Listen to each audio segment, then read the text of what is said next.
Good morning and welcome to Scottish Gas Murrayfield ahead of a fantastic day of Silver Saturday rugby. Across the course of this morning and this afternoon, we'll be bringing you plenty of live action as some of the finest clubs from around the country will take part in a day of rugby inside the National Stadium, and it all gets underway at 10 o'clock with the Women's Shield Final between Greenock Wanderers, who are no strangers to Murrayfield in the National Stadium, having lifted the bowl back in 2019, up against Wigtownshire, who've made the reasonably lengthy journey from Stranraer. Understandably, they decided to leave yesterday and stay a bit closer to Edinburgh overnight before this early start. And I'm delighted to say that describing the action alongside me this morning is Sarah Bell of the SRU. And Sarah, as we await the two teams coming out onto the pitch, it will certainly have the feel of a really exciting and important day for both these sets of players. Morning, Stuart. Yes, thank you for having me along today. As we can see, there's quite a lot of atmosphere here already, be it only 10 o'clock in the morning, but I think that quite a lot of the supporters have made the trip from either side of the country. Yeah, and these sides know each other reasonably well, because not only have they played each other in previous seasons, they've met twice this season in the West Regional League Division 1 Championship. Wigtownshire 21-5 winners at home when they played each other at London Road back in the 14th of September, while on Sunday the 3rd of November Greenock got some revenge with a 15 points to 5 win on that occasion. So sides that know each other so well, that sometimes makes it a little bit easier, can be sometimes a little bit harder to determine how they're going to play, but certainly there's no question there'll be no strangers on either side for these players to face up against each other. Yeah, certainly, as you say, they'll know each other really, really well, and I think what that tells us for the game ahead is that it's going to be really competitive, and hopefully we'll see a really, really good game on show. And of course, such an occasion, we mentioned Greenock and their connection with Murrayfield going back to 2019, the women's team, the men's team, both featuring in dramatic finals on that occasion. I mean, they were bowl winners in 2019, Greenock Wanderers, with a heavy victory over Livingston. For Wigtownshire, though, to make the journey from the southwest of Scotland, again, it's something you touched on in one of your earlier answers, shows the spread of the game, spread of the women's game, and what an opportunity for these women to have travelled from Stranraer to be in front of a vociferous fan base, because both sets of supporters have come out in numbers to support their clubs. Yeah, certainly. Stranraer, probably not traditionally a rugby country, but like you say, just look at the amount of supporters that are here today already. And as you said, that Greenock have already played here, they've already been at a Silver Saturday, so perhaps they may well have a slight upper edge, but you know what, Wigtownshire will make the most of being here, and it's such a special occasion to play on the main pitch here at Scottish Gas Murrayfield. Very colourful spectacle as well, with Wigtownshire in their blue and white strips, and of course Greenock in the colours of black, yellow and red, predominantly red in the terms of the fan base, a sort of a similar colour scheme to, say, the Belgian national football team, but perhaps you'll be able to see just at the front of the picture as well that some youngsters from the respective clubs have lined up with flags to welcome the two sets of players who'll be on the park in just a few moments. Let's quickly then take a look at the teams, and we'll start with the side with the home dressing room. So Greenock Wanderers just making their way out onto the park at the moment, and alongside them Wigtownshire. And as I say, let's have a quick look at the respective teams.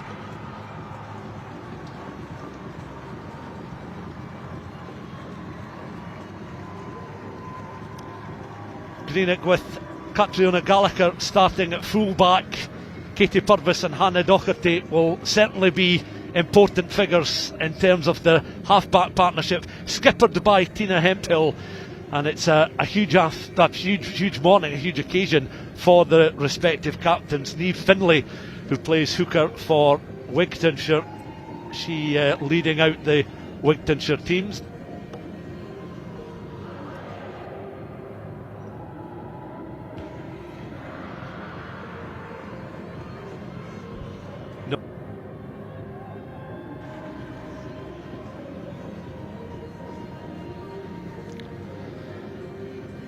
Sophie Mann and Carla Campbell, the half-backs for Wigtownshire. And as I say, they're skippered by Niamh Finlay in the front row. Greenock have won the toss. They'll play towards the south stand at the start of this first half. An early start for both sides. They'll want to try and blow away any early morning cobwebs very quickly. And our match referee, the lady in the middle, Rosie Evans, supported by Lee Maru and Victoria Lindsay McGee, the two assistants. So the long await after the success of the respective semi-final victories, and we get underway with Emily Sweeney kicking off, and immediately Wigtownshire are able to gather possession of the ball down on their right hand side and look to build a few phases. And Sarah, early on in the game, these players, every single one, will want an early and secure touch of the ball. Yeah, certainly. You can see Wigtownshire there just taking the ball up into contact, just to settle those early nerves. Like we say, it's a huge occasion for them, coming all the way here to Edinburgh to play in the final today. Wigtownshire there, Carla Campbell at scrum half. They're able to break that 10-metre line. Campbell in position again, working it on this left-hand channel. Good. There is the halfway line, and some good early touches here, particularly for the Wigtownshire forwards. Fed all the time by Campbell. Has another touch through the hands of Sophie Mann. Solid challenges coming in there from Greenock, but Niamh Wilson does well to gather, just peeling off the right wing to support teammates just on that 10-metre line. Let's go. Again, they're carrying over that 10-metre line. Greenock just on the defensive at the moment, protecting halfway. Carla Campbell, a very busy figure in the Wigtownshire side just at the moment. Campbell once more. Out towards this left-hand channel, suddenly a little bit of space beginning to open up. And the full-back there, Laura McNeil, just avoiding hugging that left touchline in between the two channels. Recycled the momentum, perhaps dropped just ever so slightly, but this is good work here from Wigtownshire as they look to try and build some phases. Again, Sophie Mann, safe hands there, teammates on her shoulder. Campbell in once more, having a look at her options on that right hand side. Mann, first receiver. Eloise Moulton just couldn't quite gather, but didn't knock the ball forward, and again Wigtownshire are able to regroup once more. Campbell goes in. Peeling away just on that left hand side was the flanker there, Hannah Owen, but taken on by Candice Docherty in the second row. She's sprawled on the ground at the moment, so too is Kirsty McCulloch, the number 8, who gets back to her feet. Here the referee signalling the knock-on advantage then for Wigtownshire. The ladies from Stranraer sensing that this is the start they wanted. Plenty of possession, but looking to try and pin them in, Sarah. This is unfortunate hands there from Eloise Moulton, but they're patiently building from just outside their own 22 up and beyond the 10-metre line. Yeah, what a start to the game, Stuart. How many phases of play have we been through there? That was incredible. 3 minutes of play and some incredible carries there from the ladies from Stranraer. And this is what the supporters certainly have been looking for, a free-flowing game, early stages, few interruptions, and a lot of hard work both defensively from Greenock and in attack there from Wigtownshire. And as we mentioned, a 1-win apiece in the West Regional League Division 1 during the course of this season, and they've been consistent performers, both these sides, when they've played each other in the recent past. Never much to choose between the teams. Campbell then takes the ball into the scrum. Another penalty awarded then to Wigtownshire, and you can see Campbell is keen to get on with it, wants to breach the 22. She does so now. You've got penalty advantage. Lydia Downey just going in, mopping things up, is able to find Mann once again. The penalty advantage coming the way, another knock on there, so it'll go back to that penalty advantage on the 22, and I think it was Julia Ballingall had strayed offside there, so perhaps given the area of the pitch, central and just on the edge of the 22 there, it's no surprise they're going to have a pop at the post here. It's a relatively calm morning. Yeah, absolutely. It's a cup final at the end of the day, so take the points and take the points early. They certainly back themselves to do that, I think. You mentioned Julia there from Greenock Wanderers. I believe that she just started rugby back in July of this year after a recruitment event. So to be playing here is a huge occasion for her. Yeah, Greenock certainly made a lot, understandably, of their 150th anniversary last year. And the recruitment has been successful. There's a nice clean strike of the ball from Sophie Mann, and Sophie Mann opens the scoring then for Wigtownshire. Their hard work in the opening 5 minutes has been rewarded with a penalty goal, pretty much bang on 5 minutes into the first half, and Sophie Mann has opened the scoring for Wigtownshire, and that will delight the Wigtownshire supporters and the coaching staff, and they have the early advantage in this final. There's no whistle, so when you're ready, okay? Like you say, Stuart, the opening points for the game there, so Greenock Wanderers 0 and Wigtownshire 3. Sophie Mann there, probably one of the most experienced players there in the Wigtownshire side, with this be her 64th appearance for the side. Yeah, and the kick-off there from Emily Sweeney, just a spinning kick that didn't quite make the 10, so they'll come back for the scrum on halfway. Players making their way forward. Greenock will just want a spell with a bit of possession pretty much from kick-off. 5 minutes of almost solid possession from Wigtownshire. That penalty goal, the culmination of all their efforts, and they lead by 3 points to 0. But Greenock will certainly want to try and get just a foothold in and begin by trying to get a little bit more of ball in hand. But from the kick-off then, not going 10, scrum for the side just in front by 3 points to 0. Carla Campbell will feed the ball in. You're tuned in and watching live coverage of the opening Silver Saturday fixture inside the National Stadium. Hillhead Jordanhill against Gordonians to come in the second match in the Men's League Cup Final. That will kick off shortly before 1 o'clock, barring any extra time. Just because they stopped, then got the shove on, they didn't use it, okay? So it's a reset. That'll be another reset scrum, just on halfway. Supporters in numbers in the front portion of the West Stand.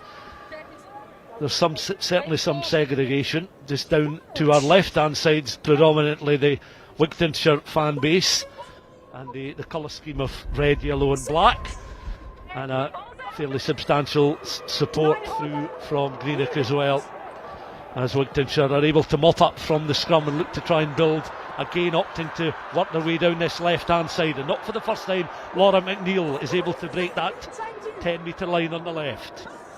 Campbell goes in once more. Amy McNeil this time takes the ball forward, making valuable metres inside that Wigtownshire half of the field. Recycled and taken on by the skipper, Niamh Finlay. In that front row alongside Rosie Donnelly and Lydia Downey.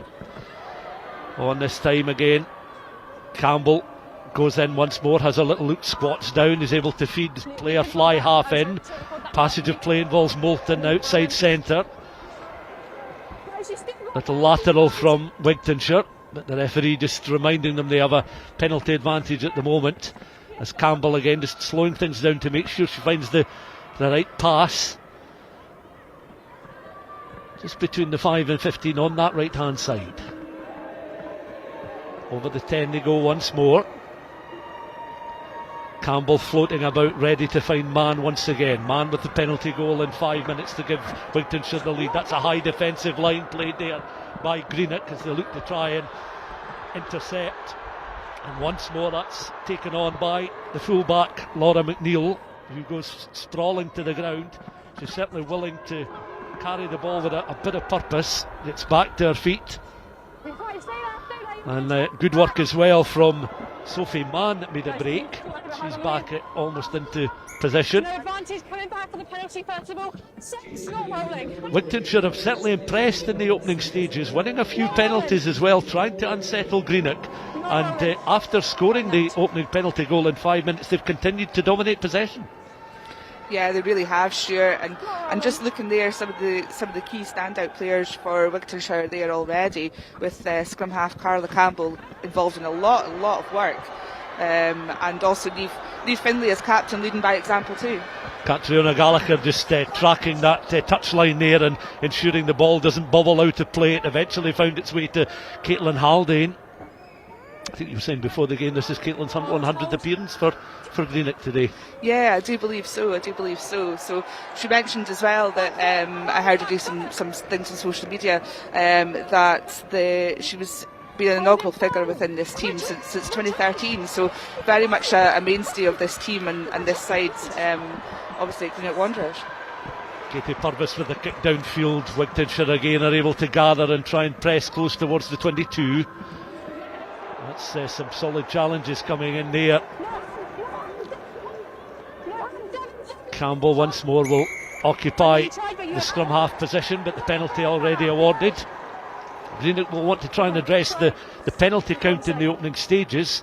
Maybe signs of one or two players a little bit over anxious and over eager, but a decision to be made here for the side. 3 points in front. We'll kick out to touch first. So opting to go towards the corner. A couple of scrummages in the first half so far. That ball just shy of the 5 metre line on the east stand there, so doesn't find touch. Greenock again are able to try and gather as their scrum half then. Hannah Docherty goes down again. It's pinged forward downfield and that goes into touch. They're able to clear the 22, just ease the pressure a little bit, and we'll have a throw across on that far side in front of the east stand, with Wigtownshire in front by 3 points to 0 with 11 minutes on the clock. Yeah, that was definitely the right thing to do there for Greenock.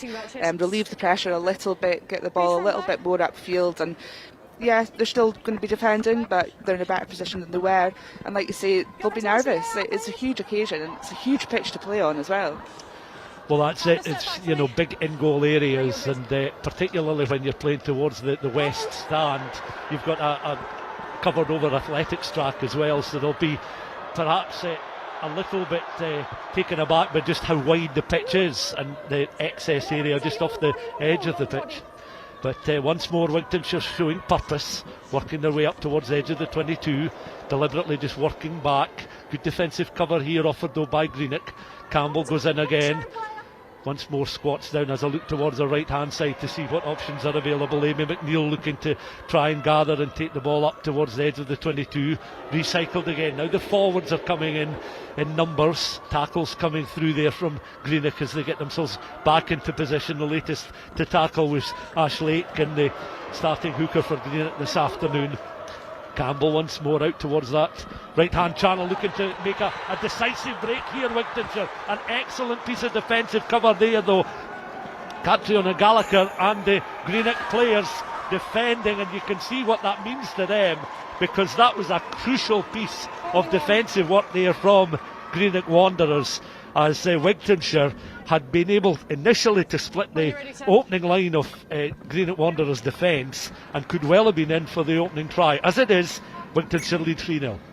Yeah, absolutely, and fair play to Greenock Wanderers there. That defence just as close to the line there as they were, and Katie Purvis obviously clearing the ball out to give them the attacking line out now. And I think this might be one of the, we're 13 minutes into the game. This may well be one of the first attacking phases that Greenock might have had.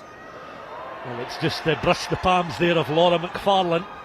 Second row forward for Greenock, latching onto the throw in there from Ashley Aitken. But again, a decision being called by our referee Rosie Evans. And once more, it's Wigtownshire that really have a grip on the opening stages of this Women's Shield final. So another set piece, but this time it's a real attacking platform for Wigtownshire, because they've been able to press Greenock back and occupy some space inside the Greenock 22. They'll be encouraged by their handling, just one or two handling errors in the opening stages, but otherwise it's been relatively secure from Wigtownshire. And a chance now for Carla Campbell, one of the busiest figures there, picked up by the number 8 Kirstine McCulloch, tries to work her way around the corner up towards that 5 metre line once more. Campbell again, reinforcements coming in. looking to fend off each of the challenges here. Again, a desperate challenge coming in from Emily Sweeney there, outside centre, but a desperate tackle. Once more Greenock trying to defend, but Wigtownshire have crossed the line. Sheer determination in the end from Wigtownshire breaks the resolve of the Greenock defence. 14 and a half minutes into the first half, and adding to a penalty goal in 5 minutes is a try in 14 minutes. And Wigtownshire, you have to say, are thoroughly deserving of an 8-0 lead with the kick to come, given the amount of possession they've had, particularly in the opposition half of the field. Yeah, they've worked really, really hard for that first try of the game, and as you can see, they're celebrating hard, and so are their supporters that have made all the trip all the way up here. Opportunity then for Wigtownshire to add a further 2 points. Sophie Mann, a big broad smile on the face of Laura McNeil as they all watch on now. There's a clean strike again from the standoff. 8-0 the scoreline, and you'll be disappointed that just brushed the edge of the post as Wigtownshire lead by 8-0. Unconverted try. They'll get back into position for this kick-off. And Greenock, well, you mentioned at the line out inside their own 22 that they perhaps had the opportunity to build a few phases, but it wasn't quite as cleanly executed as they would want, and moments later they conceded the first try of the final. They did, but they'll learn from that, and as you can see, they've just kicked off there after the try, but they've gathered now, and they're going to head up into their attacking phases. Yeah, Catriona Gallagher gathering that kick downfield, an opportunity now for Greenock to try and turn defence into attack by getting a little bit of possession on the ball here. Now their forwards, reminder, Lyle, Aitken and Reddy are the three in the front row for Greenock.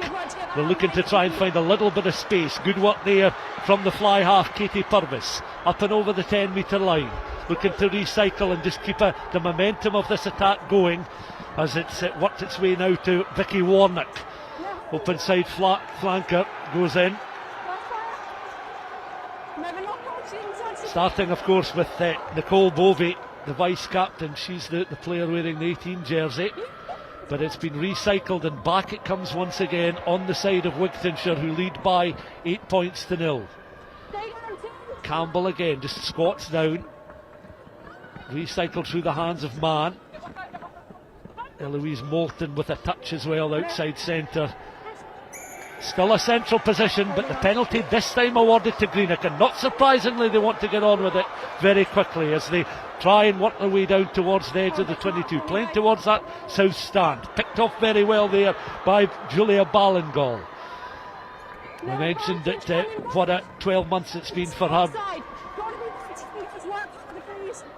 So an offside decision given against Kirstine McCulloch, and a chance for Greenock as well. And this is exactly what they've been wanting to do since the very beginning of the game, is just get a few phases of play and begin to force mistakes from the Wigtownshire women's side. And trailing by 8-0, it's not the biggest gulf to bridge at the moment with 17 minutes gone, but they'll certainly want the next score, Sarah.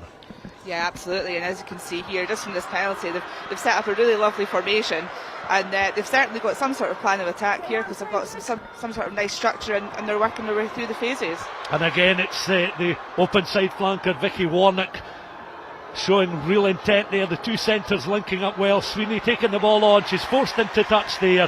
Haldane on to Sweeney. Sweeney just running out of room on that right hand side, and an opportunity for Wigton to try and clear the lines. Zoe O'Donnell was up in support as well, the right wing. 12, 13 and 14 all in alignment there, but just running out of room, and it will be a throw in for Niamh Finlay and Wigtownshire just to try and ease the pressure. That's them on their own 5-metre line. Silver Saturday morning inside Scottish Gas Murrayfield. Almost the opening quarter has come and gone. Throw in, and that just brushing the hands there of Hannah Owen as it's cleared into the 22, but it's gathered by Katie Purvis. Got a bit of space now, Greenock. They've got 3 over on the far side. The centre's linking up well. The left wing is over for the score. Rachel Towell gathering there from Emily Sweeney, and Greenock Wanderers, having conceded a try just 5 minutes earlier, have managed to land a blow themselves to bring the game back to within 3 points with the kick to come inside the opening 20 minutes. That was a vital response there for the side who were bowl winners in 2019. That will certainly lift their confidence. It's lifted the support, and it's made it just exactly how we thought it would be. A very close and intriguing final. 5-8 in favour of Wigtownshire, but Greenock Wanderers with the try have the kick to come. Yeah, they were unlucky there just a few moments ago for Zoe O'Donnell just to get tackled into touch, but they regrouped, and when the ball came to them, they took their chances with the overlap on the far side there, and absolutely Rachel Towie needed to score that, and she did. And as we saw, the supporters here, I think they've got 5 busloads through here from Greenock, which is amazing, and it'll be even better if they can convert this try. Well, it would bring it to a 1 point game. Goes across on that far side, 6-7 metres in from touch inside the 22. There's a perfect picture of the task in hand to bring Greenock Wanderers back to within 1 point then, as we played the opening quarter of this Women's Shield final. Now she's just given it enough, plenty purchase on the ball, but just the direction not quite right. But Greenock Wanderers will certainly feel a lot better now, having had a couple of minutes of sustained possession and, crucially, a try on the board to get them underway in this final, opening their scoring for the final, bringing them back to within 3 points. And, well, as we mentioned, having played each other twice before, both these sides know each other pretty well, and they'll know that every opportunity to score is so important, because I don't imagine there'll be too much between these sides come the end of the final. Back it comes to Catriona Gallagher, who plays it forward. That's a bit of an awkward one there. Laura McNeil, that just seemed to... Yeah, you hear that it came off McNeil's legs, but the knock-on was from a Greenock player. Amy McNeil again taking the ball in, just short of the halfway line. Campbell again. On again through the hands of Mann. Wigtownshire looking to try and find a little bit of width as they work down that 15 channel on the right hand side. Ball spilled, goes into touch, throw into Greenock.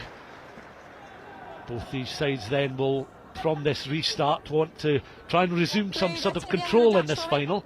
But after some early nerves, I think both sets of players, well, more so the Greenock players, because Wigtownshire certainly started with a great deal of purpose, but you can see the Greenock women's side really settling into the final now. Yeah, they're settling into it, like you say, and from that restart, I thought they would catch hold of the ball, because you do need possession to get upfield and obviously get the next score on the board. But they'll be happy to have that line out through, and as you can see here, they're working their way through their phases, and they had to plan from that set piece, and it certainly looks like they've got their runners on the pods anyway.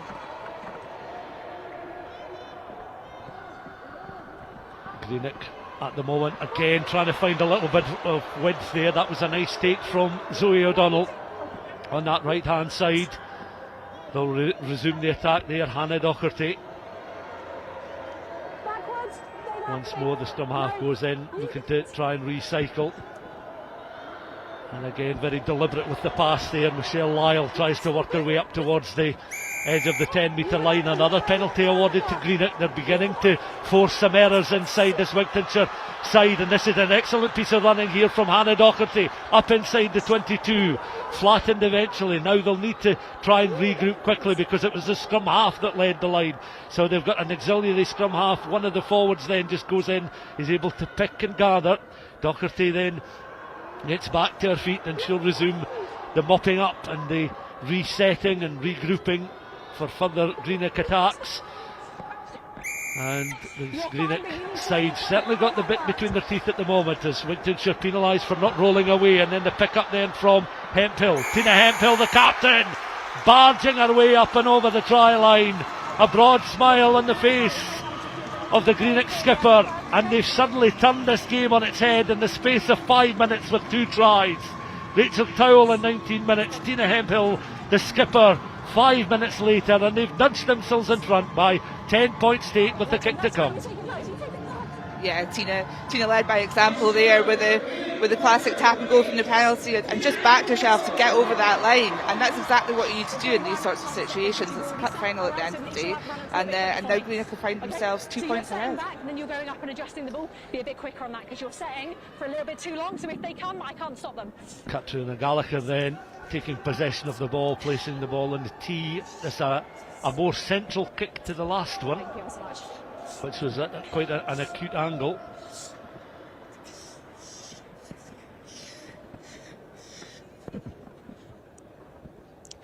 Again, very deliberately striding back, 3 strides, addressing the ball pretty much straight on. This to give Greenock a 12-8 lead, 25 minutes of the first half gone. A couple of deep breaths, looking towards the Wigtownshire players in front of that south post. The tee goes flying, but the ball, more importantly from a Greenock point of view, is able to cross the bar and go in between the sticks and land a valuable 2 points for Greenock Wanderers, who are now in front by 12 points to 8. It's taken them a little bit of time to settle into this final, but they'll be delighted particularly with their efforts in the last 5 or 6 minutes, because they've managed to score 12 unanswered points to lead by 12 points to 8. They have, and Katrina's conversion there is crucial to that, to give them that lead. And it was a lovely run up there for her, and a lovely conversion too. She certainly backed herself, and there's not many people that can say that they've had a successful conversion at Scottish Gas Murrayfield. Just in front of that south stand, Wigtownshire now will look to try and resume with a bit of control on the ball. And they're now finding a bit of space here, and again some determination inside the 22. A really excellent piece of running here up towards that 5 metre line, looking to regroup. Right in the very heart of it is Carla Campbell. Greenock will want to try and win some turnover ball here, which they've managed to do so, because they look just a little bit stretched there. Back it comes from the in goal area. They're able to plant the ball back, and Wigtownshire back, gathering is Isla Campbell. Right down the heart of the pitch there goes Campbell.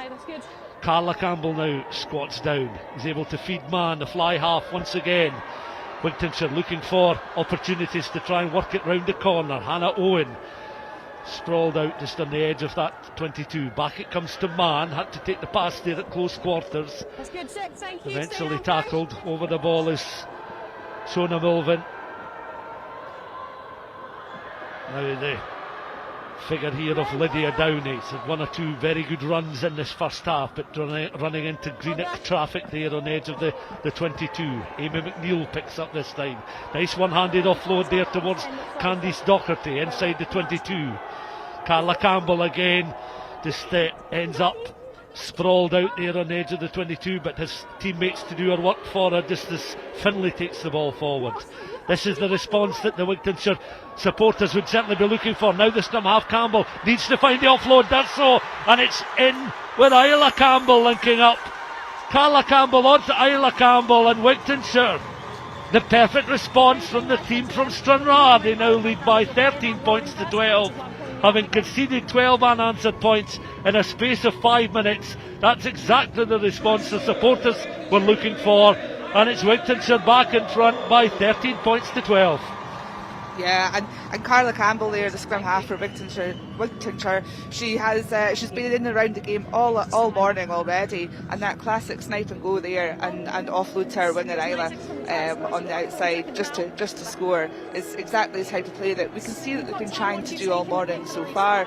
They've been hitting it up nicely, and then finding those offloads, and the likes of Niamh Finlay there as captain, taking it up, but then using those offloads as well to get it out wide. So all eyes now on Sophie Mann. Can she extend Wigtownshire's lead? Here she goes then, the fly half. We've got a good sighting of that. That's an excellent kick. She'll be delighted with that effort. That's another 2 valuable points for Wigtownshire. 15 points to 12, and this game is certainly, as we expected, going to be a close run seesaw affair, and it's serving up to be an excellent opening instalment in this Silver Saturday. We're approaching the half-hour mark. Wigtownshire opening up an 8 points to nil lead. Greenock responding with 12 unanswered points. Wigtownshire now with that converted try lead by 15 points to 12, and just 30 seconds shy of the half-hour mark. And Greenock will look to try and resume with more opportunities to try and add to their points tally in this first half. Both sets of supporters have had plenty to cheer about then. Down that right hand channel, Wigtownshire once again looking to try and gain some ground. Campbell again, just ricocheting off the head there of Eloise Moulton. So judged to come off the head rather than off the hands there. Presents Greenock with an opportunity, and then goes Hannah Docherty. Fleet of foot there from Katie Purvis, and she's able to gain ground between that 10 and 22. Docherty once more, this time taken on by Vicky Warnock.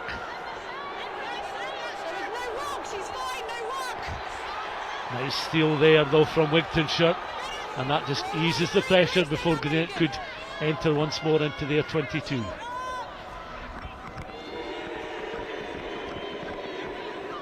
Up towards that 10-metre line, Wigtownshire still in control. Campbell on this time towards Amy McNeil. She's had a couple of good runs in this first half as well, the open side flanker for Wigtownshire. Now they come striding in, but the block challenge from Caitlin Haldane. Mann has it once more.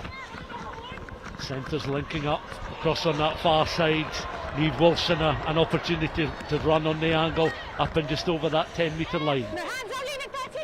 Sporting Cast then coming up, led by Carla Campbell, and again options to the left hand side. Player is down receiving a little bit of treatment just in the corner of your screen there. Offside decision given, and I think it was Tina Hemphill, the Greenock skipper, who's been adjudged to have been offside.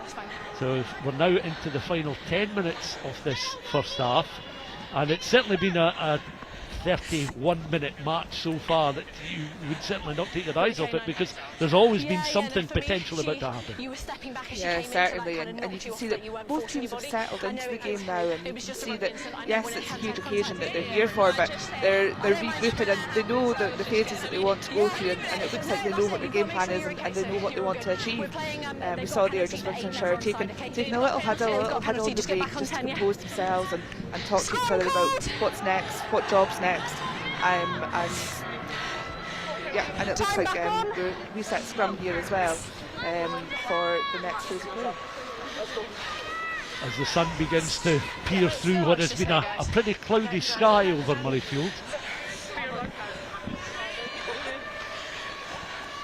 But when we arrived just an hour or so before kick-off, there was a little bit of breeze in the commentary box, but that has dropped slightly, so conditions absolutely ideal, certainly down pitch side, for the opening final on the National Stadium pitch. This, of course, the playing of the 2025 Women's Shield final, with Greenock Wanderers 12, Wigtownshire 15 the scoreline, with 32 minutes on the clock, and Wigtownshire in the blue and white on the attack down their right hand side. Carla Campbell again, he's able to find Mann, the half-backs linking up well. Once more Wigtownshire bringing the front row forwards in to try and carry with some purpose. Mann once again looking for a few options then as they splinter their way through. The backs have certainly looked dangerous both down the flanks but particularly through the middle, as Wigtownshire again looking this time for Sophie Mann to work the ball, opting to run, not too much kicking from hand in the game so far, and that's made for a good spectacle as Amy McNeil now takes the ball back into the 22. Campbell again once more onto her skipper, Neve Finlay. Finlay supported by the large contingent of supporters that have made their way up from Stranraer, on then towards Amy McNeil. Campbell has a look towards that right hand side. He's able to find a skipper once more, Niamh Finlay. Finlay with the offload and the continuing run there up towards, close towards that 5 metre line. Again, Wigtownshire, this time Caitlin Young and the 21 jersey, carrying the ball forward there, just brushing the hands there of, I think that was Niamh Wilson out on that right hand side, knocking the ball forward. Been one or two but fairly few handling errors in the first 33 minutes of this final, which says a lot about the composure of both sets of players. And Wigtownshire still lead by 15 points to 12 with 6 minutes of the first half left. It does. It says a lot about how they've settled into the game as well. And we'll look here for Greenock Wanderers to really take this as an opportunity to capitalise on the platform that they've got and get out of their own 22. Wanderers then Crouch! with the scrummage. The voice you can hear in the background, Rosie Evans, the referee, tried to keep it a free-flowing game. And you can see the power there of the Wigtownshire forwards pressing and probing and, well, certainly deserving then of the penalty. And again, very quickly taking the ball from that penalty inside the 22, feeding it out towards the left-hand side, just dislodged there from the hands of the ball carrier. And it worked its way out towards Isla Campbell, a try scorer in 27 minutes.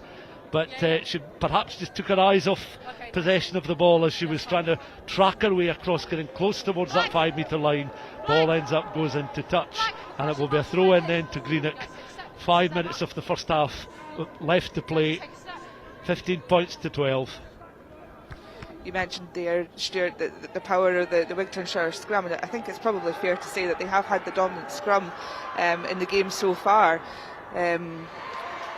As you can see here, that the Greenock will just be looking to clear the lines, and Katie Purvis good with that there, but it will be collected by Isla Campbell for Wigtownshire, who now goes off on an amazing run. They'll just be looking to recycle it here.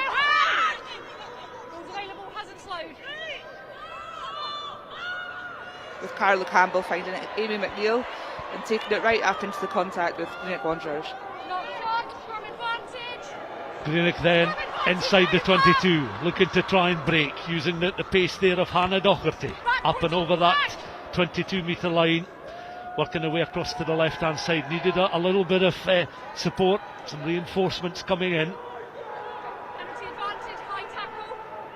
So another penalty advantage coming the way of Wigtownshire, who've certainly set out their stall early to try and pin Greenock Wanderers back, and they've been rewarded with 2 tries in the first half. But in between those scores, it's been certainly a good response from Greenock to make it a very entertaining final. Taken on this time by Sophie Hall, the inside centre, inside the 22. Now you can see that the Wigtownshire players very deliberately working their way back, making it a little bit easier for the scrum half. Carla Campbell picking out initially Niamh Finlay, her captain. Into the 22 they go once more. Finlay takes the ball on from her scrum half again. This time Isla Campbell is able to gather and keep possession of the ball down that left hand side. She'll look to try and gain an extra score, already scoring a try in the 27th minute of this first half. Offload is good. Amy McNeil, open side flanker, takes the ball forward. This time it's picked up by Niamh Finlay. The pick and go once more, that's the 5 metre line. Greenock defending with real determination there. Shona Milvan was the latest player that was to try and gather the ball up, but now it's spread across the centres and backs and has worked its way out towards Niamh Wilson, round the corner. Wilson is in the right hand side, she grounds the ball cleanly. The sky blue flags of the Wigtownshire supporters that have made their way up from Stranraer are flying in front of us at the front of this west stand, and an excellent piece of play there. The forwards providing the initial position inside the 22, and then the backs, Hall, Moulton, out to Wilson, and it was an arcing run from Niamh Wilson that just was able to escaped the attentions of the Greenock defence, and she's over for a third try for Wigtownshire in this first half. 20 points to 12 then for the side from Stranraer, with the conversion to come in this first half, which is only 90 seconds left to play. But another excellent reward there for Wigtownshire after some fine work initially from the forwards, but the finishing coming from the backs. Yeah, absolutely, and they've done exactly what they needed to do there. Just found the hands right out on the back line for Wilson to run that arc and run like you said there, and she really had to turn on her pace as well to get past those defenders and sprint in over the try line. Got about 20 seconds, okay? A few deep breaths. Sophie Mann, who opened the scoring with a penalty goal in 5 minutes. Now, has she given that just enough? It's certainly had plenty of height, but the tee went flying. It wasn't the cleanest strike. You could tell with her body language she wasn't as happy with the execution of that conversion attempt. And it's Greenock Wanderers 12, Wigtownshire 20. We've certainly seen plenty from Greenock to know how dangerous they can be when they're in possession of the ball, but Wigtownshire themselves have scored 3 excellent tries from Greenock as well, from Towell and from Tina Hempel, 2 in the space of 6 minutes. And the restart, Emily Sweeney. Tackle, release, back! Good. Wigtownshire again in between those 2 channels.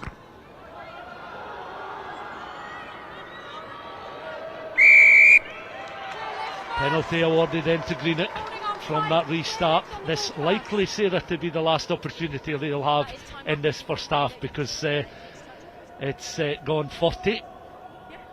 So referee just in conversation with the Greenock players. Okay, as I say, if it goes out, then it's your line out if you're in play.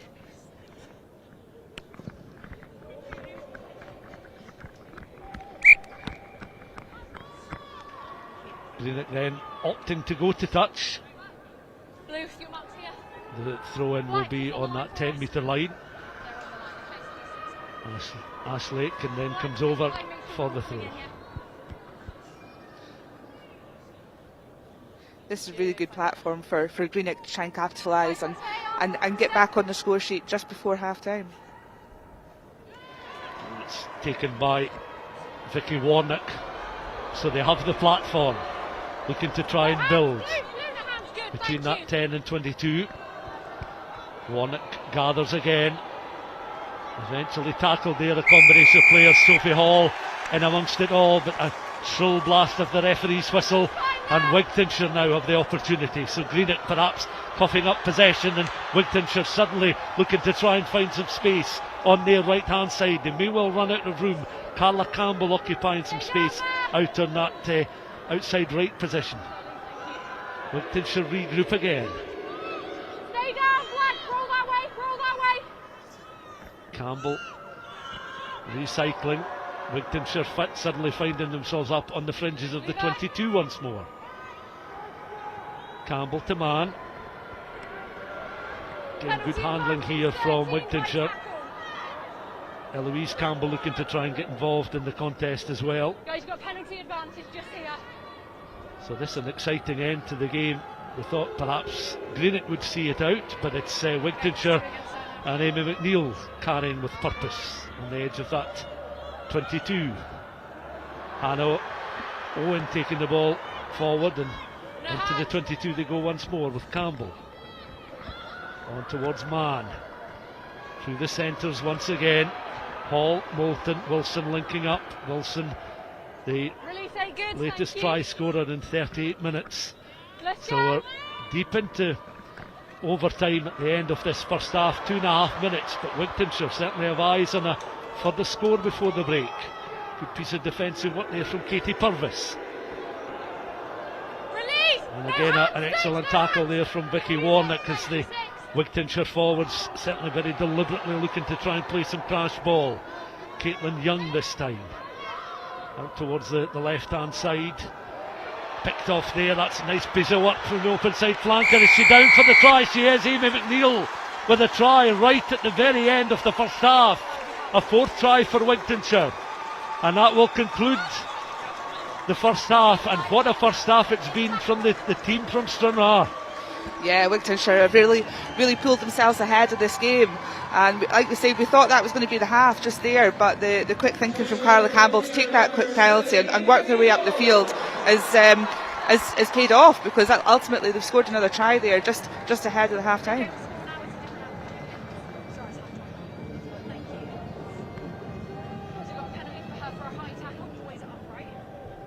Opportunity then for Sophie Mann, I beg your pardon, the fly half, to add to Wigtownshire's first half tally, 25 points to 12.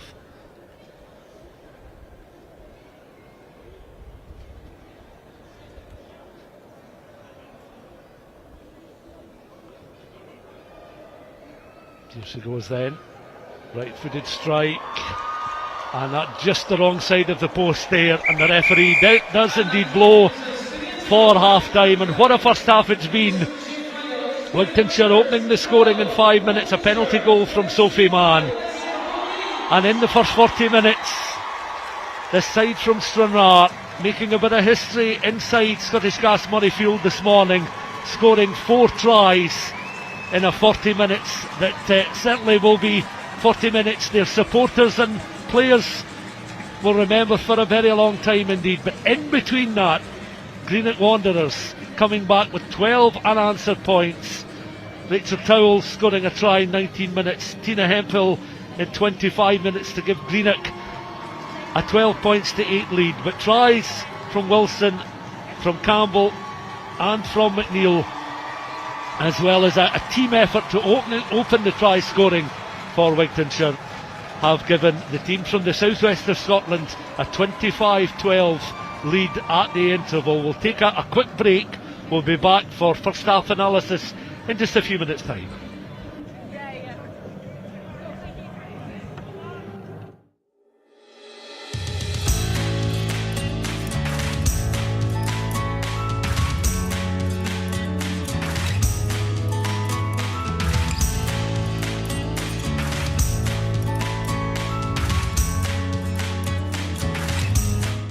So the rugby has been a great way to get people back, and the Tart and Touch particularly has kind of helped people that have maybe thought their rugby career was at an end and they were hanging up their boots, and this has just given them a wee chance. So the Tart and Touch works really well because it just gives everybody an opportunity. We probably at this time of year wouldn't have the numbers to do a mini session or a senior session, but when you throw everybody in the mix together, you get a good day like this. There's a real passion in Carnoustie for rugby anyway, and it's getting out, and the kids love a bit of fresh air, and the mums love it because obviously they sleep after they've done the sessions. It's great. So yeah, the kids love it. They love coming up to play rugby here. They love the hut, and they love the sweets and crisps and everything as well, so that encourages them. And then mums and dads can have teas and coffees as well. So it's a real family atmosphere here at Carnoustie, and the success is the numbers of people that turn up.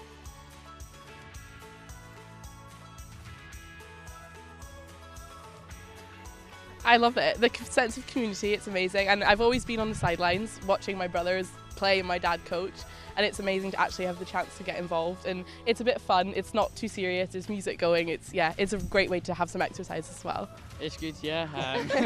I've taught them everything they know, by the way. Stepped him a few times. Seeing if all the stories he told us when he was younger, if they're actually true or if he's just making them all up. Let's keep them quiet. It's been really good. My boys are really quite proud of Mummy because they said after the first time that they never thought they'd see me playing rugby, so I'm only woman in a house of boys, so I just thought, well, if you can't beat them, join them. So.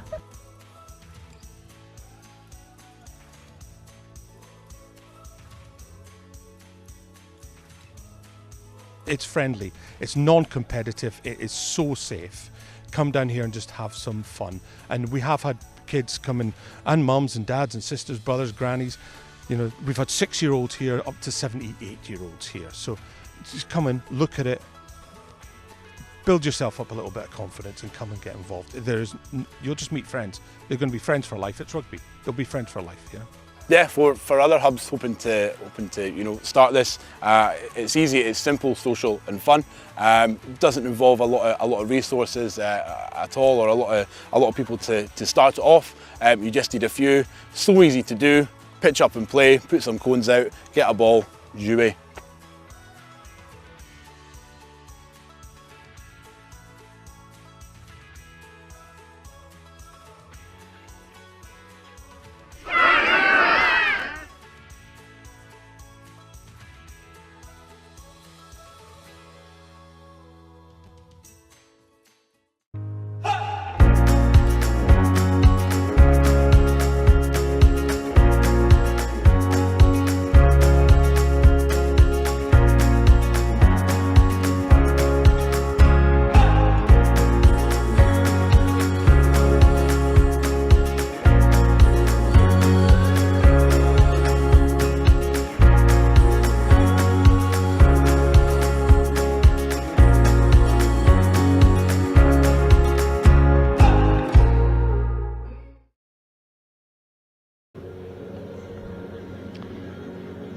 So welcome back then to Scottish Gas Murrayfield. It's half-time in the Women's Shield final. There is the half-time score. Wigtownshire leading by 25 points to 12. And plenty of tries in the first half, 6 in total. Wigtownshire opening the scoring with a penalty goal in 5 minutes, and they landed the first try, and it was a real team effort to then give them an 8 points to 0 lead. And you can see the determination there. Excellent piece of tackling from Emily Sweeney. But Wigtownshire again recycling, and Carla Campbell's been a very, very busy figure, and you can see it was the fullback Catriona Gallagher at close range. Despite the best efforts of the defensive work there from the Greenock players, it was the fullback Gallagher who opened the scoring, Sarah. Yeah, it was. Perhaps not your classic fullback try, but you know what? She's been eager for work this first half, and it looks like she'll be eager for work again this second half too. Yeah, Laura McNeil, I should say, with the opening try there for Wigtownshire, but the response was certainly significant from a Greenock point of view, and again a good passage of play there from Emily Sweeney out then towards the left wing. Rachel Towell in for the opening Greenock try, and again this coming 19 minutes into the first half after Wigtownshire really bossing things with that try, as I mentioned, from Laura McNeil. But this time it was the backs of Greenock Wanderers that were absolutely crucial. Towell coming in, left winger scoring, and 6 minutes later here's the second try from Greenock. Determination leading from the front, captain playing her part, Tina Hemphill crashing over from close range, and really it turned the game on its head at that stage. It did, and I really loved this. I really loved this because she absolutely backed herself and led by example, just as a captain should. Yes, so tries then at that stage. McNeil for Wigtownshire and Towell and Hemphill for Greenock Wanderers. 12 points to 8, but the response 2 minutes later was significant here from Wigtownshire again. Lovely offload from one Campbell to another. Scrum half Carla Campbell onto Isla Campbell.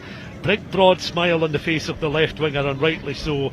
But fine piece of work from the forwards. Again the platform, the winger just occupying some space on the left, receiving it from the scrum half, and then she goes for the score. Almost lost possession there around hip height, but was able to touch down and score inside the National Stadium. Yeah, Isla done really, really well there to hold on to that and capitalise on the space that was made for her by her scrum half. And this time she turned provider there, Campbell on towards Moulton. Arcing run this time from Niamh Wilson, and she was in 2 minutes before the break for another try for Wigtownshire. So McNeil, Wilson and Isla Campbell all on the score sheet by this time, and we thought that may well conclude the try scoring for the first 40 minutes, but Wigtownshire had other ideas. They did, and we'll see that shortly, hopefully. But they took their opportunities and they got a score just before half time too. And this is it, this is how it was presented. So here the replacement, Caitlin Young taking the ball forward, providing the initial platform. Campbell very deliberately just taking her time. Lovely little pop pass out there towards Amy McNeil. And despite the best attentions there from Hannah Docherty, McNeil was able to barge her way over. This was 2 minutes beyond the 40-minute mark. Greenock had earlier won a penalty and had a good platform just in the fringes of the Wigtownshire 22. But as they'd done on a few occasions in this first half, they were able to power their way downfield after gaining possession, and they're in for try number 4, and presenting us with a scoreline after 40 minutes of Greenock Wanderers 12, Wigtownshire 25. And well, Wigtownshire will feel that they can't loosen their grip on this game, because they know that if Greenock do get another opportunity to attack, they'll certainly look very dangerous, because they scored 2 excellent tries, as we've seen in a 6-minute period. Yeah, Greenock have shown us exactly what they can do, and they're going to be very, very dangerous in attack, and we saw that from their first try that they had, and they capitalised on the overlap, and they got the try.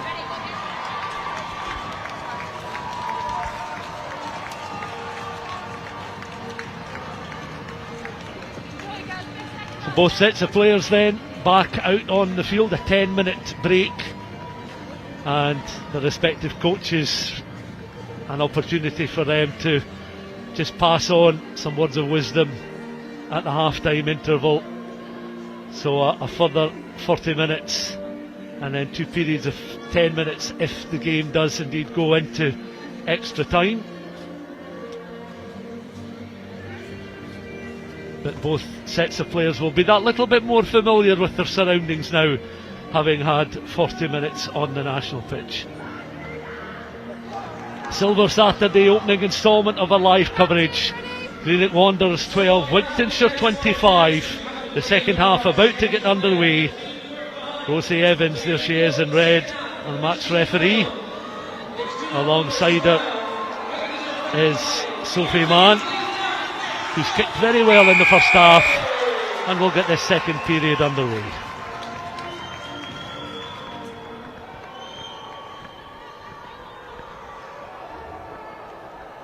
Wanderers then able to pick up from the kickoff. Backwards. Lost now, Black. Hannah Docherty as scrum half, taking the ball into contact, but suddenly a turnover opportunity here for Wigtownshire. And Carla Campbell in again. Running onto that pass there was Niamh Finlay, the Wigtownshire skipper, who's proud of her team's performance in the opening 40 minutes. Wigtownshire then with the penalty advantage from that high challenge identified by Rosie Evans. So first penalty of this second half then going the way of Wigtownshire.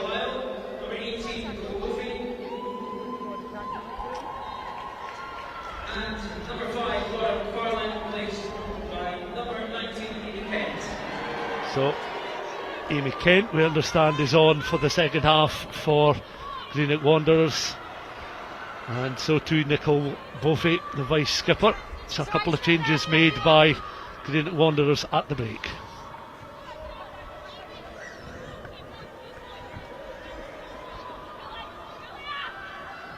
Carla Campbell again just adjusting her position. Wigtownshire happy to build from a deeper line position, but still inside the Greenock half of the field. Campbell once more goes in and has a look. Let's go! There's opportunities there, and it's picked off again.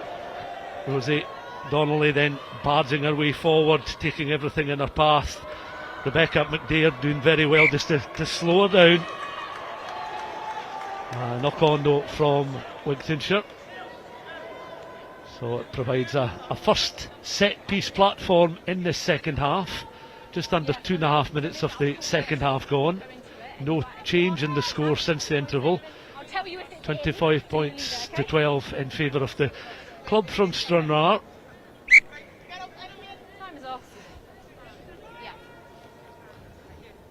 Few personnel changes made by Greenock, but they'll know that with a margin of 13 points separating the side, it's not an unbridgeable gap, but again they'll want the next score. in this game, Sarah. No, it is, and Wigtownshire were quite unlucky there to have that knock on, but Greenock will really look to capitalise on this with the scrum coming. But it does look like they're just receiving a little bit of treatment for one of their players there. But hopefully the substitutions that they've made at half time will look to make an impact off the scrum. Yeah, you can see that another replacement.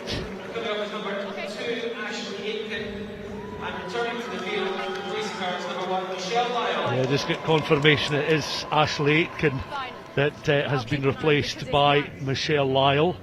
So Lyle starting in the front row along with Aitken at the beginning of the game. But it looks as if Ashley Aitken has picked up a knock. So she's receiving a few pats in the back from some of the backroom staff. She'll take her seat just in front of the west stand, but she is hirpling a little bit. So a wee just delay just at the moment as both sets of players, as is now customary, will be in a huddle, and Greenock will certainly be talking tactics as they look at this opportunity to try and get a way back into this final. But as I say, the margin only 13 points at the moment and plenty of time left to play.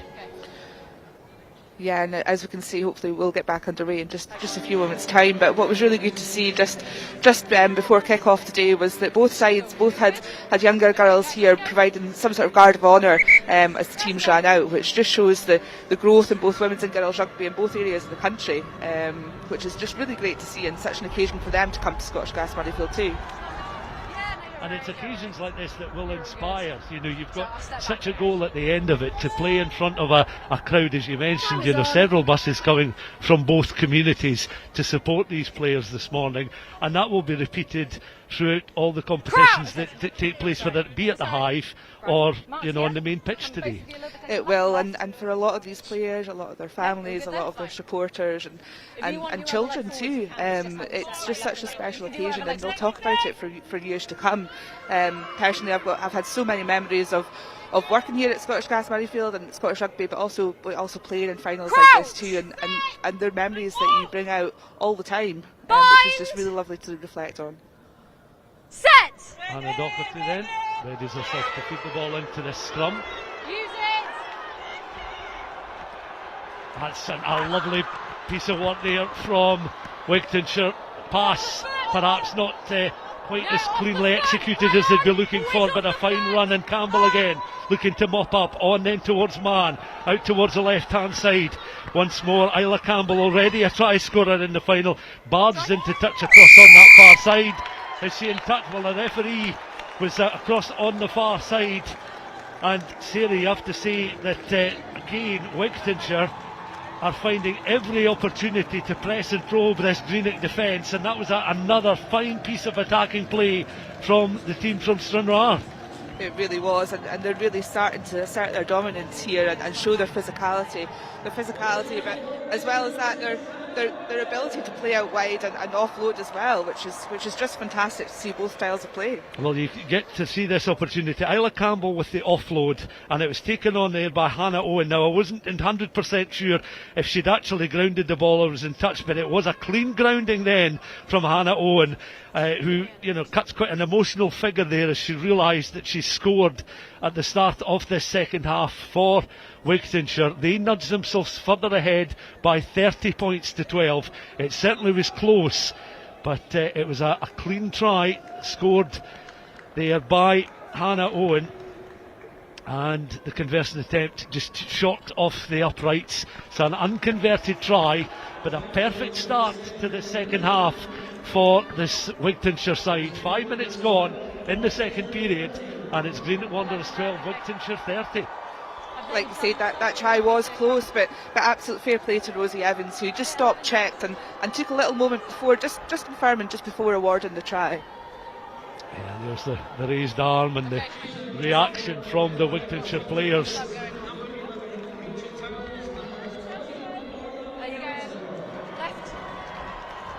Orla McAllister is on then for Rachel Towell. Towell, the first of the Greenock players to score a try in the final. But she's now been replaced by Orla McAllister, so further change then for Greenock in this Women's Shield final as they now go chasing the game. Carla Campbell. Wigtownshire just trying to bring players on at pace there. Kaelin Young was the latest. And again you can see Wigtownshire with some real purpose. Amy McNeil, another try scorer in that first half. Recycled, fine piece of strong running there from Niamh Finlay. You've got the ball, no penalty, you've got the ball, please. Recycled though by Greenock. Taken on this time by Hannah Doherty, looking to try and open up this Wigtownshire defence. But Wigtownshire from the southwest of Scotland will certainly have their tails up at the moment. Two out on that right hand side, but they cut back in field. Sorry, we're getting too close to an injured player holding their head. I'm always going to stop that. It's okay. Referee, just as you'd hear in the background, halting play because one of the Greenock players is down receiving a bit of treatment. It is Nicole Boffey, who started on the bench, the vice captain. So just a stoppage with 6 minutes of the second half gone, and Wigtownshire leading by 30 points to 12 and heading at this moment in time, Sarah, for a bit of history for the club. They are, and you can see here we're just getting to that sort of time of the match where I feel Niggles are coming to the fore, but it looks like the Greenock Wanderers player is back up on her feet now, which is great to see. Have a word. We don't need it, okay? Let's keep it nice, thank you. Referee just in conversation there with Tina Hemphill, the Greenock skipper. Then she goes back to join the huddle. So we're going to restart with a scrum. Black ball, they were in possession. Just in line with you. Greenock then with the put in at this scrummage to restart this Women's Shield final.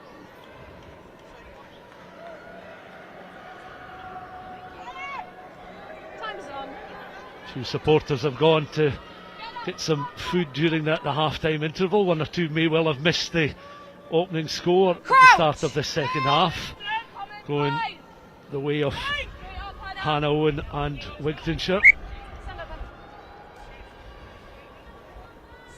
A scrum in the middle of the park there. You can see the Greenock backs are set up in some sort of formation, so I'm really excited to see what they're going to try and pull off here.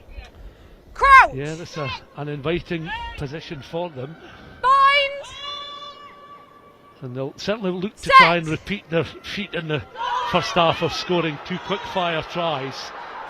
But once again, another illustration of how strong the forwards are in the Wigtownshire front eight there. The pack, a strong, powerful pack, and forcing Greenock back there, drawing the penalty. Not for the first time in the final. That's been clear for all to see. I did wonder how that scrum might go, Stuart, because Wigtownshire have really dominated in the scrum so far during the game. So I think it'll be really interesting to see how this one goes too. And does that begin to get into a player's head, because there've been a couple of occasions now where not only have Wigtownshire appeared to overpower Greenock in the scrum, they've been awarded the penalty as well. I mean, I can only assume so, because the dark arts of the scrum's not something that I know too much about, to be honest with you, Stuart. There'll not be dark arts in the women's game. No comment. Surely a cleaner spectacle. No comment. I'm sure there is, but don't ask me about the front row, that's for sure. This time it's Wigtownshire with the put in. Campbell watching her forwards draw another penalty. And given the scoreline as well, there perhaps isn't that haste that we've seen from Wigtownshire earlier on in the game to try and tap and go and try and breach the Greenock initial line of defence. But another conversation between the referee and some of the Greenock senior players. Yeah, I think they'll just be really looking to understand there exactly what it is that she's looking for from the scrum. You mentioned there that Wigtownshire perhaps aren't quite as pulsating as they were previously in terms of wanting to tap and go, but certainly Carla Campbell wants to tap and go every single time as a classic scrum half. So those are things that we love to see, open, free-flowing rugby. But at this moment in time, I think they need to get some scrum reset. As a good platform for the next phase. They're not going to sit on their laurels given the scoreline of 30 points to 12, because approaching the 50-minute mark, there's still half an hour left in the game. So there's certainly plenty of time for this game to swing in a different direction. Yeah, no, that's okay. Another Greenock player down, just receiving a bit of treatment. So first 10 minutes of the second period has been a little bit more stop-start than we'd seen in the first half, and if anything that does favour the side that has perhaps a commanding lead on the scoreboard, having done a lot of the work in the opening 50 minutes. So we'll resume with another Wigtownshire scrummage. Crouch! Yeah, guys, you're way too far apart. Mark's here, so let's come a little bit closer from you guys as well, please. Big day as well for Rosie Evans to take part in a final as a match official, and the same with the two assistant referees. It's we talk about the significance for the players, but for the officials too, it's important. It is, and they're huge occasions to get to come here and such a big pitch, such a big stadium, and such a big day, like you say. And at the end of the day, sure, if it wasn't for match officials, we wouldn't have a game. So we really do thank them for all their time that they give up for the game. No. Is the referee going to go to the pocket? I think she is, yeah. I mean, she's talked to Greenock players, she's laid down the law, explained what was going to happen, and a succession of penalty decisions coming at scrum time. And it's Greenock Wanderers' Louise Reddy, who's received the yellow card in the 50-minute mark. She makes her way towards the front of the West stand there. So Greenock Wanderers, their job becomes that bit harder, going down to 14 players. It will make the job a little bit harder. They'll just need a little moment now, just to, with her being in the front row, just a little bit moment to restructure and make sure they've got the correct players on the pitch. But I really hope that this doesn't let Greenock Wanderers' heads go down too much. After all, they will get back up to full strength soon. Yeah, so it's Chloe Woods making her way onto the pitch there. You'll see just the bottom of the camera wearing 16. Let's go, guys. She will then come on so that they have the recognised front row, with it being a front row forward being yellow carded. So down a player, but they have the importance of the recognised front row forward replacing the yellow carded player for set piece play. 10 minutes of the second half gone, a bit stop-start in the second period. High point, certainly from a Wigtownshire point of view, was the Hannah Owen try. Right in that corner between the south and the east stand. Clean grounding, further 5 points. Wigtownshire then, half-backs linking up well. Trying to find a bit of space down the left-hand channel.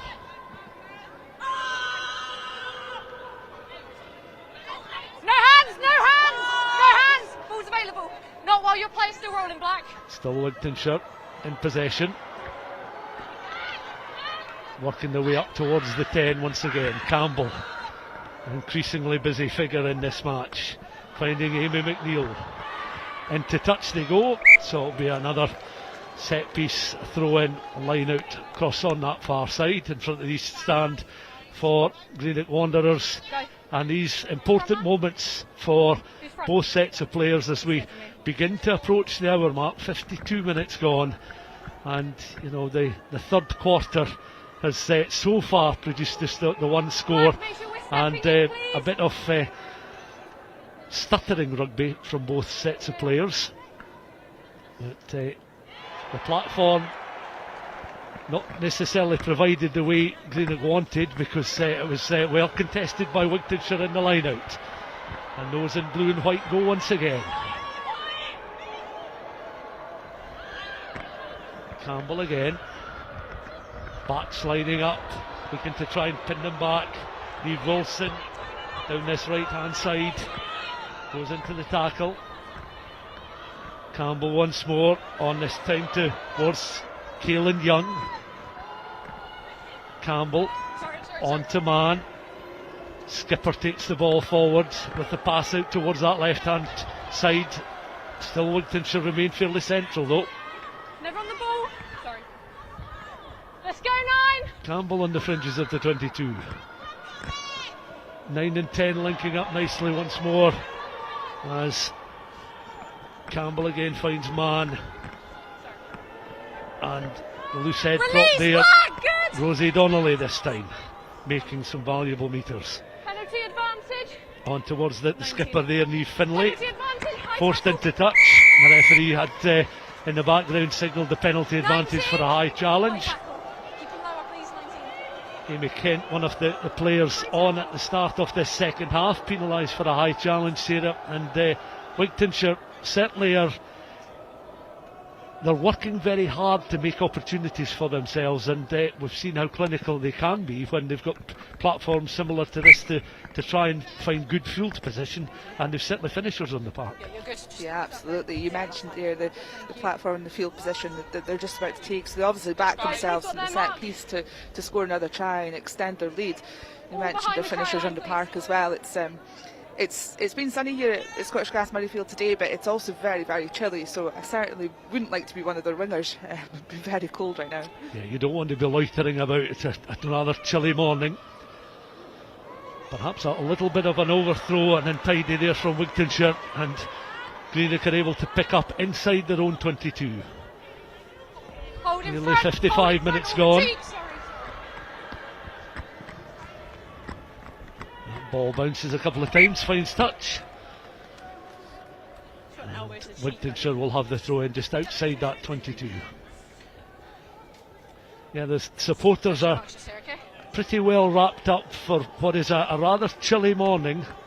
One or two Greenock supporters I noticed were sporting some rather old style Greenock Wanderers jerseys with all three colours rather faded, but clearly jerseys that have maybe seen better days, but have seen and been around plenty of rugby games in their time, I would imagine.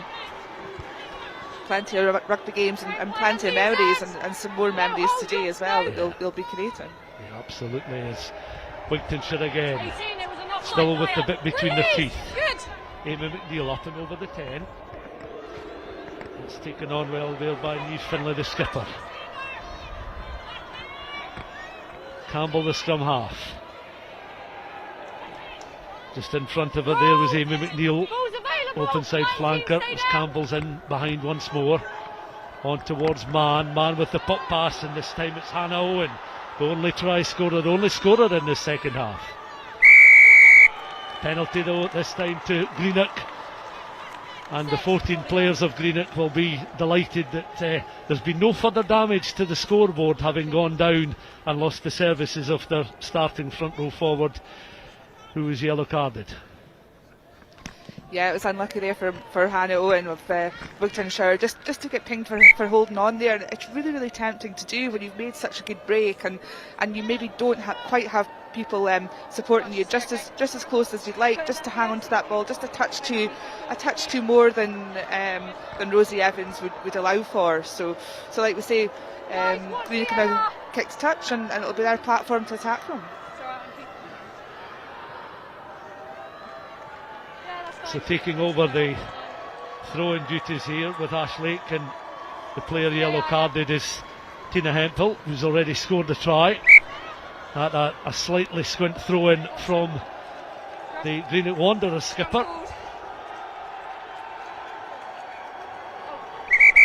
So a consequence of the squint throw, the ball will go the way of Wigtownshire when it resumes. Early, so we're just going to redo it. We'll just redo the line out, okay? Referee deciding to just, as she said, redo the line out, so go back to throw in once again. So it's as you were. So she's had one throw, and that's a better throw in, contested by both sides, but coming back on the Greenock side. Knocked on over here. Knocked on. Referee identifying the knock on. So Greenock, at the second time of asking, still unable really to get going, and that will undoubtedly frustrate the players, although they're not visibly showing it just at the moment, Sarah. It will, and we saw there that they obviously got to redo the line out there, and they would have thought. They would have thought that was perhaps a lucky escape, because we know just how dominant the Wigtownshire scrum's been all afternoon. But now they will contest that scrum once again. So just under 2 minutes left on the yellow card. Yeah, no, that's fine. Greenock Wanderers again, perhaps looking to go to the bench just to bring on some fresh minds and legs for the closing 21, 22 minutes. Certainly if you're a player on the bench, you'll want to get a run out at some stage in this game. You'll want to be part of it rather than just watching on from the sidelines. Oh, absolutely, absolutely. But I think as well that these two teams are so strong, and like we say, they've been through a whole league season as well, that they'll be playing for the entire team, for the entire 22 and more, who are out training every week. And they know that they're part of the team whether they get on the pitch or not. But like we say, it'd be magical for them for everyone to get on. Yeah, win a piece in the West Regional League Division 1, and both those matches were played back in 2024 on the 14th of September, a home win for Wigtownshire, and Greenock winning at home 15 points to 5 just under 2 months later at the beginning of November. But this occasion sets, I suppose, the league matches apart when you come to the National Stadium. We mentioned as well that Wigtownshire had made the journey up from Stranraer, many of them coming up yesterday, the team coming up yesterday, having an overnight in Edinburgh, and Greenock the slightly shorter journey through along the M8, but it's Wigtownshire with the put in at this latest scrum. 58, almost 58 and a half minutes gone in the stadium clock.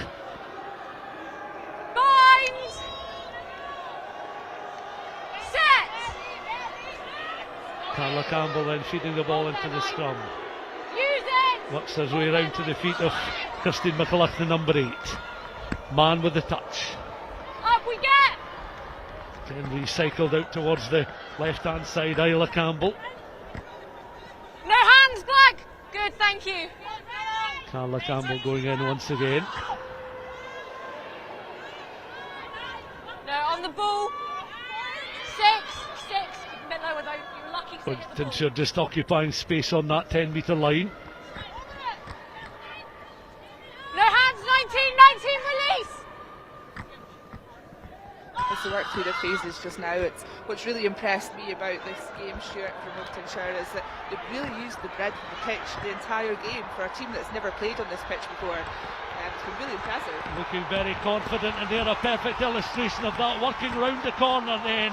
Fine piece of running from the right winger, Niamh Wilson, who scored 2 minutes before the end of the first half, adds another try almost on the hour mark. 59 minutes gone. Again, an illustration of her putting the afterburners on, an arcing run round the corner, perfectly illustrated by yourself, Sarah, seeing how well and how confident they are, spreading the ball from left to right through the hands, electing not to kick as well. You know, the hands doing a lot of the work there, and once somebody like Niamh Wilson gets into possession of the ball, you know that's going to be potential spelling danger for Greenock. Yeah, she looks like to be a really, really dangerous player, so you can see exactly why they're trying to get the ball out to Niamh and Isla Campbell there too. From that set piece, we saw her come off her wing into that channel between the 10 and the 12, just to add that extra level of hands and actually add that overlap to pull it out wide, which drew the Greenock defenders right across and made space to come back across and for her to run in another try. Lovely score, and the conversion is good as well, and that's a further 2 points, and suddenly you feel now with the scoreline of Greenock Wanderers 12, Wigtownshire 37, that there's going to be some celebrations before the players board the bus to head back to Stranraer, unless there's going to be a dramatic turnaround in the final 20 from the Greenock players. Many of them will have fresh memories of that 2019 bowl win. So they've been winners here in the past, the club, but they've got some work to do now in the closing quarter of this match. They do, but they won't let their heads fall, and you can see that they're ringing a few changes and letting those players come onto the field and make an impact where they'll be expected to. Yeah, I see Danielle Malloy has come on wearing number 22, one of the Greenock changes, and she's across on that right hand side. Rubber kit used this time as the restart.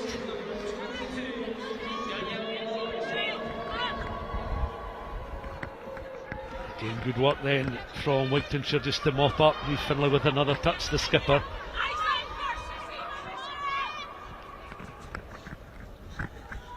Finlay again out on that left hand side. No hands now, 13, release. Good, ball Balls available. Every passing minute now, Wigtownshire just getting that little bit closer to lifting the Women's Shield final for 2025. Offside. Be careful now. 19 offside. Watch that Offside back decision given against Amy Kent. Ball with Carla Campbell.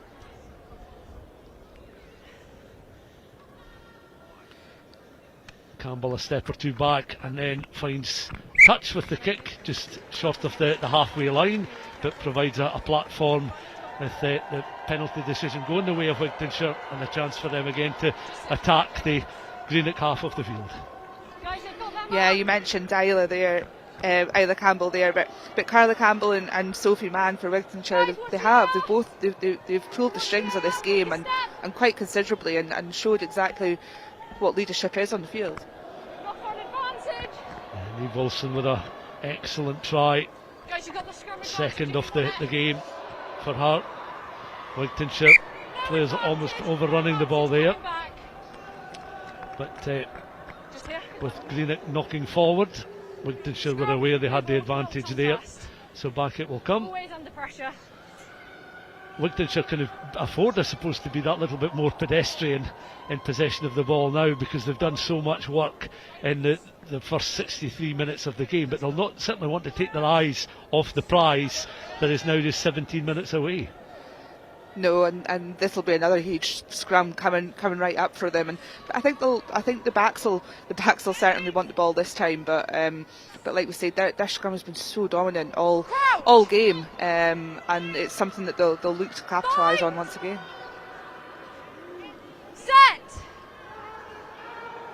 Carla Campbell with the tap into the scrum. Greenock holding their own in the set piece. Now the backs trying to get away there, but just a knock on. And now Greenock with the opportunity. Can they work their way around the corner? Planting the ball back. Picked up this time by Hannah Docherty. Electing to play the ball back in field. Julia Ballingal on the edge of the 22. But another turnover ball, and Wigtownshire again electing to play downfield. Bounce favours Greenock. Fine piece of angled running there. Offload. Emily Sweeney having just a squat down to try and gather the ball in, just off her toes there. Nicola Boffey, the vice captain, taking the ball forward, and this time Tina Hempel tries to drive her way up into that 22. Recycled by Docherty. Reinforcements coming in. This time it's the fullback, Katrina Gallagher, who recycles out towards that right hand side. One of the replacements is Danielle Malloy, just forced into touch across on the far side. She had perhaps one eye on the try line there as she was trying to emulate the success of Niamh Wilson with an arcing run, but just running out of room in front of the stand. And that opportunity just comes to nothing for Greenock. But again, just an illustration that they're going to play right to the very end of this final. Yeah, absolutely. And Danielle was really unlucky there. She's only been on the pitch a few moments, but she was really unlucky to get tackled and touched there. And it's just really good to see Greenock building some phases of attack, some phases of play, and really work their way towards this try line.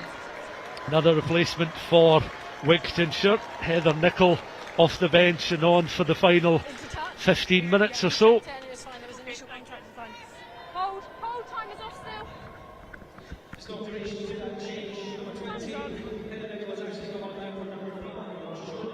So Heather Nichol on for Shona Melvin. Hold in front, retreat. Greenock from just behind their own try line, playing it downfield. Greenock now looking to reset and go once again. Fine bit of running there from the fullback Katrina Gallagher with the offload there. It's Emily Sweeney taking the ball forward inside that 22. Another turnover, another excellent piece of defensive work though from Wigtownshire, but Greenock again looking to spread it from right to left. Willing ball carriers and runners doing a lot of the hard work. Penalty awarded to Greenock, and they know that they've got to find an end product when they get into positions like this. Nice little offload open side flanker there was involved, but so too is the replacement winger Danielle Molloy, taking the ball on from Rebecca McDaird. They're getting desperately close then to this try line. You can see how close they are. They're camped. Play some crash ball here. Can they get a clean grounding? Referee signalling the ball is available. Greenock, every opportunity now to get another try on the board. Picked up then by Docherty. Scrum half on in towards Purvis, fending off challenges. Almost through there was Caitlin Haldane on her century appearance. Referee signalling the knock on. And how close were Greenock there to adding a third try to their scoring this morning? They were, and that's really unfortunate for Caitlin, just on her 100th appearance, like you say, for the club, Stuart. That would have been a fantastic moment for her had she managed that. But you know what? Next job, they'll have the set piece, and next job. Yeah, it's looking to regroup and go again. Greenock 12, Wigtownshire 37. Just over 12 minutes of this Shield final left to play. Gordonians against Hillhead in the Men's League Cup Final will be the next match inside the National Stadium here at Scottish Gas Murrayfield. That kicking up off shortly before 1 o'clock. Guys, come on. Too much movement from both sides, okay, cookers? It's like your heads aren't in the right place. Right. There we go.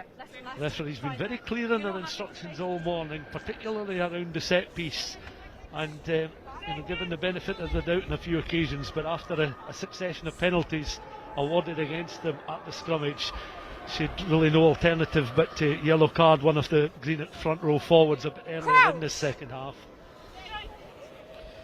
Yeah, like you say, she had no other alternative to get the game moving. But she's been great. She's been great all game. She's been very clear and concise in her decisions and her communication as well. Again from the in-goal area, Greenock pressing, but Wigtownshire were able to find opportunity to play it down towards the fringes of the 22, and a good pick-up once more by Katie Purvis. Gathered in eventually there by Nicole Beaufet. Goes to ground. Wigtownshire having forced the knock on there from Greenock. Again trying to just get out of their own 22 just now. Just over 10 minutes left of this final. Wigtownshire holding all the aces just at the moment. Carla Campbell squats down, has a little look towards the left, lets the play towards that right hand side. Campbell in again, on towards Mann. Referee has spotted a Greenock player is down, receiving a bit of treatment. Play was quite close to the injured player who's getting back to her feet. I think it could be Catriona Gallagher across on the far side. Just trying to identify it is Gallagher who's receiving some treatment just down on the pitch. 10 minutes to go, Sarah. A memorable final for both these groups of players, regardless of what happens, I suppose, in the final 10 minutes. Yeah, absolutely, and like you say, Greenock have been here before, but for Wigtownshire, this is their first time at the National Stadium, so it's not just a day, it's probably a weekend for them to remember as well. Looks like Katrina Gallagher there is back up on her feet for Greenock, which is fantastic to see, because she's been really influential for them all game. Game will resume then with another scrummage for Wigtownshire. If the scoreline stays as it is, I would imagine this is the most sort of emphatic victory for either side going back several years, because it's been tit for tat when the sides have met each other in previous seasons, but there hasn't really been an emphatic winner in any one 80-minute game. Yeah, it has, and looking back at their league results from this year as well, they were fourth and fifth respectively in their leagues, and with only two league points separating them. So it has been really, really close. Catriona Gallagher has certainly shaken off that knock she sustained moments earlier, because that's a fine run beyond the 10. Greenock in a hurry, not surprisingly. Doherty again, on this time towards Louise Reddy.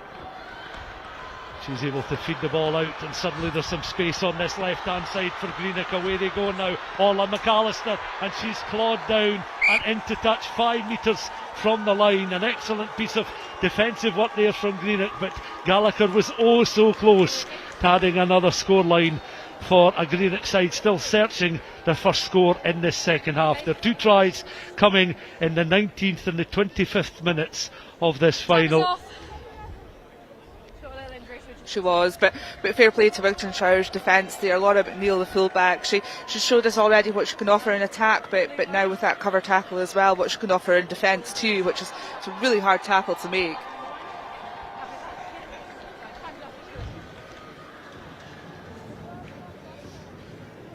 We were talking about the attire of some of the spectators a bit earlier on as well, with the bubble hats and the coats on. There is a rather sinister looking Easter bunny in amongst, I think it's a contingent of Wigtownshire supporters, and the bunny is currently on his feet dancing around. Maybe even the bunny uniform isn't keeping him warm enough. Yeah, I mean, I'm not sure what sort of Easter bunnies they have in Stranraer, but it does look to be quite sinister, like you say. But going at this rate with 8 minutes to go, they may well be dancing in the streets of Stranraer tonight. Well, I think that's the final 2 changes now on for the Stranraer-based Wigtownshire club. Into the final 8 minutes now are run out here at Scottish Gas Murrayfield for these players. Time is on. Play resumes in with this Wigtownshire throw in towards the middle portion of the line. Jumpers at the front but gathered in the middle.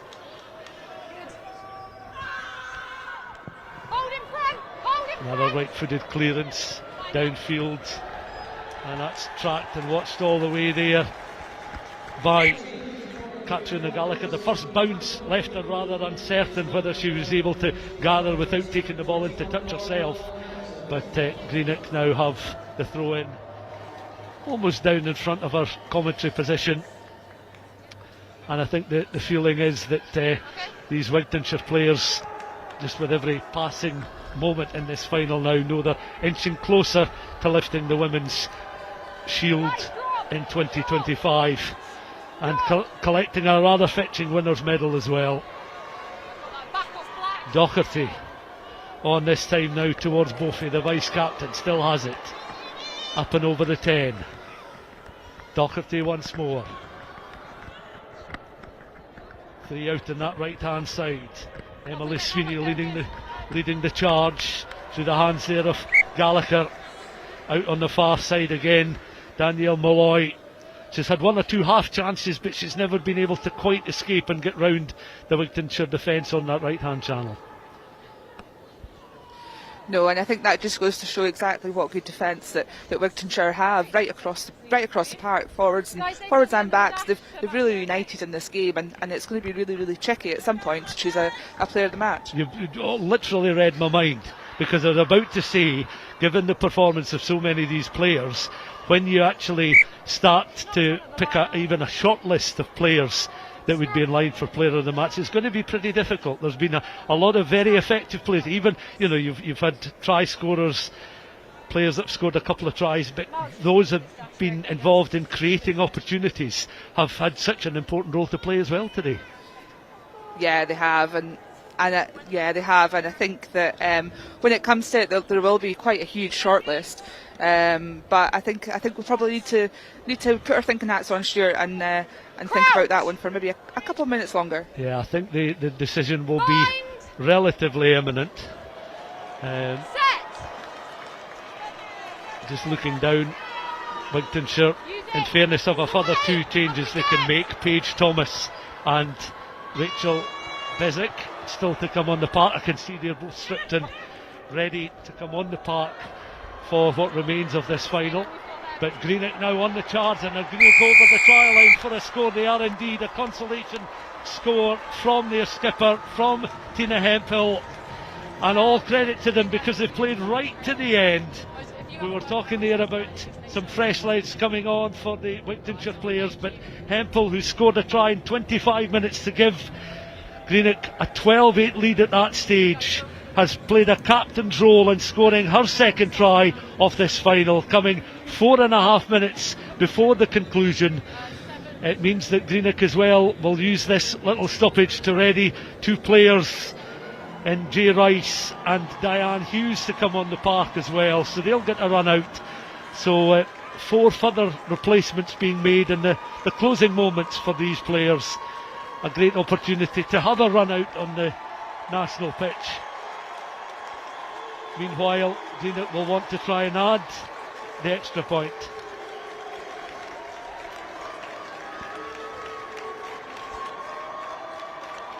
Well, and you can just see Katrina lining up the kick there. She's been really good all game for them, but I think we've spoken quite a lot about Wigtownshire players because they have been so dominant throughout the game. Conversion attempt, then from out wide just crosses the front of the posts, and it remains Greenock Wanderers 17, Wigtownshire 37. Like we said, we have mentioned quite a few of the Wigtownshire players, but for me, some of the Greenock players who have stood out have certainly been their back row of Julia, Vicky and Tina as captain. They've all been really influential.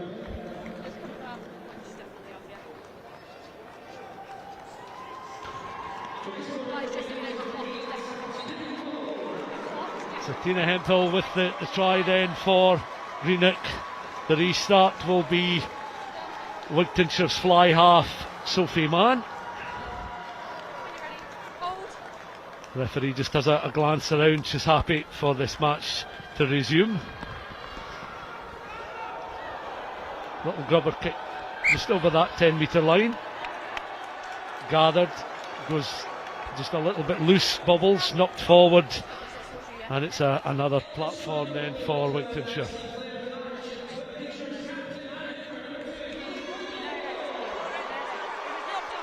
So there is the announcement of player of the match, and it's gone to Niamh Finlay, the skipper of Wigtownshire.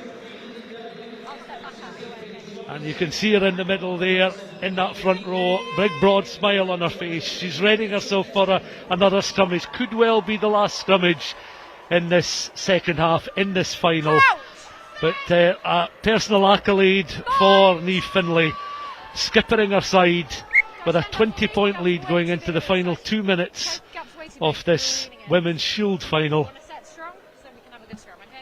Yeah, for me, so with both the wingers and the fullback both all having tries and all having really influential points in the game, and as well as with the standoff and the scrum half, both really pulled the strings in this game too. But for me, it was Niamh Finlay as captain at the hooker.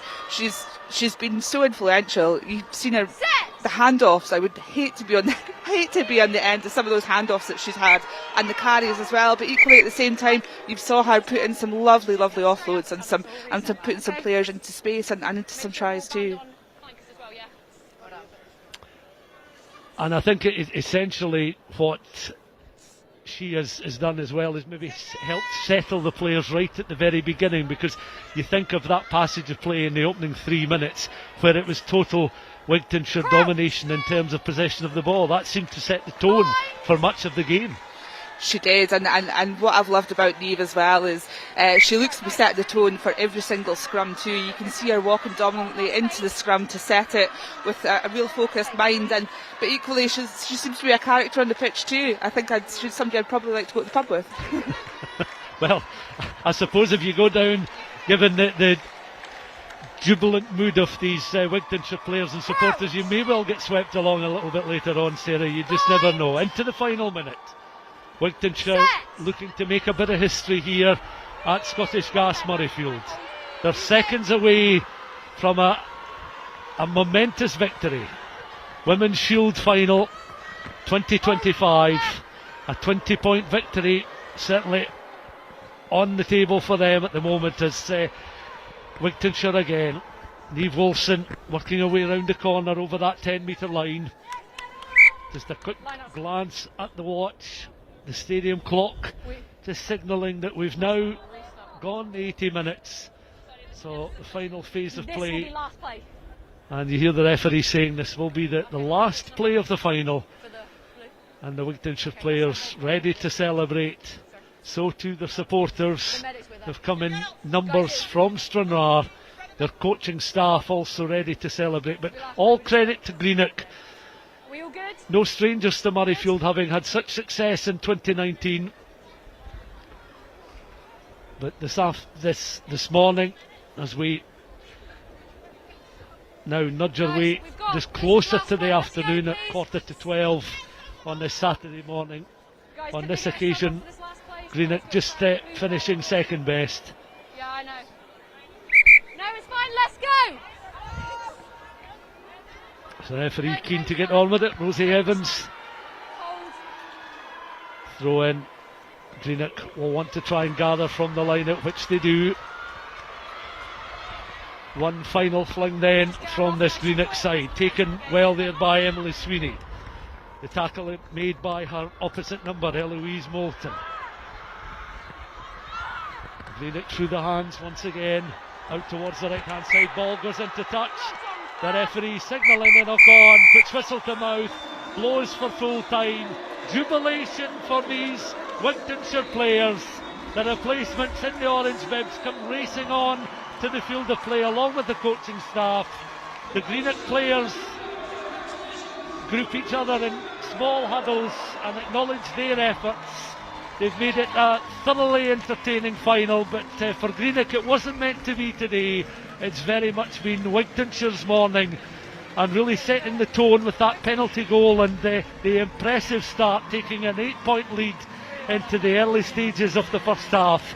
Greenock though responded with 2 tries in the space of 6 minutes to turn the tables in Wigtownshire, but the Stranraer-based side find a second wind in that first period, took a lead into half time, and Sarah, you have to say that the second half perhaps didn't offer quite as much free-flowing rugby as it did in the first, but was the result ever in doubt?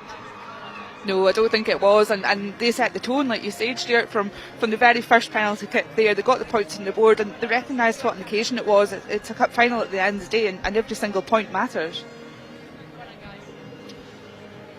So the players just acknowledging each other's efforts, and the trophy presentation will take place in just a short while. But let's have a look back at some of the scores that made this such a memorable final. So this in the second period, Hannah Owen, the outside centre, taking on the ball here. Some good work from Isla Campbell. There was Owen now. Catriona Gallagher really determined to try and force her into touch, but Owen, all credit to her, right in that corner between the east and south stand. She almost can't believe her efforts there. We'll say it's emotion, but I'm not sure if we just picked up a little knock, but we'll say it's emotion. She may well have done, yeah, as she's clattered her face into the turf right enough. But yeah, she's maybe taken a sore one there. But her teammates just making her aware that she has indeed scored. The referee had a good long hard look. There's the player of the match award, picked up there by Niamh Finlay, the skipper of Wigtownshire. And that try from Hannah Owen coming inside the first 10 minutes of the second period, just extending Wigtownshire's lead. Meanwhile, Niamh Finlay goes back to join her teammates. You can see that Niamh's obviously a well-respected character within the Wigtownshire rugby community. Every time she carried the ball, we heard the crowd shout some sort of emulation, which remind me of Pierre Schumann and the Scottish Gas Murrayfield crowd here. Every single time she had to carry, they were cheering on her. Yeah. So then squats down for one or two team photographs, and you can see that the Greenock players, led up there by Tina Hemphill, wearing number 8, receiving her runners-up medal. Hemphill scoring tries in the 25th and 76th minutes. And also alongside Hannah Docherty, worked extremely hard, now receiving her medal, Katie Purvis, along with Rachel Towell, number 11 there, the left winger, a try scorer in 19 minutes. The first of those 2 first half tries for Greenock. Nicole Bophy, the vice skipper, picking up her medal, so too Caitlin Haldane on her 100th appearance. Michelle Lyle there, and the fullback Catriona Gallagher worked very hard. Amy Kent coming on at half time, and Julia Ballingal. Here's the Bucharest Lake, and it's nice to see broad smiles on the faces of these Greenock players, because it's understandable they're very proud of their efforts despite the fact it's not quite gone their way. It is, and like we said, it's just really good to see them still having smiles on their face. But it's not just been the 22 of them that have been on the pitch today for them. They've got 2 senior sides out every single week, which is amazing, and a testament to some of the work that's been going on there in terms of the growth of women and girls rugby there. Well, it's also worth pointing out that today these medals have been made by a company in East Lothian, Oaken Black, and the winners' medals and runners-up medals are really a beautiful handcrafted sustained oak medals, so something a little bit different to what you would perhaps normally receive, but very nicely decorated, and we might get a look at 1 or 2 of them during the course of today's coverage. But a big cheer now as those in royal blue and white make their way up towards this presentation platform just down below us, and it's the jubilant Wigtownshire players that will individually collect their winners' medals. Sophie Mann opened the scoring with that penalty goal in 5 minutes. Rosie Donnelly in that front row receiving her medal, and they will no doubt want to stay close by, because as is now customary, the skipper will join them, and they will as one lift the winner's shield today. They will. You can see them all coming up there, just at the same side that the Wigtownshire fans are on as well, and all getting high fives and hugs and kisses, and it's just such a great day. Meanwhile, the Greenock Wanderers supporters continue to applaud the efforts of the Greenock players, who've done so well to make this such an entertaining final. And each of the players just working their way round towards the front of the stand. The latest to join them there, Hannah, is Carla Campbell, who again would be in contention, I'd imagine, even in the shortlist for player of the match, because she was so busy right from the word go. She was certainly up there, and she was certainly your classic scrum half, and telling their forwards exactly where she wanted them to be, but then equally knowing exactly when to throw that ball out to the standoff and out to her back line that were so expansive and played right across the breadth of the pitch, and it is a huge pitch, like we've been saying all game, Stuart. Last of the players now just joining their teammates. A full squad of 22.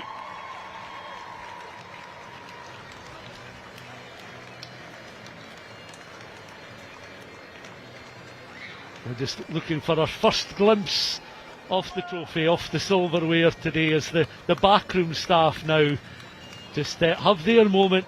A lot of work has gone into this, both sides winning their respective qualifying pools before going through quarter-finals and semi-finals to get to the final. It's been quite the journey for Wigtownshire to get to the final, to get to this stage.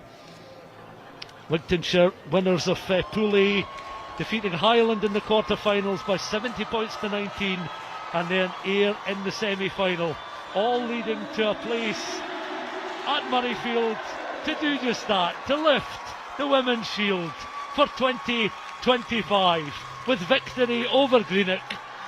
A piece of history made for the Stranraer-based club, and all credit to them, and how they will remember this 19th of April 2025 in front of a vociferous support. Thoughts also go to the efforts of these Greenock players, and a fine start to a full day's rugby here at the National Stadium, Sarah.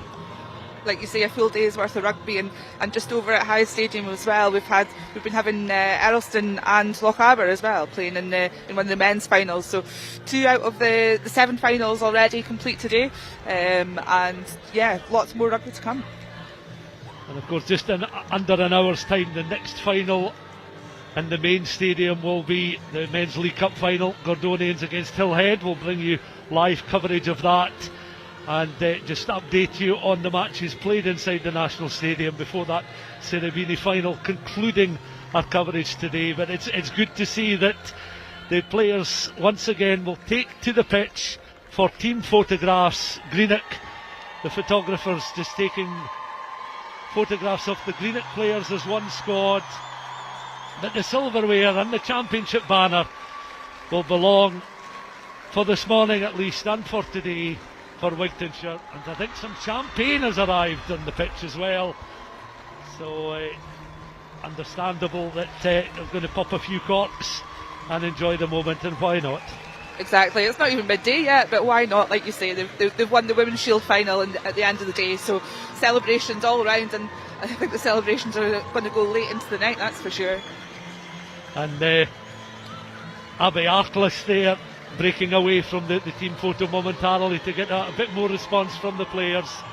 But yeah, this is a nice moment for these players, and they want to soak it up because they've worked so hard to get here. You want to take memories away with you rather than it pass without you really fully absorbing what you've achieved. Oh, absolutely, and like you've already touched on, both these teams have been in a long league season. Let's try and say that again.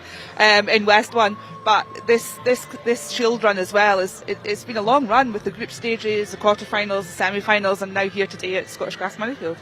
Yeah, further second half action, and this was the excellent try from Niamh Wilson, her second score coming in the 59th minute, and that really sealed the deal, I think, for Wigtownshire, because at that stage they'd hit the 30-point mark.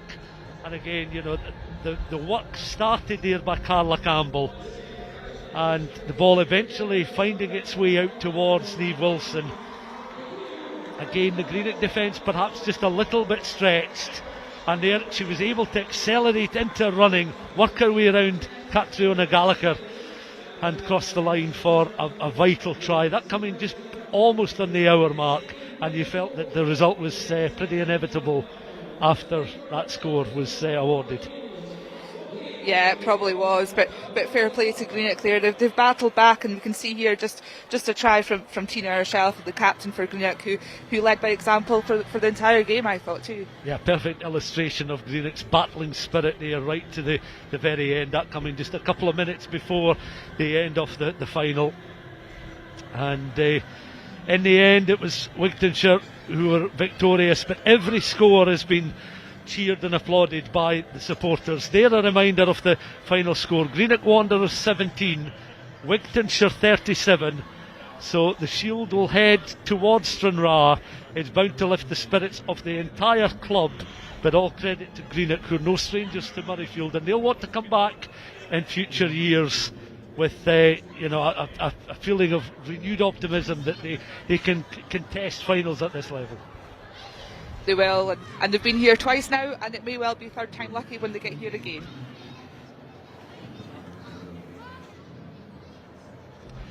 So they're a reminder of our next coverage coming up just before 1:15. The Men's League Cup Final between Hillhead, Jordanhill and Gordonians, the second of our live matches here inside the National Stadium. And that, as I say, coverage should begin just before 12:45. But from myself, Stuart McFarlane, and from Sarah Bell, thank you very much for watching live coverage of the Women's Shield Final, and congratulations again to champions Wigtownshire after their 37-17 win over Greenock.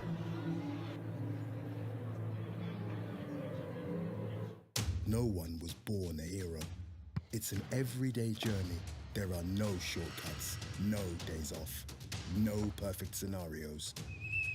Things won't always go the way you expect. But overcoming challenges is part of the game too.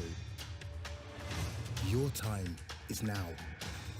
When passion runs through you, become your own hero. Mark and Samantha have tied themselves in knots trying to find a new car. It's not rocket science, Mark. Why isn't it easy? It is easy. With Arnold Clark, not only do we guarantee the UK's best used car deals, you can search and compare thousands of cars, adjust your monthly payments, and value your part exchange, all with a few clicks. Find your car your way. At Arnold Clark, we make it easy.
know sometimes life can be tough, and you feel like you just had enough.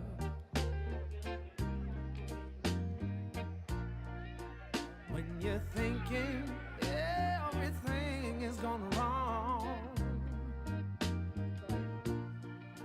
just remember that I'm here to cheer you on. Yeah, I wanna pick you up from the ground, let you know that I'm always around, 'cause I know we can make it, yes we can make it if we try. Keep on trying. I believe in you. I know you got this. Just keep on trying.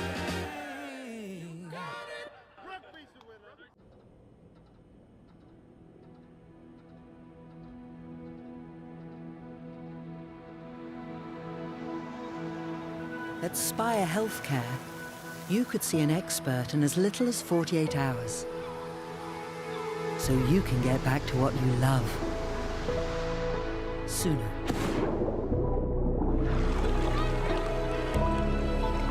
Spire Healthcare. The sooner you're better, the better.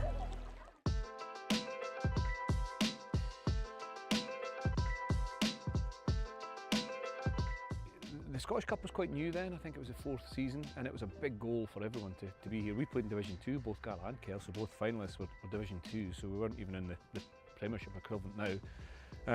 We'd beaten Melrose in the semi-final, which was a proper local rivalry at home, and we'd gone head-to-head with Kelso for Division 2 title all season, so there was loads of kind of, I suppose, rivalry built up over the years, over that season itself, as well as the 100 years before that. But it was just such a special thing. I'd never played in the pitch before.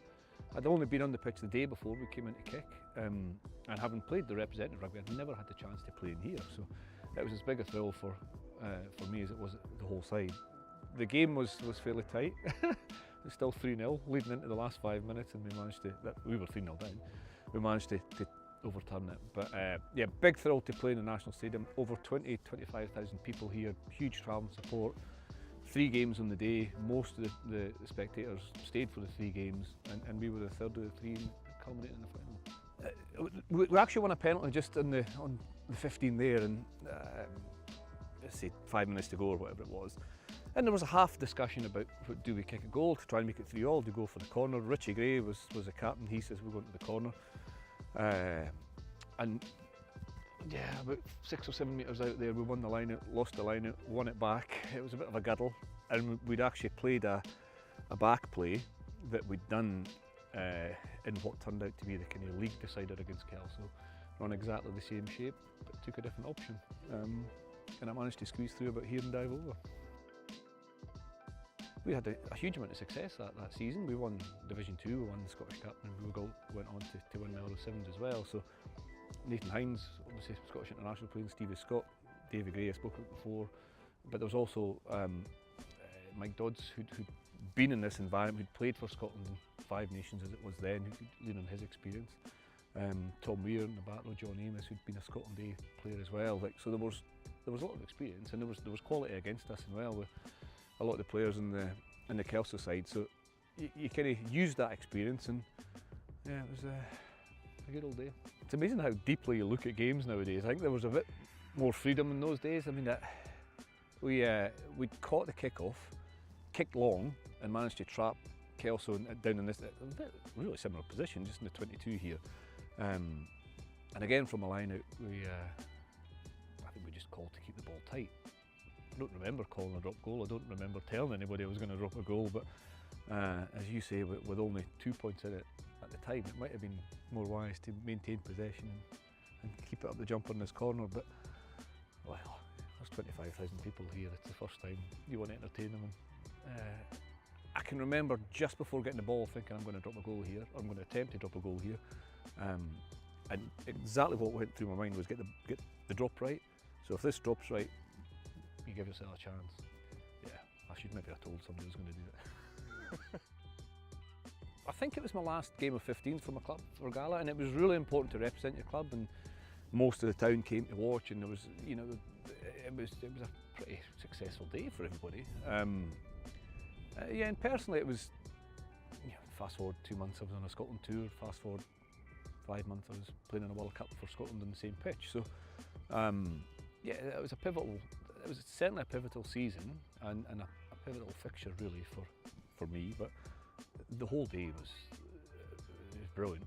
Just the bus trip up, the nerves, the tension, the atmosphere that was created, as I said before, with the noise. Even although you're trying to shut it off, you're aware of how special it is to a lot of people that are here.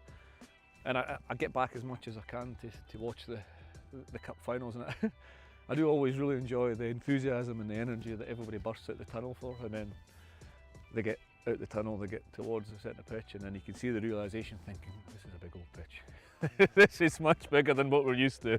You know, it's miles to the touchline, or the dead ball areas are huge, and even trying to get up the field, you know, it's a big old piece of turf that I think gives, you know, a lot of club players the thrill of playing here, but also the realisation that there's a bit of space to cover it here. We've got to be on it.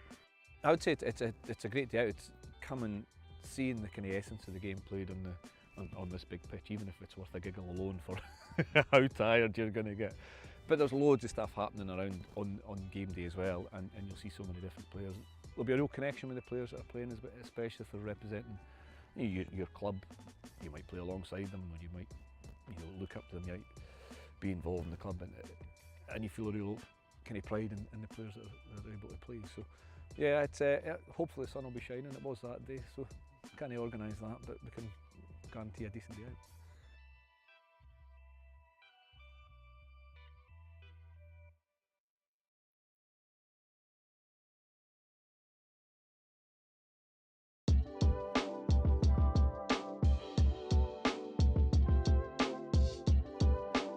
So my name's Rachel Law. I play for Watsonians and I am the first team captain. And I have played for Watsons for the last 4 seasons. So I started in 2021-22 season after I finished university, and I love playing at Watsonians. It is a fantastic club, and we are looking forward to pushing into the cup final. So I actually remember, I'm pretty sure I am on the floor about 60 metres back from this. I remember we'd broken up the left-hand side of the pitch. There was an offload, we then had a ruck, and then I was involved in that, and then Amy Conkey, who is in this picture scoring, tears off down the wing. And I just remember thinking to myself, Amy only started playing rugby about a year ago before this picture was taken. She was very new, this was our first final. I remember how excited she was, and getting to score at Murrayfield was one of her favourite memories to this day. So I remember sitting on the floor thinking, please score, because I'm not making it. But no, that is an absolutely cracking photo of her scoring, and something that she will remember for a very long time. So this is potentially one of the proudest moments that I've ever had in a Watsonian shirt. You can see myself and Ailey Tucker with our hands on the cup, and as you can see, you've got Darcy in there, and you've got little Fraser. Carly's holding on tight to the little blue bear in the right hand side.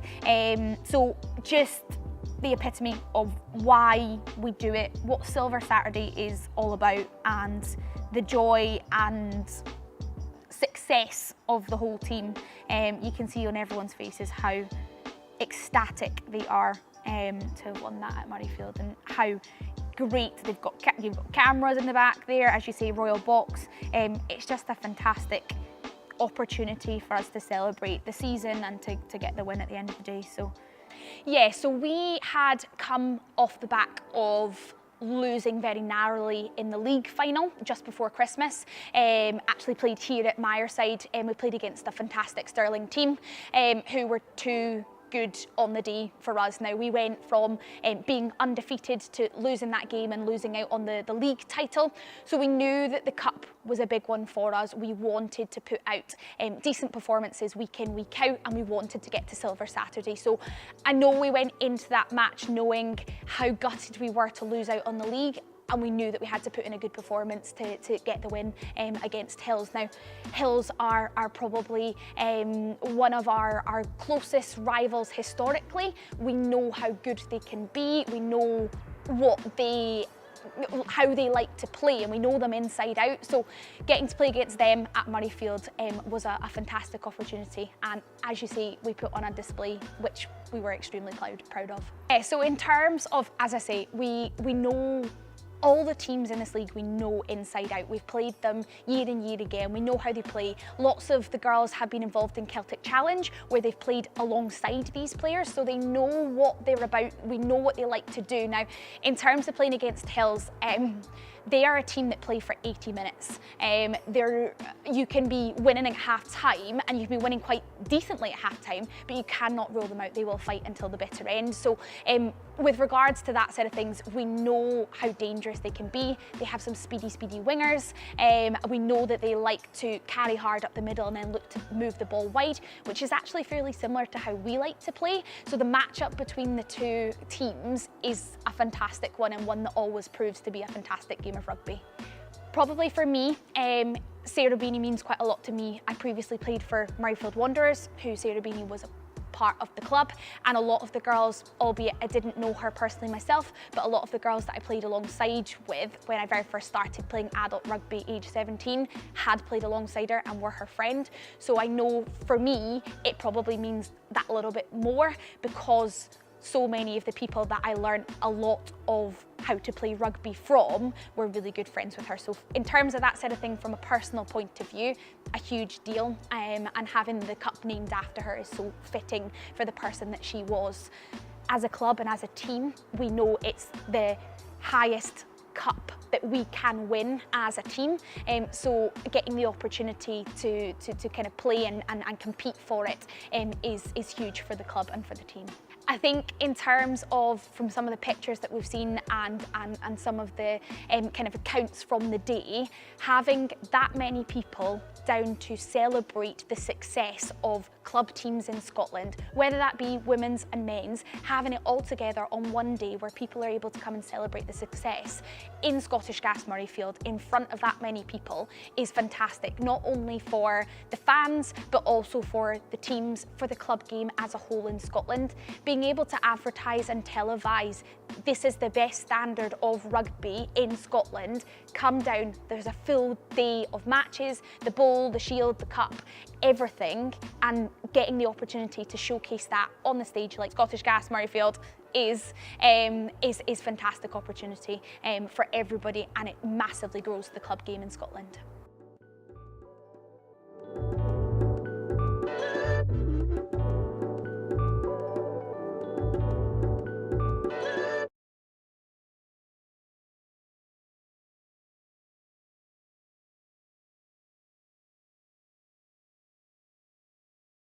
One, two, three, four.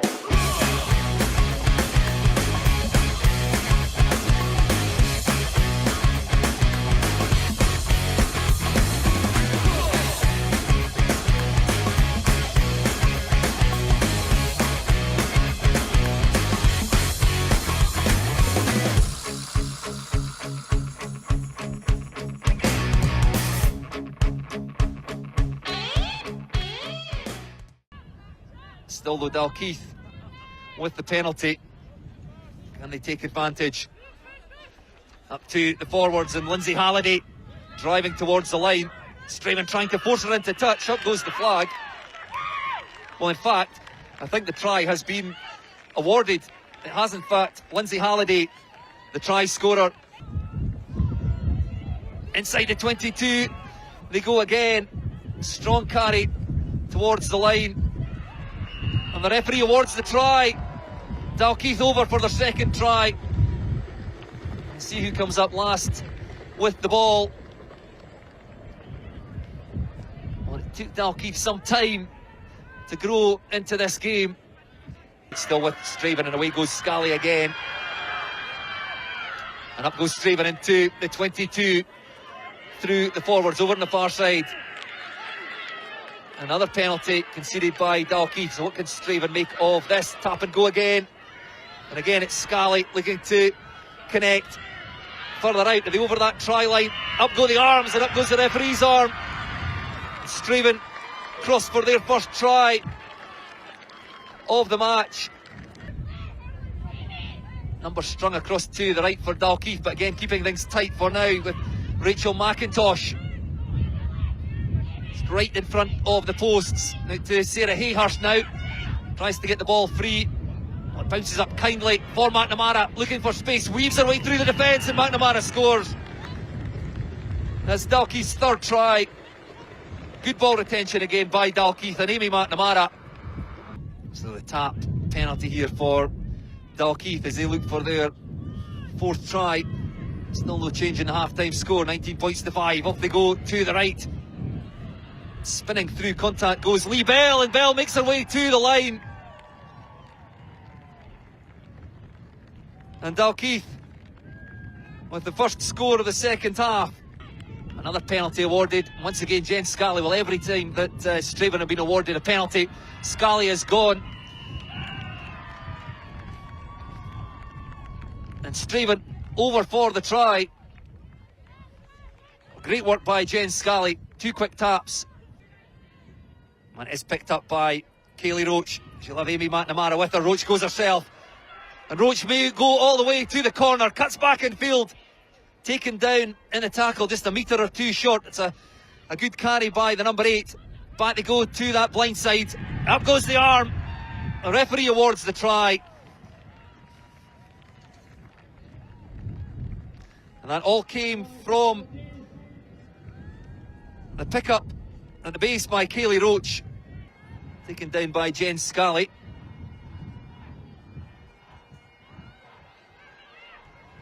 Dalkeith now very much in the ascendancy. Like to get the ball out to Abby Campbell. Tries to link with Kaylee Roach. Ball lost but goes backwards. Rachel McIntosh. Again with the offload. Finds Kaylee Roach. The number 8 is 2 players outside her. Gets the ball into the hands of Amy McNamara. And the scrum half goes in for her second try. McNamara to Rachel McIntosh. Scored 4 tries last year, yet to get in the score sheet. But over she goes, Rachel McIntosh. A really strong showing by the Dalkeith outside centre. Work their way up towards the 10-metre line. Try and keep that ball in the field of play, but evades everyone with that. The referee, Alex Haskett, blows for full time. And you can see what it means to that Dalkeith side, defeated in last year's final by Mar. They were determined not to let the same happen again.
Want to try and get it wide, the bouncing ball, it's been gathered, and then it's just a matter of wheeling the way towards the line.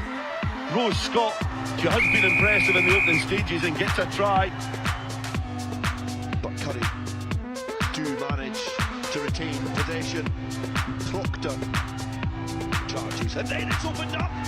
Great awareness there from Finlay Struthers to strike through, and we were just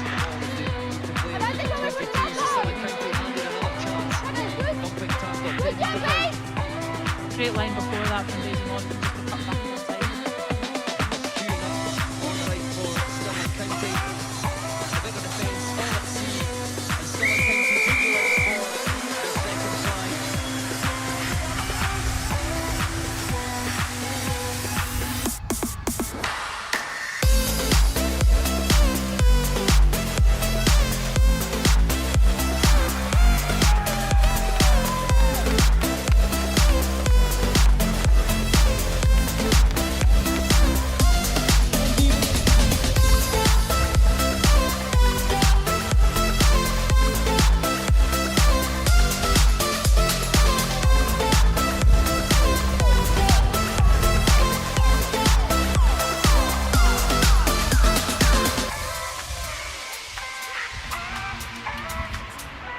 Sides look really well coached in the opening stages of this game, and we have a play in style as it then opens up again for Bigger. Great offload, and there's an opportunity here for another try. It's the fullback coming in, Neve Murray, and she powers round the defence, gets underneath the post, and a dramatic dive.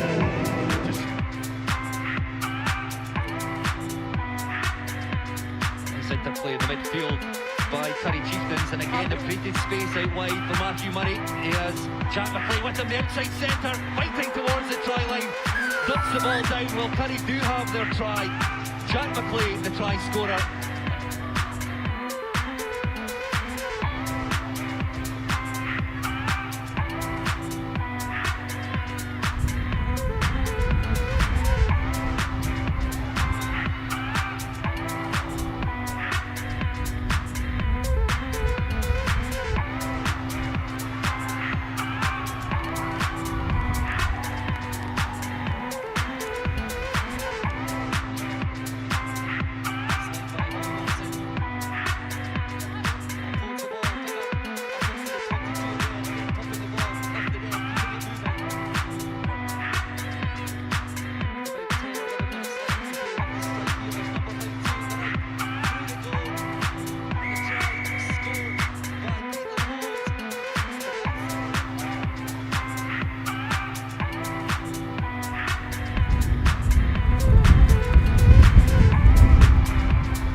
Curry a little bit short of numbers down the blind side, and again that's lovely hands by Stirling County, and the try is awarded.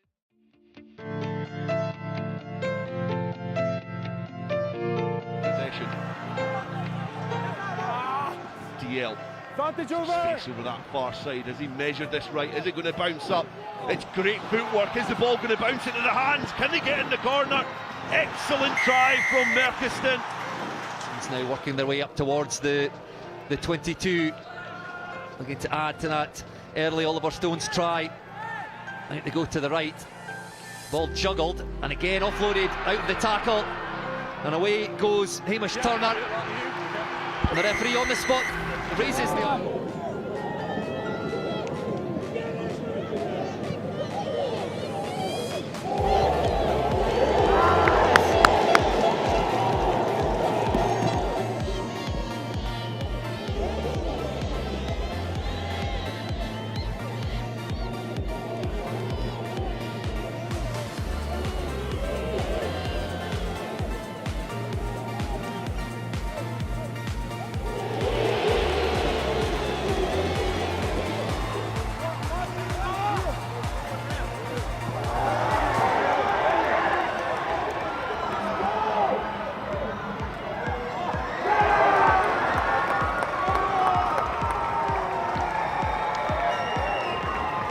The 22. It's the first opportunity of this second half for Dollar. And it goes to Max Gillespie. And cutting back inside goes David Johnston, the replacement in the Dollar Academy backline.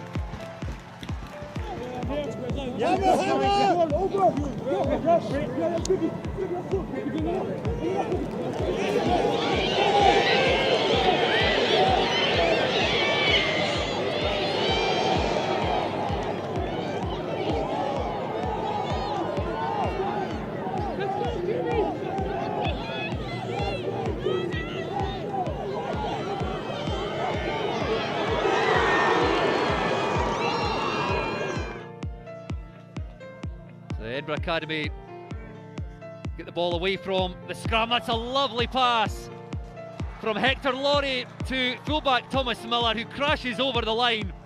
Well, lightning strikes twice. Dollar Academy scoring, not dealing with the restart, and Edinburgh Academy with the quick reply. 8 metres or so short, back they come to the right. George Watson's college reorganised their defence quickly. You feel that Stuart Melville have to score here. The referee playing an advantage. Just inches short. Forwards, the troops massing, pick and go, and over they go. Stuart Melville in for their second try. Try and encourage the George Watson's team as a little break there from Sanyu, looking to try and weave through the George Watson's line, and but great awareness there. And now through Fraser Doig, Dundee are in behind. Can they get to the line? They slide over. It's a great effort from the number 8. Seldom have we looked towards the right hand side in this game. It's mostly been George Watson's to the left, and again they splinter through, and that is individual brilliance there, just able to get in behind the defensive line.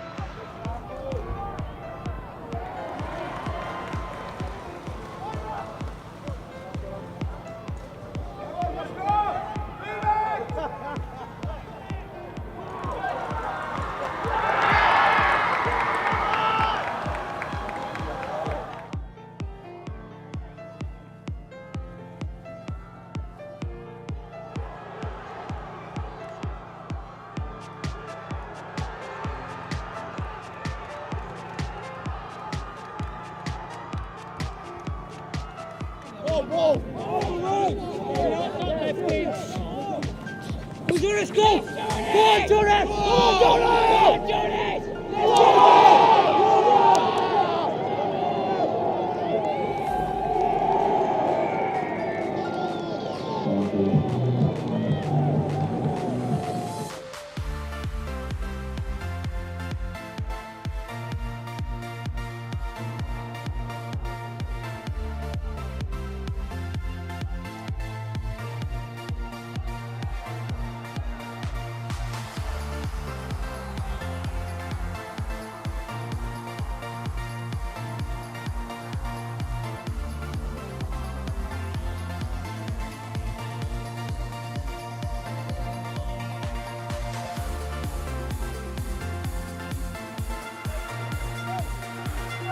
Back into murky territory. Keep retreating. Hold on. Gathered by Offord, who's been Keep retreating out of the 10. involved in most things in the opening few minutes, and he receives his own kick as well. There's another opportunity here for Stuart Melville. The bobbling ball has been gathered well. and floated off the deck and piercing through yet again. And it's another try out of absolutely nothing from Stuart Melville.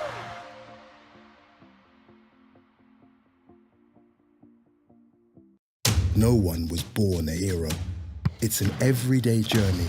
There are no shortcuts, no days off, no perfect scenarios.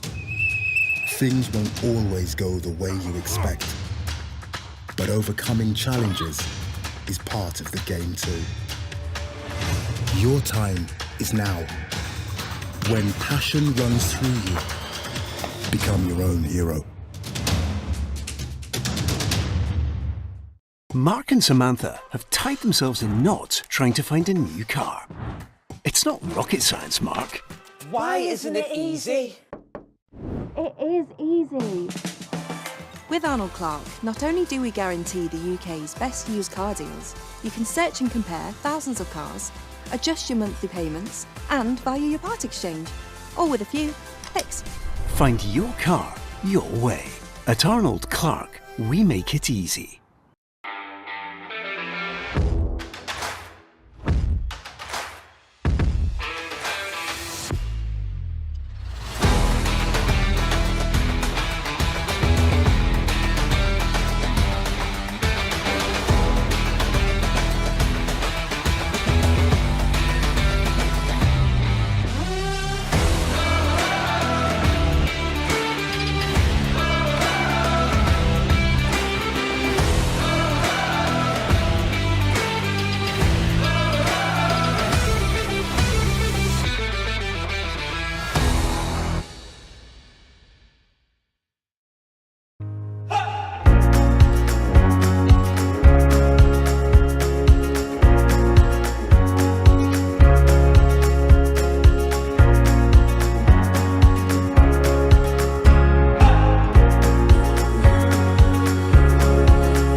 I know sometimes life can be tough, and you feel like you just had enough.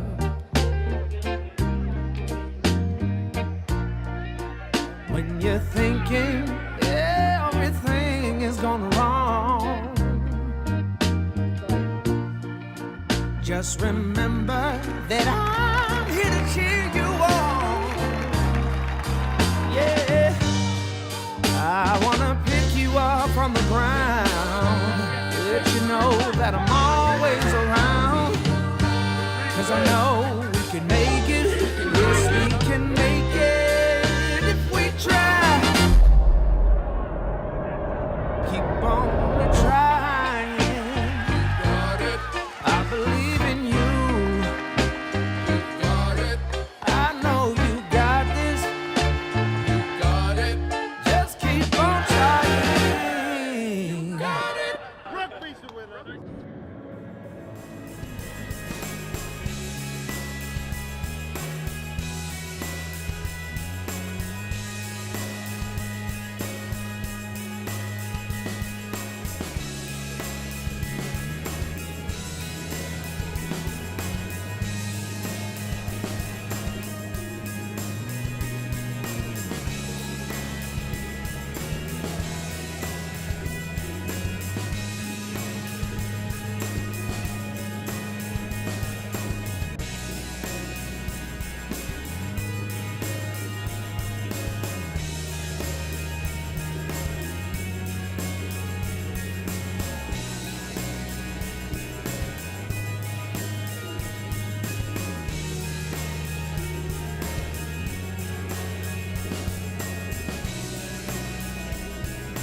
Welcome back to Scottish Gas Murrayfield for our second instalment of live coverage from Silver Saturday.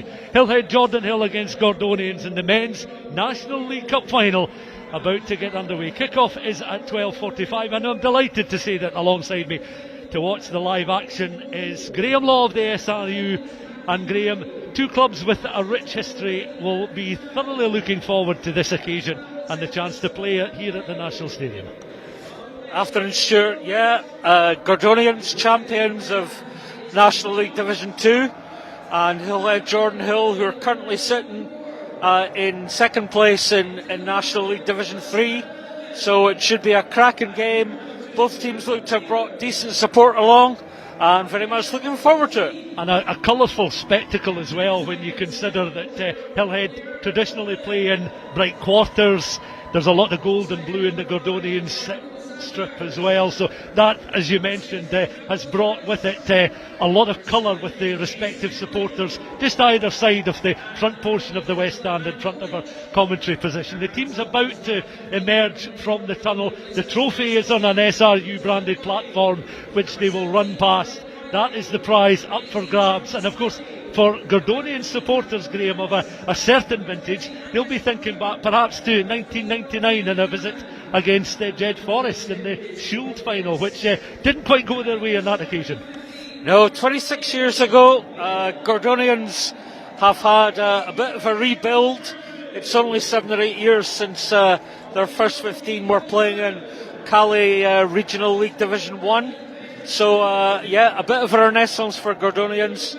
So, looking forward to what should be a cracking game today. Yeah. Well, let's have a look then at the respective sides before they emerge from the tunnel, as the selections have been made. Squads of 22, and Hillhead Jordanhill against Gordonians, the two sides that are about to take to the park. The Hillhead side then, they're captained by second row forward Blair Colvin, and they'll certainly look to the likes of Rory Hart, who's already got 31 points in the competition, to be the creative influence along with Ewan Ward as the starting halfbacks.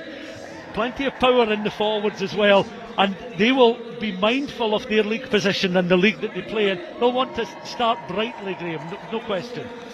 For sure.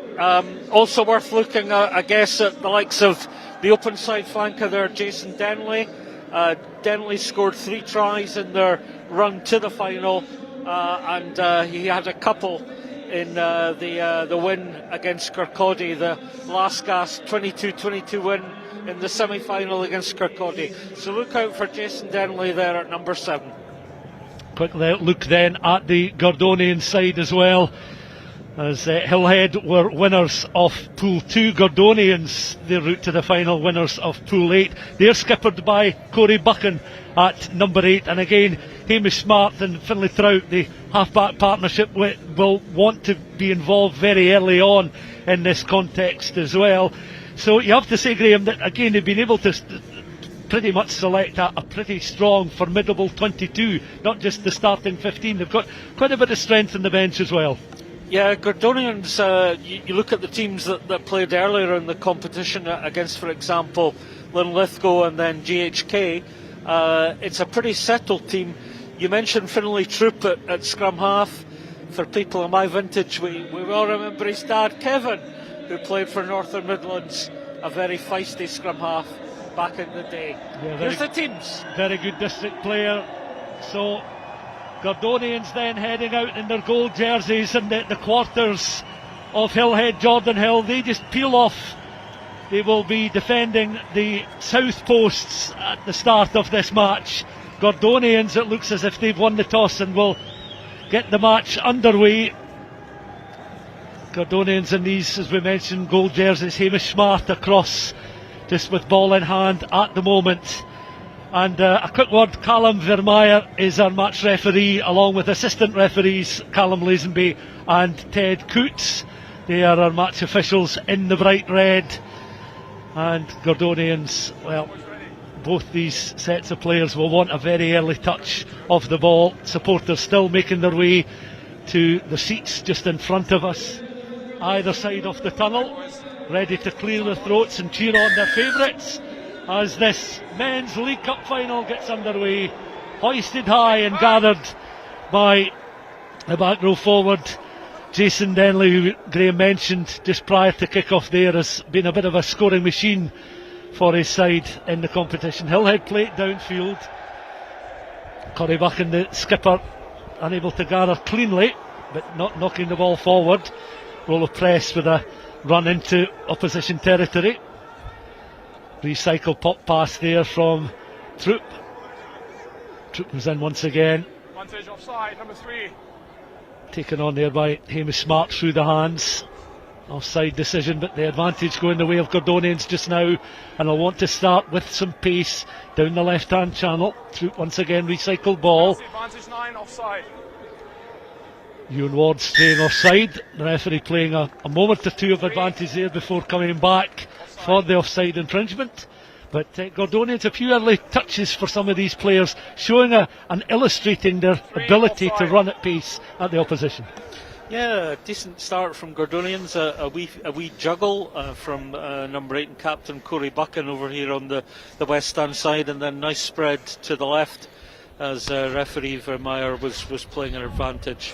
And we've got a line out within the Hillhead Jordanhill 22 now. Yeah, good kick downfield there from Josh Andrew, the Gordonians full-back. So first set piece, just in front of the stand by the 22.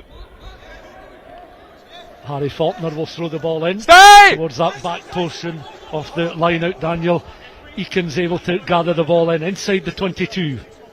Again, very deliberately looking to recycle ball. And the scrum half goes in once more. Troop on then towards Hamish Smart. And Sean Mills, as Graham saying, doing very well handling the ball and taking it into contact. The scrum half just in behind. Right start here by Gordonians. Roll out! Brodie McGrewer is the starting tight head prop as it's recycled again and goes in goal. Powerful running here, and the second row forward Rollo press needed no second invitation to crash his way through. 2.5 minutes of the first half gone. A powerful piece of running there from the Gordonians second row forward, taking the ball on nicely just at waist height. A broad smile on his face. Still had plenty of work to do, Graham, but how well he finished. Terrific finish, Stuart, and really good continuity there from Gordonians from the line out. Good hands from Sean Mills in midfield, and Rollo Press, who sounds like some kind of confectionery, has finished off a really good try. Not too many Rollos about these days, but unless there's the chocolate variety. But his hard work has been rewarded with the try and the conversion, and Gordonians off to the perfect start, leading by 7 points to 0. Rollo, of course, a famous name in Scottish rugby. Thinking of Dave Rollo. Here's the replay. A great finish from Mr. Press. Good stuff. Yeah, just pressing and probing and scoring the opening try from the restart again. Just not a clean take from Gordonians. Ben Gammy, wasn't it? Yeah, we fumble there from Ben. So he's just unable to the back row forward. Blindside flanker unable to take clean ball. It's been played downfield and is now with the Hillhead fullback with a little offload. Grubber kick through there from Matthew Murray. Too far. Just not quite got the direction and pace in the ball that he would look for straight out there. So a chance for Gordonians again. Quick line out, here we go. And again unconventional, but it's worked very well because it's into the 22. Hillhead again deflecting hands, just trying to intercept that passage of play. Gordonians knocking the ball forward. 4 minutes gone, and my goodness me, it's been a bright start, particularly from the men in these golden yellow jerseys. That was super alert thinking there from Harry Faulkner, the teenage hooker from Gordonians. Quick throw in, and there he was hearing into the Hillhead Jordanhill 22. As you say, Stuart, really encouraging start for the men from Aberdeen. Yeah, looking to try and catch the opposition off guard. So set piece and a chance now for Hillhead. Ewan Ward is their scrum half. Scott's down, feeds the ball in. just at the feet of Marinkovic, the number 8. Tried to work it just round the corner. Breeze just beginning to pick up a little bit in this west stand at Scottish Gas Murrayfield. 5 minutes gone. Early score for the Gordonians, number 5 Rolo Press, coming inside the opening 3 minutes. Recycled, and again electing just to take a few steps beyond the 5 metre line to play the ball downfield. 3 back inside the Gordonians half. Josh Andrew being the full back, electing to play it flat and just through the hands. An excellent tackle there on Finlay Brown. He had Ben Hutton just his right hand side, but the tackle has resulted in turnover ball, and a chance now for Ewan Ward to recycle. Ward has it again through the hands then of Rory Hart. Hart, we mentioned the healthy points tally in the competition so far. Both these sides of course starting out well, winners of pools 2 and 8 respectively. Gordonians leading just at the moment by 7 points to 0, and it'll come back for set play as Hillhead just very quickly looking to try and get a foothold in the game. Thinking back to the women's final we watched a little bit earlier on, it was a very, very bright start from Wigtownshire, and it did take Greenock 5 or 10 minutes to get really any meaningful possession of the ball. Hillhead will want ball and ball soon, just to settle down any early nerves. The previous scrum within their own 22, though, they built quite nicely from that. Clear and kick, and then an absolutely pulverising tackle to, as you say, Stuart, secure their turnover. Let's see what they do from the scrum possession. Marinkovic holding his own at number 8. The referee just intervenes, and we'll have another set piece just in the portion of the pitch. You see the staggered 10 metre line inside Hillhead territory, just to the right of the screen. 7 minutes of the first half gone. Supporters, many of them quite vocal, cheering on their respective sides.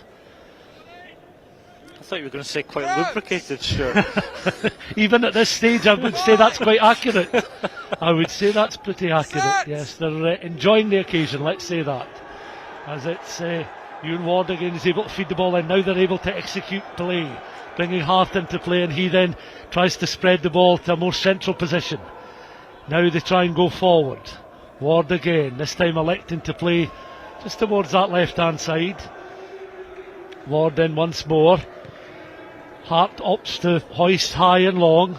2 back inside the Gordonians 22. Now that's an awkward bounce, but is eventually gathered, and the chase is on, and they play the ball out towards that left hand channel. Good pace. Oh, excellent piece of play. The fullback coming in there, Josh Andrews, down this left hand side. Andrews scampering towards the line. The referee has awarded the score. You could see Andrews was looking back to see him close towards the line. He knew he was very, very much hugging that east stand touchline, but how about that, Graham? Wonderful second score. Yeah, terrific combination. Josh Andrew allowing that ball to bounce to start with, but here we go. Collects and then blazes away in counter-attack, links up with his left winger, and there he goes. Great pace and just flirting with the touchline, but does enough to touch down in the corner. Score awarded. Yeah, Jake De Jager certainly providing the assist there. The conversion right on the touchline. You see how close he is to the touchline. Gordonians, what a start. 12 points in the opening 9 minutes of this final, and if there were any early nerves, that surely helped settle them. So this to extend their lead. It's a flat kick. Has he given it enough? The assistant referee's flag stay down, so an unconverted try. 12 points to 0. 9 minutes on the clock. We'll get to see this again, Graham. The pick-up, as you mentioned, was excellent. Now he was able to buy himself a little bit of space and then bring the left winger into play, who played an important supporting role here. Lovely pass inside from De Jager, and then the strength from Andrew to finish. Good score. Yeah, mindful that he was so close towards the line, but a good clean grounding of the ball as we return to the action, and Harry Faulkner for Gordonians. So Aberdeenshire side certainly busting the early stages. No surprise that Ewan Ward wanted to get on with things very quickly, but he's called back by the referee. Yeah, taken from the wrong millimetre there, Stuart, eh? It must have been. I mean, it's fractions. Just barely inches involved there, but back they come, so they'll go for the regulation kick to touch, and that takes them deeper into Gordonians 22 territory, and I don't think they've really had a sniff of being as far downfield so far in this first half. So we've got the Hillhead Jordanhill hooker Callum Weir about to throw in with the touch judge there, Ted Coots, a man of many years experience in the refereeing game. Coots watching on, as you can see now, Callum Weir joining in the attack here. Hillhead looking to build a platform, nice splintering run. Scrum half again goes in, picks up very quickly out there towards Delaney, who's occupied some good space, 5 metres from the line. Oh, good step. Nice weaving sidestep there as he got a clean grounding. That was well played there by Rory Hart. They're looking to regroup once more. Hillhead again trying to pile their way over. They have. They've scored a try within 2 minutes of conceding their second. An excellent score there, Graham. And it's come at a vital time. I think it's going by way of the captain, Blair Colvin. Colvin, you see in the picture, with the ball gripped in his left hand there, but wanting to play a captain's part. Excellent bit of work there from Rory Hart to set up that platform so close to the line. Yeah, Rory Hart did a great job, as you say, to get close, and then Blair Colvin, good body position, thunders over for the score.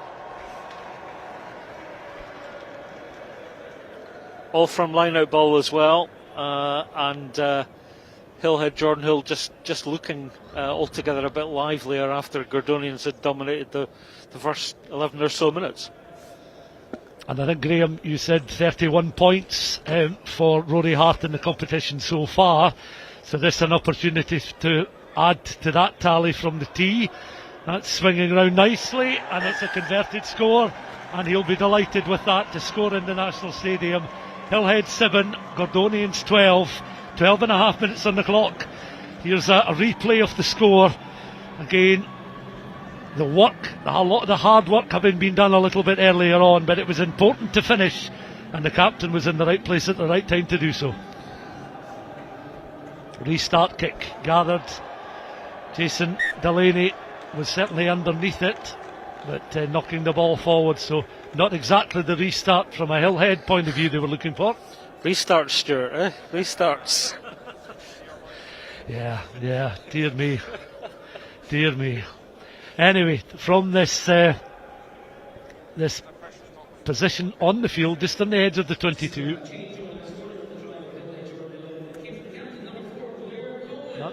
Oh, we got the score right anyway. Yep. That's good to know. Yeah, we did indeed.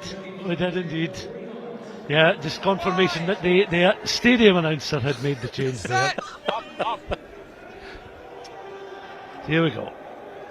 Gordonians then, ball controlled there by their number 8, their skipper, Corey Buchan. How often do we see that though? A team gets on the scoreboard and the next job is to secure the restart. Yeah. Sadly for Hillhead Jordanhill, open side flanker Jason Denley didn't quite manage to do it. Gordonians win the scrum penalty, and they're now 5 metres from the Glaswegian try line. It just puts them under so much pressure, and perhaps needless pressure, you have to say. I mean, there's not too much wind around Murrayfield just now. It's a relatively calm early afternoon, beginning to brighten up overhead as well. So this an important set piece. You're doing your job for Visit Scotland there.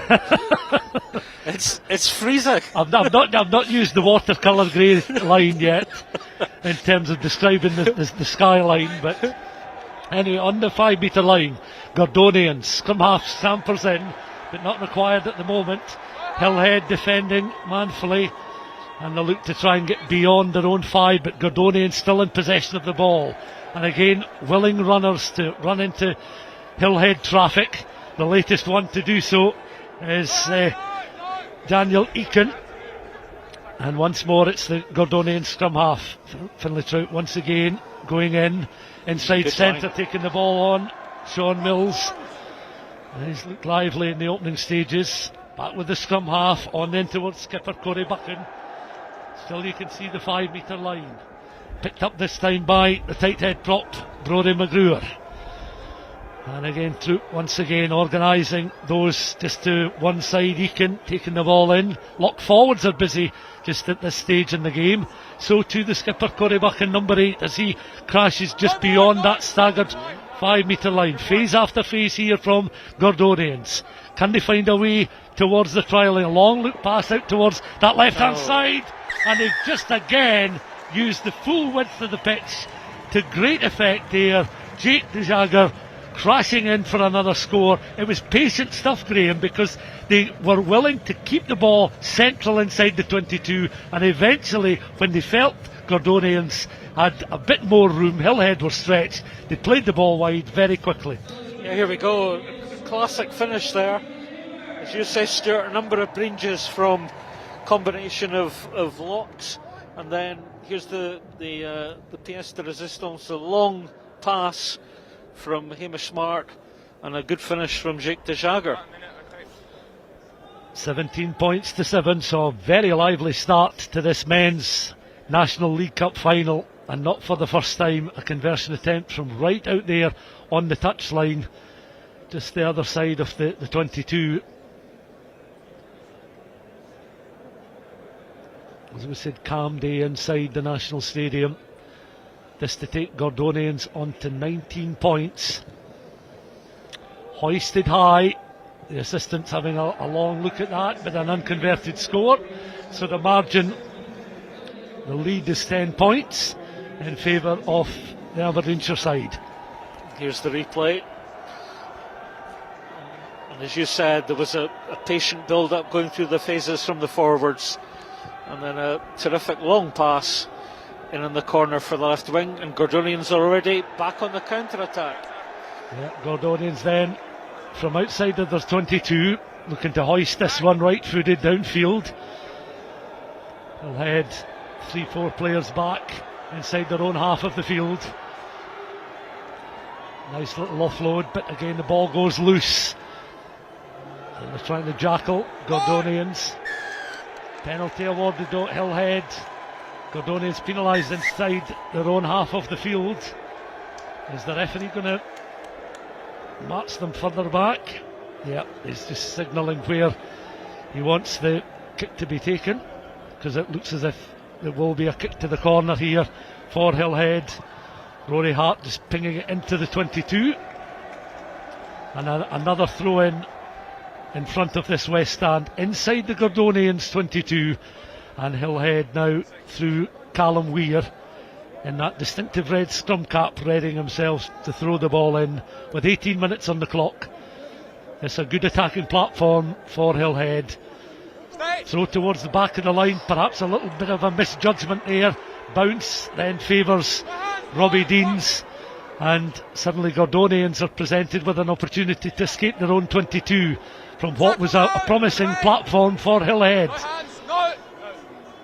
Jordanhill will be disappointed as it's played a flatter kick downfield. Winger leaves it for the fullback, who can't trap it with the right boot. Ginocchio then with the little pass out towards the right hand side, but again Hillhead working it down more centrally.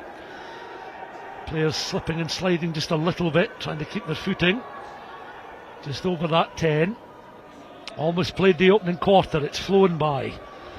Hillhead now looking for a second try themselves in this game. Fine piece of running up towards the 10 metre line. Support coming in there from Andrew Brown. Outside centre, recycled once more by Ewan Ford. And now it's taken on once again. Great determination, Brown. And the Liam Ty as well, doing exceptional work out towards the right hand side. Referee will perhaps have been asked about that potential forward pass, but suddenly Hillhead camped right in that Gordonians line, looking to recycle ball 5 metres from the line.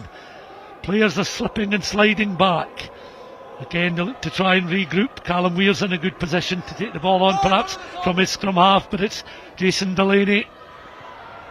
And it's back, picked up this time, played forward, crossfield kick, and they've found their way across the line.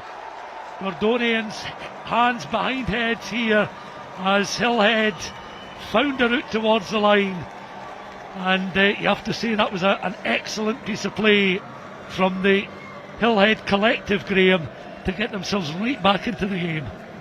The architect of all that, the lovely weaving break from Rory Hart, and then Hart, mindful of Murrayfield's big in goal area, lovely little kick into space, and Andrew Brown pouncing for the score.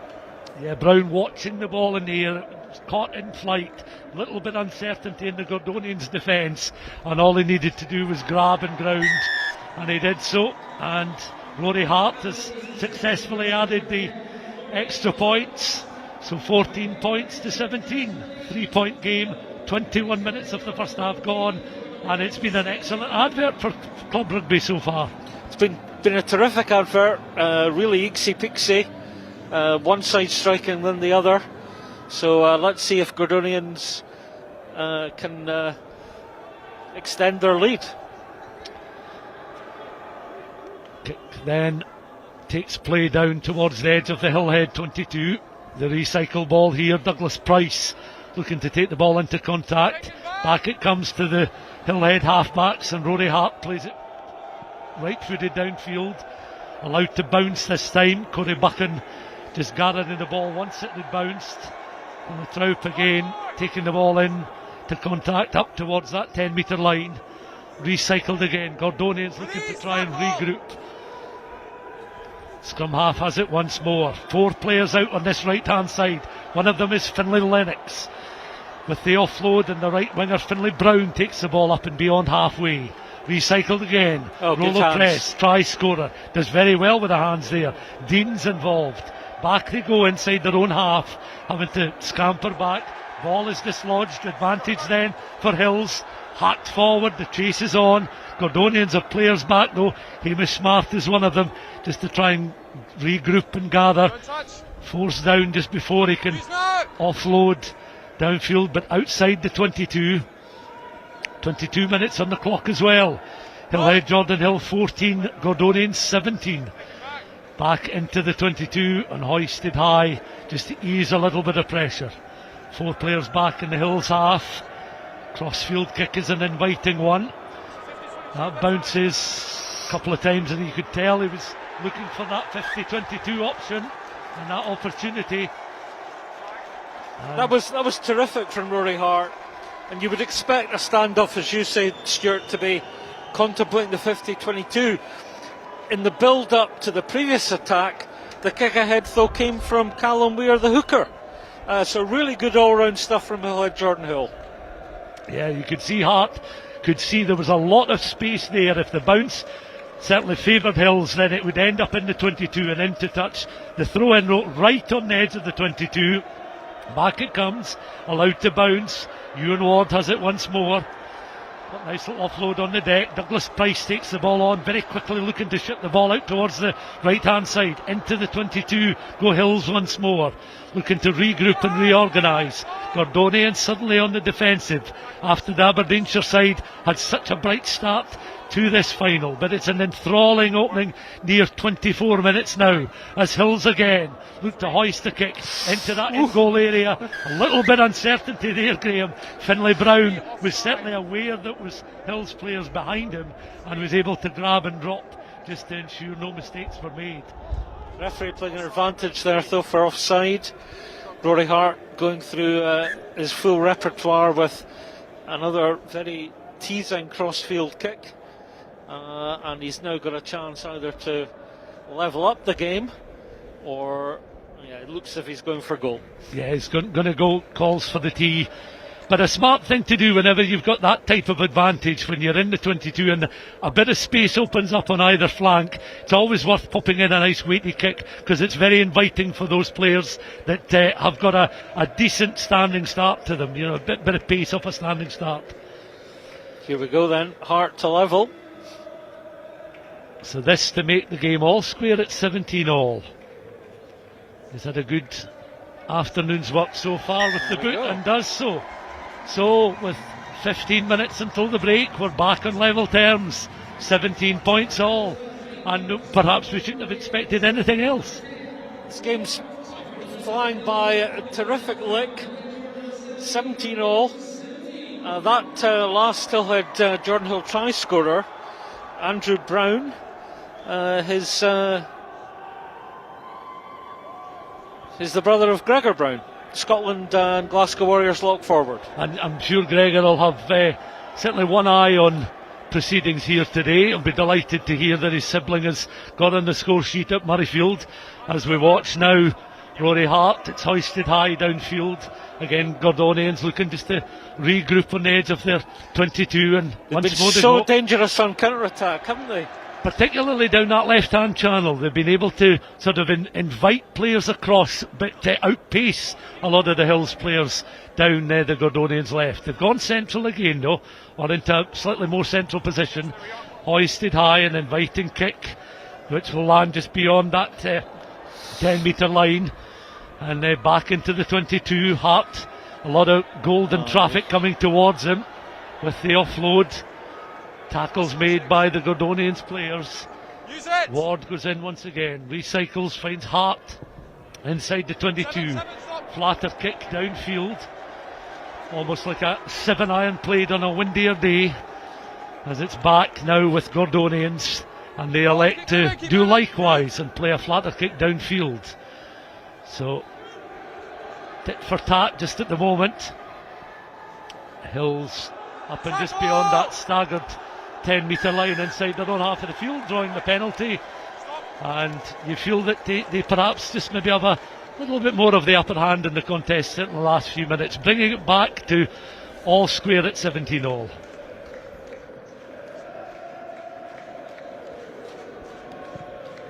Hart again, as the crowd just get that little bit more involved. Very vocal support down to our right hand side. Yeah, the respective kit manufacturers seem to have done a nice line in beanies and a few bucket hats as well. Yeah, the beanie is a very popular garment these days, certainly within the rugby community, I think. As Hills again looking to try and find a way through. Douglas Price, they are coming flying through, but knocking the ball forward just beyond that 10-metre line. Another scrummage, and as we approach the half-hour mark, almost 28 minutes gone, it's Hillhead Jordanhill 17, Gordonians 17. I thought your beanie remark there was going to be about receding hairlines, Stuart. Well, listen, I've no room to speak. It's going at a slightly lower, slower rate, but certainly getting a bit more thin on top now. Headwear is more important on a sunny day now than it was 10 years ago, let's put it that way. Let's change the subject. Stoppage in play. Let's have a quick look back. Now, you touched on this before, Graham, about the route to the final. Hills winners of Pool 2, Gordonians winners of Pool 8. But by the time the respective sides got to the quarter-finals, Gordonians had a fine win away at Linlithgow by 49 points to 17, while Hillhead were able to sneak past Dumfries Saints 24-17, and then that set up two cracking semi-finals.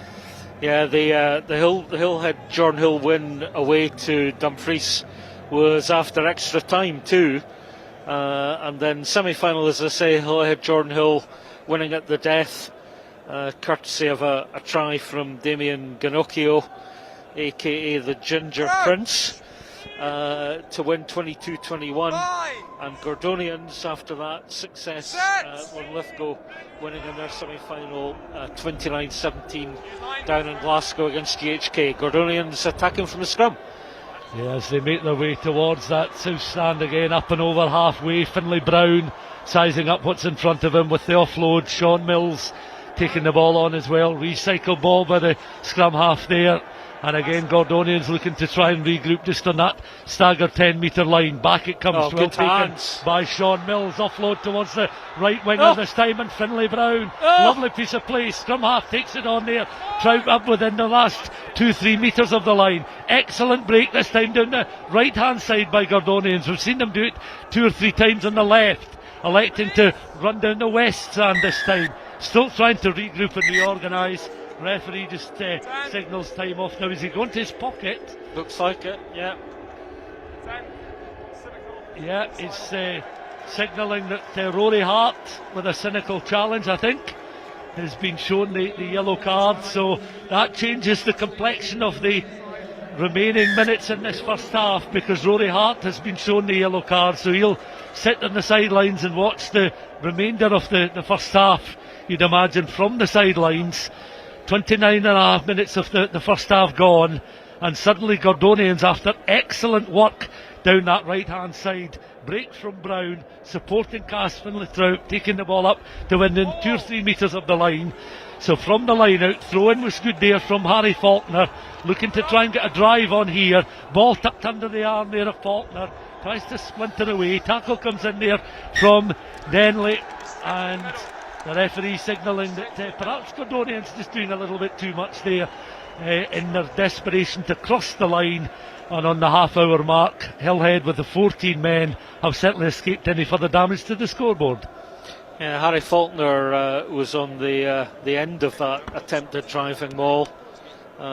Jason Denley suddenly appeared there and made the involvement to bring the drive to a close. That was terrific work, as you say, by Finlay Brown in absolutely tight space by the right touchline. We'd already seen that from his fellow winger De Jager over on the left hand side. That was a cracking attack from Gordonians. Let's see if Jordanhill can clear though from this 5-metre scrum.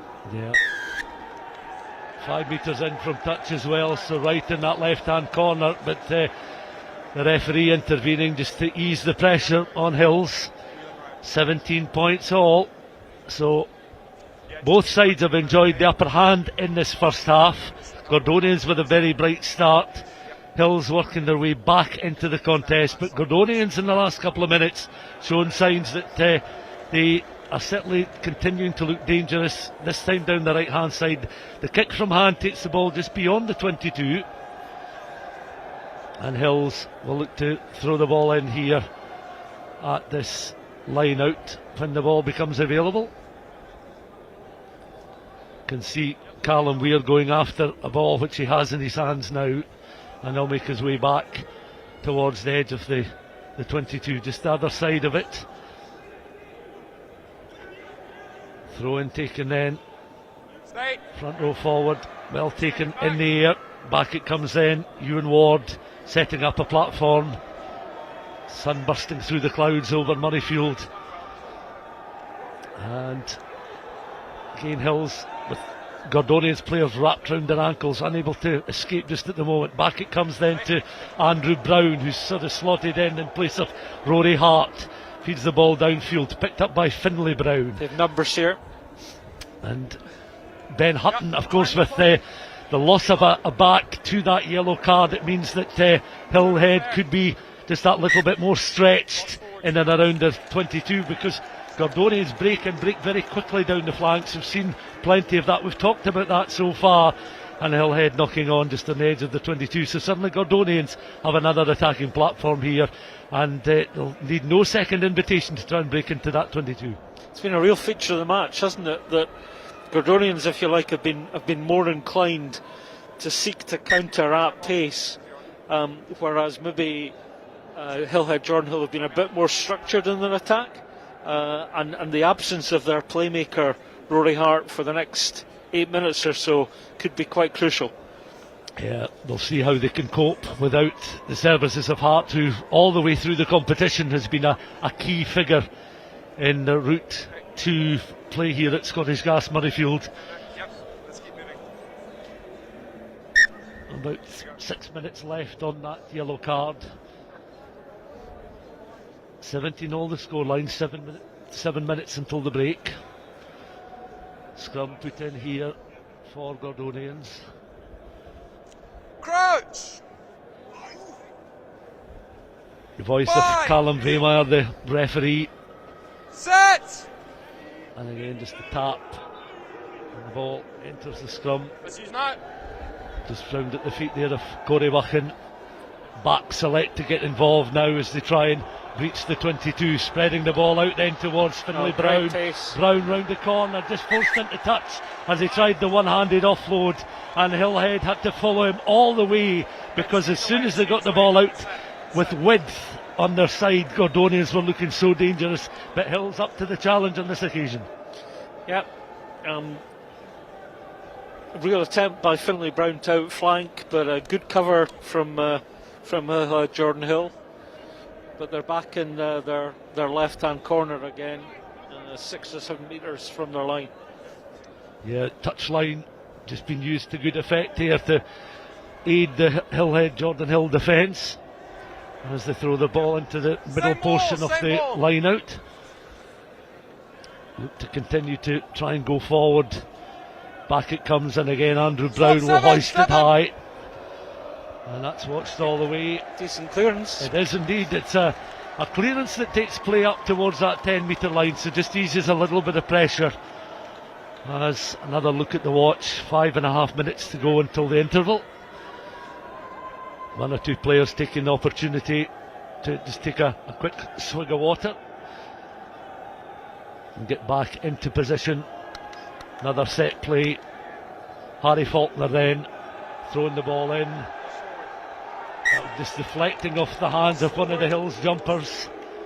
So Hillhead Jordanhill adjudged to have knocked on just on that 10 metre line, and it presents another platform for Gordonians then, with the set play closing in on the final 5 minutes of the first half. There'll be plenty of talking points for us at the break, and no further forward in knowing who will have any kind of advantage in this game, with the scoreline at 17-all, and good play from both sides, as you mentioned, Graham. Two very distinctly different styles. Just looking at the kind of the remaining time of Hart's yellow card, Hillhead Jordanhill have actually managed the period when they've been down to 14 men quite well. They've I think won that ball from the scrum as well. Yes, a steal at the scrum there, and played forward left-footed there by White on that left-hand side. Another awkward bounce, but taken on there by Hamish Smart. Runs into some open space, but playing the ball a forward pass. We thought we'd spotted one a little bit earlier on with an attack. I think it was a Hills attack a little bit earlier on, but Gordonians certainly adjudged to have played the ball forward there on this occasion. So suddenly Hillhead will be closing in on 3 minutes, I think, left on the yellow card for their fly half, Rory Hart. So he may well appear just before the very end of the first half. Another stoppage in play. Water carriers come on. Players mindful that we're close towards the interval, and neither side will want to make a mistake this close to half time.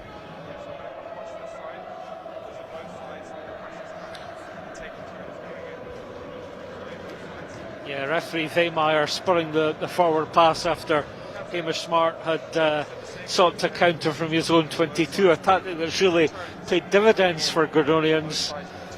The referee, who's currently based in the Isle of Skye, a former medical student from St Andrews University, former front row forward himself, encouraged to take up refereeing by his school teacher, Dave Mallett, the brother of the former Springboks coach Nick Mallett. Living up on Skye as well, that's a nice scenic part of the world. So he's having made his way down to Edinburgh, a very different landscape down here for him. Yeah, and he's been doing that all season, so we all know the old line that there's no game without the referee, so good commitment from Mr Weymire, that's for sure. 100%, yes, is presiding over this men's National League Cup final, closing in on the final few minutes before the interval. Crouch! And this now an attacking platform for Hillhead Jordanhill. The scrum half is Ewan Ward. The ball resting just Far side, you both free engaged. on his right side there as he grips it tight with the right hand. Referee not entirely satisfied with the respective packs, so they'll break away. The two scrum halves just pacing side to side, waiting on action to resume. Bit like caged tigers there, eh? They are, yeah, they want to get on with things. They're not like hanging about. Set! Squats down, feeds the ball in, gets on with it very quickly, feels his way around. Marinkovic is the number 8, is able to gather at his feet and then bring the auxiliary halfback partnership, which does include Andrew Brown just at the moment, into play. They recycle once more, just in the fringes of the 22. Again, Ward going in, having a good long hard look at his options towards that left hand side, taken on this time by Scott Halliday. Just on the edge of the 22, nice and central. Scrum half elects to go towards the right hand side this time. Rock! You can tell. Lovely offload from the scrum half there, Ward. Yeah, and Denley goes in once more just to protect possession of the ball as it comes back towards the hooker there, Callum Weir. This is good play here from Hills. Patient build-up, another illustration of their patience. Marinkovic taking the ball in, recycled by the scrum half once more. The hooker is Callum Weir. Again, perhaps needing the support there of Douglas Price. Picked up by the scrum half once more. 13 is Brown. Brown again looking to try and create a bit of space. Could open up on this left hand side. It couldn't quite find White on that left wing, but they're still occupying a good attacking position here, Hills, just before the interval. Recycled once more. Sanders taking the ball forward. This time it does find White. Fionn White just on the edge of that 5 channel. 5-6 metres short of the line. Recycled again.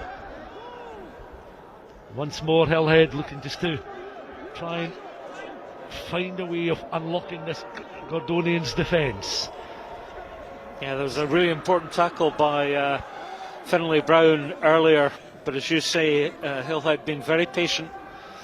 As it comes back now towards Linthai, and again Gordonians, you see players are calling to keep the defence nice and tight as it's back with the outside centre, who starts it taking on the fly half duties, Andrew Brown, and up and over they go once again. It's just sheer persistence there from Hillhead Jordanhill. Another excellent piece of play from a collective of Hillhead players, and congratulations all round, because it's taken phase after phase, but Graham, they were finally able to breach the line. Over they go for a score in front of the North Stand. We get to see this again from 5-6 metres out. Again, Blair Colvin, the try scorer, is second of the first half.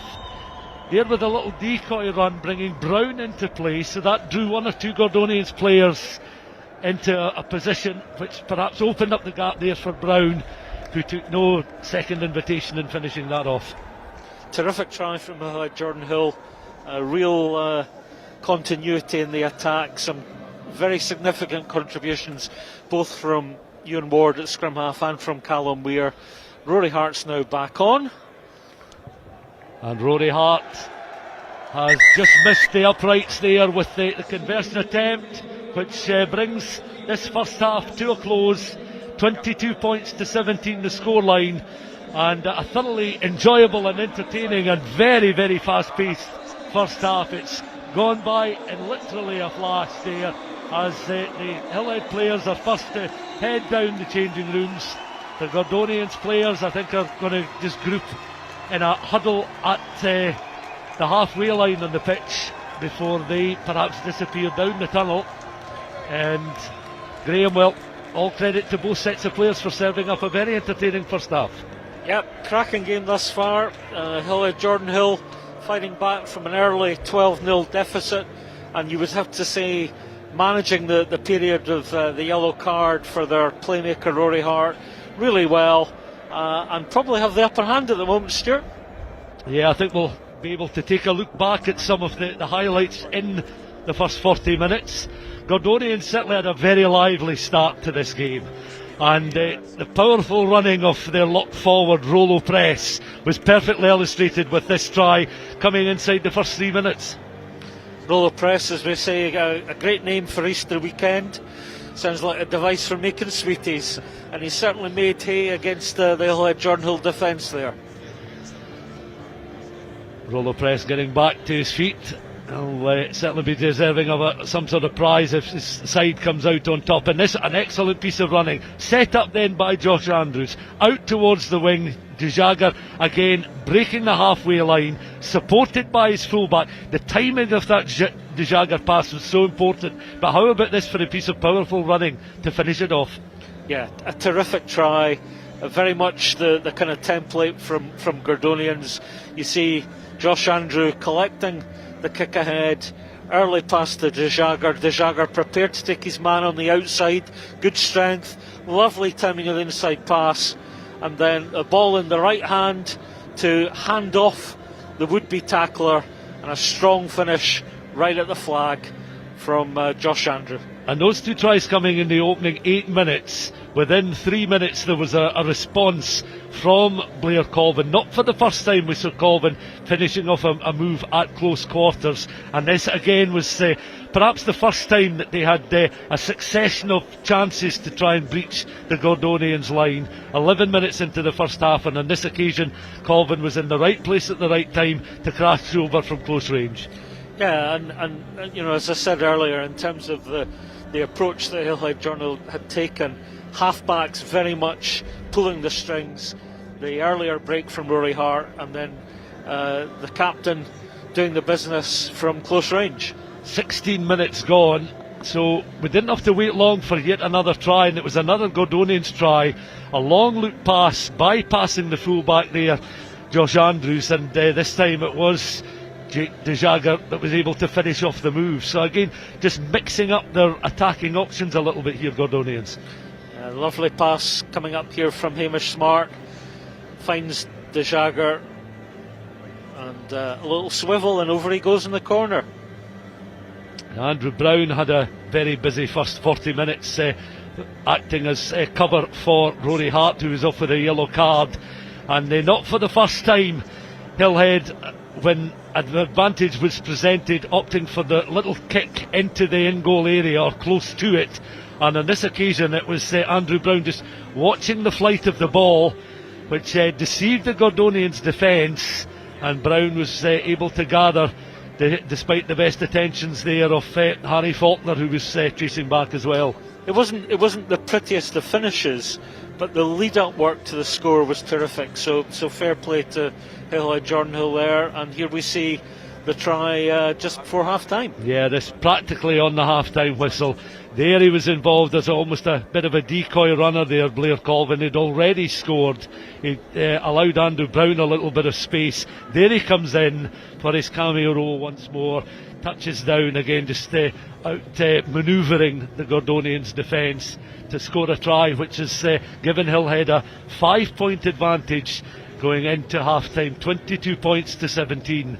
And it means that Hills have the advantage at half-time, but they know the threat is certainly significant from a Gordonians point of view, and both sides will be mindful that this game is very much in the melting pot. There is the half-time scoreline: Hillhead Jordanhill 22, Gordonians 17. We'll take a quick break and we'll be back for second half action in just a few minutes' time.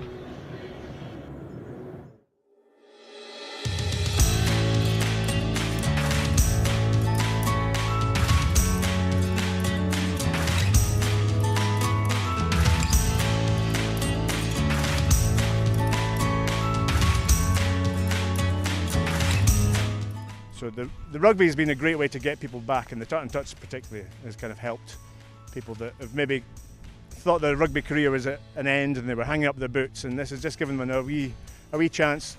So the Tut and Tuts works really well because it just gives everybody an opportunity. We probably at this time of year wouldn't have the numbers to do a mini session or a senior session, but when you throw everybody in the mix together, you get a good day like this. There's a real passion in Carnoustie for rugby anyway, and it's getting out, and the kids love a bit of fresh air, and the mums love it because obviously they sleep after they've done the sessions.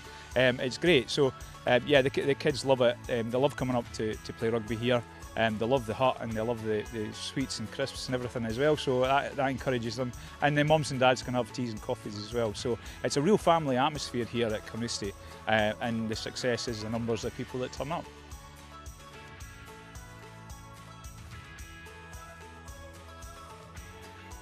I love it. The sense of community, it's amazing. And I've always been on the sidelines watching my brothers play and my dad coach. And it's amazing to actually have the chance to get involved. And it's a bit fun. It's not too serious. There's music going. It's a great way to have some exercise as well. It's good, yeah. I've taught them everything they know, by the way. Stepped him a few times. Seeing if all the stories he told us when he was younger, if they're actually true or if he's just making them all up. Let's keep them quiet. It's been really good. My boys are really quite proud of Mummy because they said after the first time that they never thought they'd see me playing rugby. So I'm only woman in a house of boys, so I just thought, well, if you can't beat them, join them. So.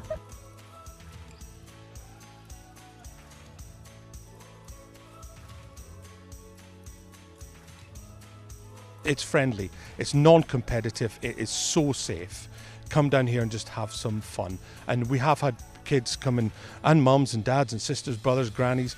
You know, we've had 6-year-olds here up to 78-year-olds here. So just come in, look at it, build yourself up a little bit of confidence and come and get involved. You'll just meet friends. They're going to be friends for life. It's rugby. They'll be friends for life, you know. Yeah, for other hubs hoping to start this, it's easy, it's simple, social and fun. Doesn't involve a lot of resources at all, or a lot of people to start it off. You just need a few. So easy to do. Pitch up and play. Put some cones out. Get a ball. Jouer.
So it's half-time. Hillhead, Jordanhill 22, Gordonians 17. The Hillhead, Jordanhill players have spent the half-time interval in the dressing room. The Gordonians players electing to spend the 10 minutes on the field of play after a fairly lengthy huddle.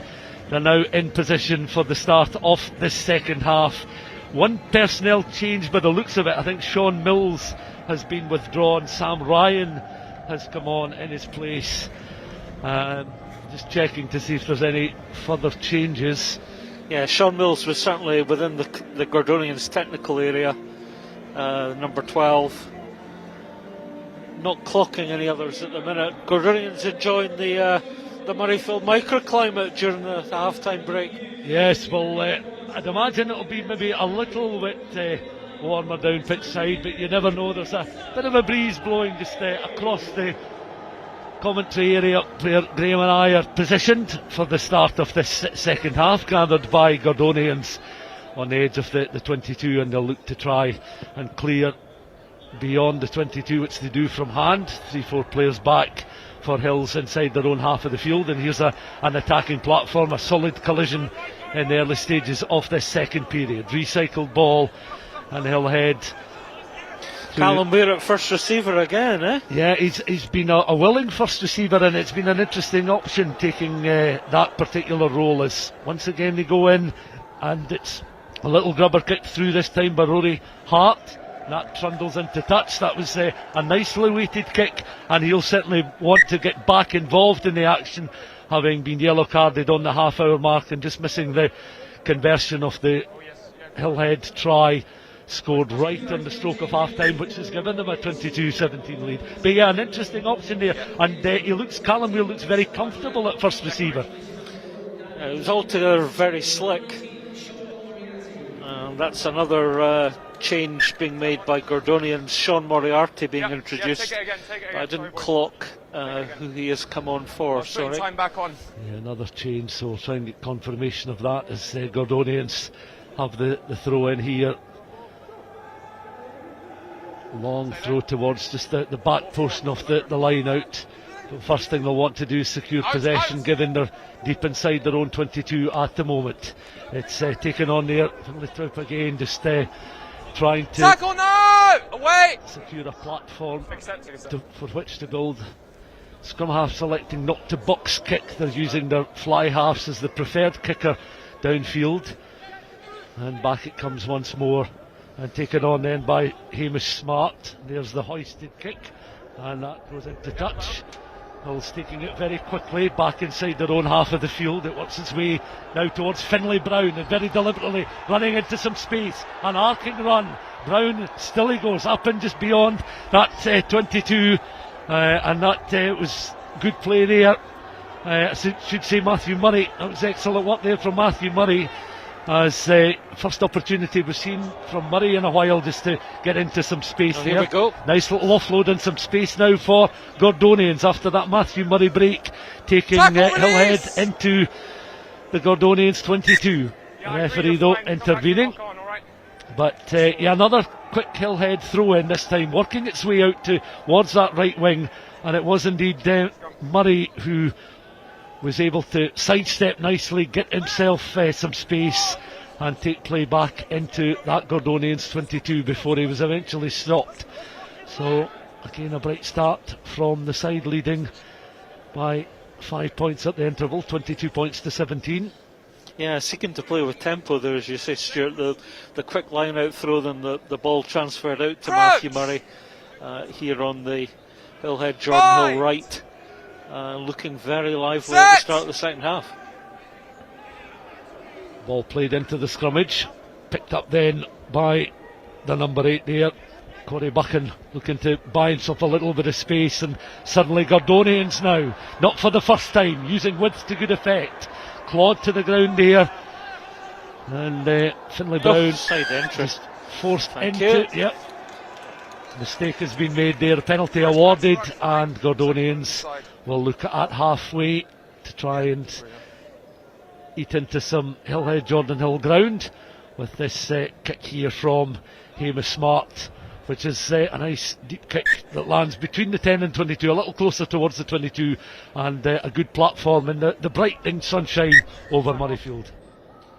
Again, we're seeing a winger quite prepared to take his man on the outside route. Good balanced running, so close to the touchline. We saw it from Murray over here for Hillhead Jordanhill on the west stand side, and then yet another example of it from a Gordonians back three player over on the east stand side. Water carriers coming back onto the park just now. Yeah, we've got a Gordonians player down within their own half, receiving some attention, but our director is correctly staying with the Gordonians forwards, who are preparing for a line out closer to the Hillhead Jordanhill 22. I've noticed, Stuart, that I think you and I are both struggling a wee bit saying Hillhead Jordanhill. No, there's too many syllables there. That's why I've suddenly abbreviated them in various forums in the last 5 or 10 minutes. Just to try and, having had one commentary already, it's beginning to test the old vocal cords right enough. Just keep the flow going. Indeed. Yes. So I think we're about to resume the last bit of attention for one of the Gordonians players just taking place. He's back on his feet, which is a good sign. It's always a good sign. Yeah. Doesn't appear to be any major concern, so hopefully we'll be back underway momentarily. Yeah, ball just in the hands there of Harry Faulkner, and yeah, Gordonians will then bring the injured player back inside the Hills half off the field. Ben Hutton trotting back into position. The outside centre was the player that picked up a knock, but he's now in position, and he'll be hoping that his side can win possession from the line out, but a rather untidy line out there, and Hillhead Jordanhill have managed to secure possession inside their own 22. The side leading by 5 points at the break still have a lead, and that's good work there from the full back up towards the edge of the 22. Regrouped, unconventional pass back there towards Andrew Brown, but Hills again are able to retain possession of the ball. They're a very patient side in their build-up. Rory Hart involved in the action just now. Suddenly an opening appears and they're able to get up and across that staggered 10-metre line. Hart has it again. Solid challenge coming in on him though by Robbie Deans, the Gordonians front row forward. Back it comes once more. Hillhead just looking to try and buy a little bit of space, and once again that's mopped up by Ewan Ward in those quarter jerseys of Hillhead. Turnover penalty coming, referee now signalling the decision going the way of Gordonians. All taken in, so no release there, and a chance now for Gordonians once more. They'll want to be a bit more effective if they go towards touch. That last line out would be disappointing from both their forwards and their backs, and I think Josh Andrew is electing to go down towards the front of the east stand, get it as close towards that 22 as he can, and that's pretty much plumb between the 10 and the 23, and it'll be another throw in for Gordonians, and over immediately goes Harry Faulkner to throw the ball in. The long outstretched forearms, ball well above head height there, long loop throw in towards the back of the line. Thank you. And Hillhead this time under a little bit more pressure as Gordonians have delivered the initial throw with some efficiency, and to regroup once again. Finlay Lennox this time taking the ball on out towards the left post of the field there. Finlay Brown doing very well, just supporting his left winger there, Jake DeJagger, so he comes across. Ben Gamy involved in the action as well, as Hillhead just trying to force them back the other side of the 22. A power tackle from Jason Denley there for Hillhead. Hands! Kind of stymied that Gordonians attack, and it was certainly welcomed by the Hillhead support. I can see that Blair Colvin wrapped in a challenge as well, trying to swap the Gordonians attack at the moment. Of course, Colvin having scored 2 tries for his side in the opening 40 minutes, and Gordonians nothing doing for them just at the moment. Yeah, it was all a bit disjointed there, Stuart, wasn't it? The quality of the Hillhead Jordanhill defence, no way through. Yeah, it's almost as if Gordonians were trying to take a Hillhead Jordanhill approach to break down the opposition, but just couldn't come up with the goods on this occasion. Both sides, good last scrum, keep it straight, keep it stable. 22 points to 17, 47 minutes of the match played. Men's National League Cup Final. Hillhead with the put in at the scrum. Ewan Ward feeding the ball in. Back! Works his way around to the feet of Marinkovic. Then he's able to release Hart, who feeds the ball out towards the left-hand side. Looking to try and inject a little bit of pace down the left. Super good timing. Played the ball forward as well. The kick and chase is on here. Gordonians have players back. The bounce was favourable, but they had to keep eyes on the ball there, which they did so. No more! Now the reinforcements coming in from both sides. Gordonians will want to try and mop up and exit their 22 without any further damage to the scoreboard. But Hillhead, an interesting tactic there. Yeah, the kick was a decent kick, but again, only as good as the chase. Inside. And it was a good chase from Hillhead Jordanhill. Perhaps a fortuitous bounce for the lone Gordonians defender who tracked back to secure that ball. Yeah, kick downfield, not a touch finder. And it's presents Rory Hart with another opportunity to play a high kick downfield. The mark is called inside the 22. just to ease a little bit of pressure. A Gordonians player has signalled he's gone down, maybe signs a cramp or a knock sustained a little bit earlier on in the game, so we'll have another stoppage here. This time it's a Gordonians player that's picked up the knock, and we've played now 49 minutes of the game, 22 points to 17, and it's been, I was going to say a tentative, that's maybe unfair to say tentative opening 9 minutes of the second half. It's not quite got going in the same swagger as the first half, but it's understandable that it was going to be hard for these players to emulate the first 40 minutes a second time round. Yeah, I do think though that from pretty much the moment that Rory Hart was yellow carded in the first half, the momentum has swung decidedly in Hillhead Jordanhill's favour. Gordonians just not really putting it together. We've not seen any of the panache that characterised their counter-attacks, and the fact, as you flagged, Stuart, even some of the line-outs going against the throw, they just haven't got back into their stride yet.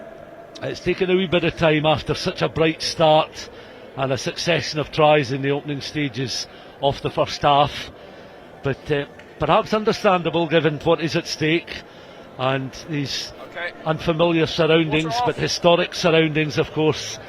It's been a calendar year where the centenary of Murrayfield has been recognised in many different ways, including Graham's appearance on radio yesterday afternoon, a thoroughly entertaining feature on the anniversary of Murrayfield, and a good contribution from yourself, Graham. Available on BBC Sounds, I think you'll find, Stuart.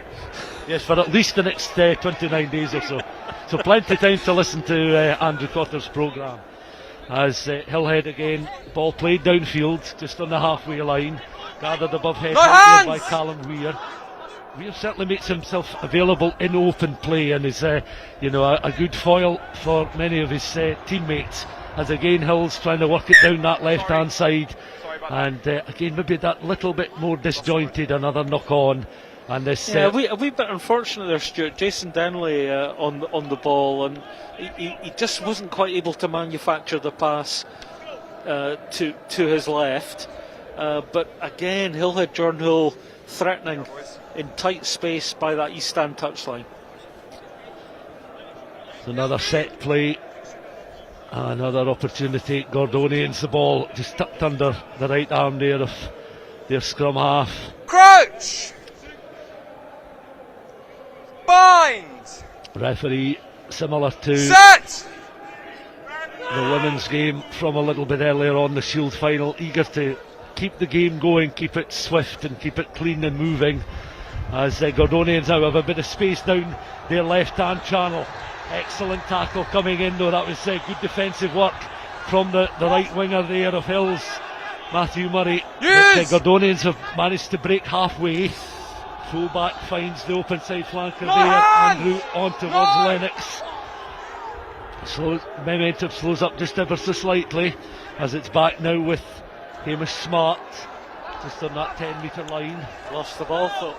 Another turnover, and Hills again determined to hold on to this 22-17 lead and perhaps stretch the ball out towards the left hand side. They are now finding some joy down this left hand flank, as Gordonians did at spells in that first half. Up towards, you can see in the corner of the picture, the edge of the 22. Recycled ball again, pinged crossfield this time by the fly half Rory Hart, and again under a little bit of pressure there, the Gordonians left winger Jake DeJager, one of the try scorers. He scored in 16 minutes in a flurry of early tries in the opening quarter of this final. Step. Almost 52 minutes gone. Hillhead leading by 22 points to 17. Gordonians electing to find touch. All live. Here's Rory Hart taking the quick throw, and Rory Hart orchestrating so much of what Hillhead Jordanhill are doing. And Hillhead, not for the first time, are confident enough to take those quick throw-ins just to keep the ball moving and keep the game flowing. And White was able to gather, he's devoured in a tackle, but is again picked up then by Ewan Ward. Callum Weir down this left-hand side. Well, we've seen him do this so often, but that was a fine break from the hooker. He managed to get into some open green space this time, up to within the final 5 metres. Excellent bit of play then from Callum Weir. Now we've seen him involved as first receiver, but that was the first time he actually had some space to run into and really test the resolve of the Gordonians defence. And the sidekick who was alongside him, Ewan Ward, the scrum half. So some really influential contributions coming, as you say, Stuart, from Callum Weir at hooker and the Hillhead Jordanhill halfbacks.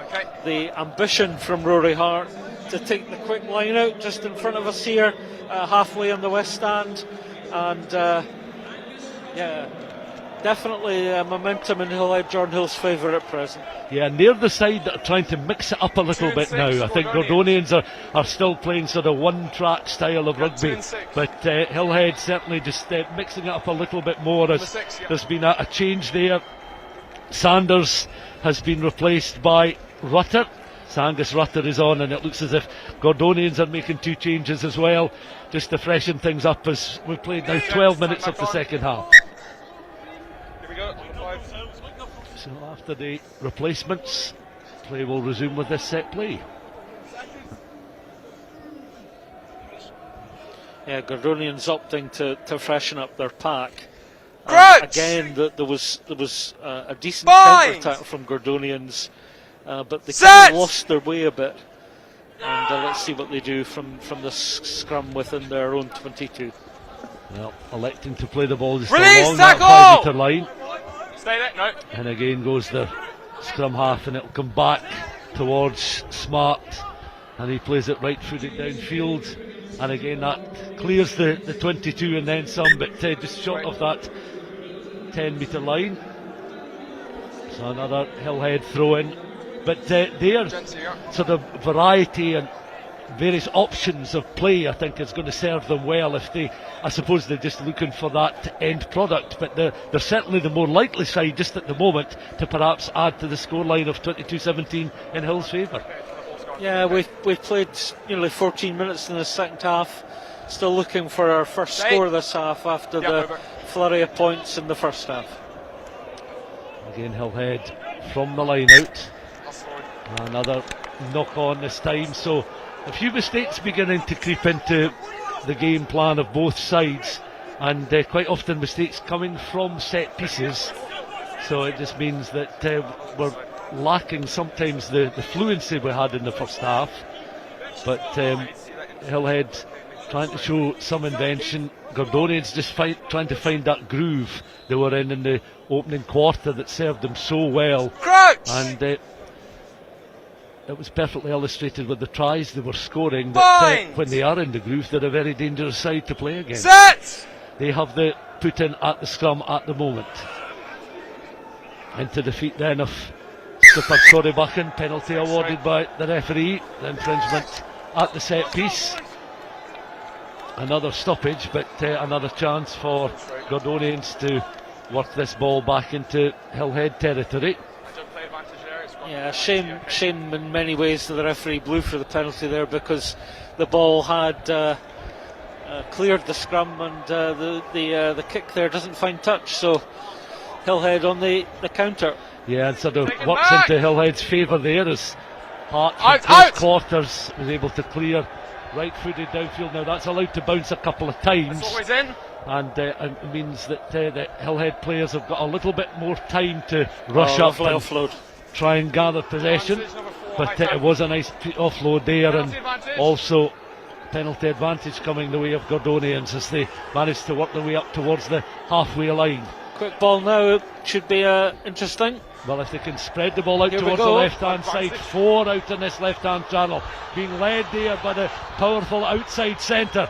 Excellent bit of play there from Ben Hutton. Perhaps the wrong option was to come back infield, because he had 3 on his left-hand shoulder there, and there was some room for them to all manoeuvre into, but the referee comes back for the infringement. I think it went against Blair Colvin, the Hillhead skipper, but that looked very inviting out towards the Gordonians' left-hand side, if they, rather than gone infield, if they'd kept it left. As you say, Stuart, he had numbers to his left.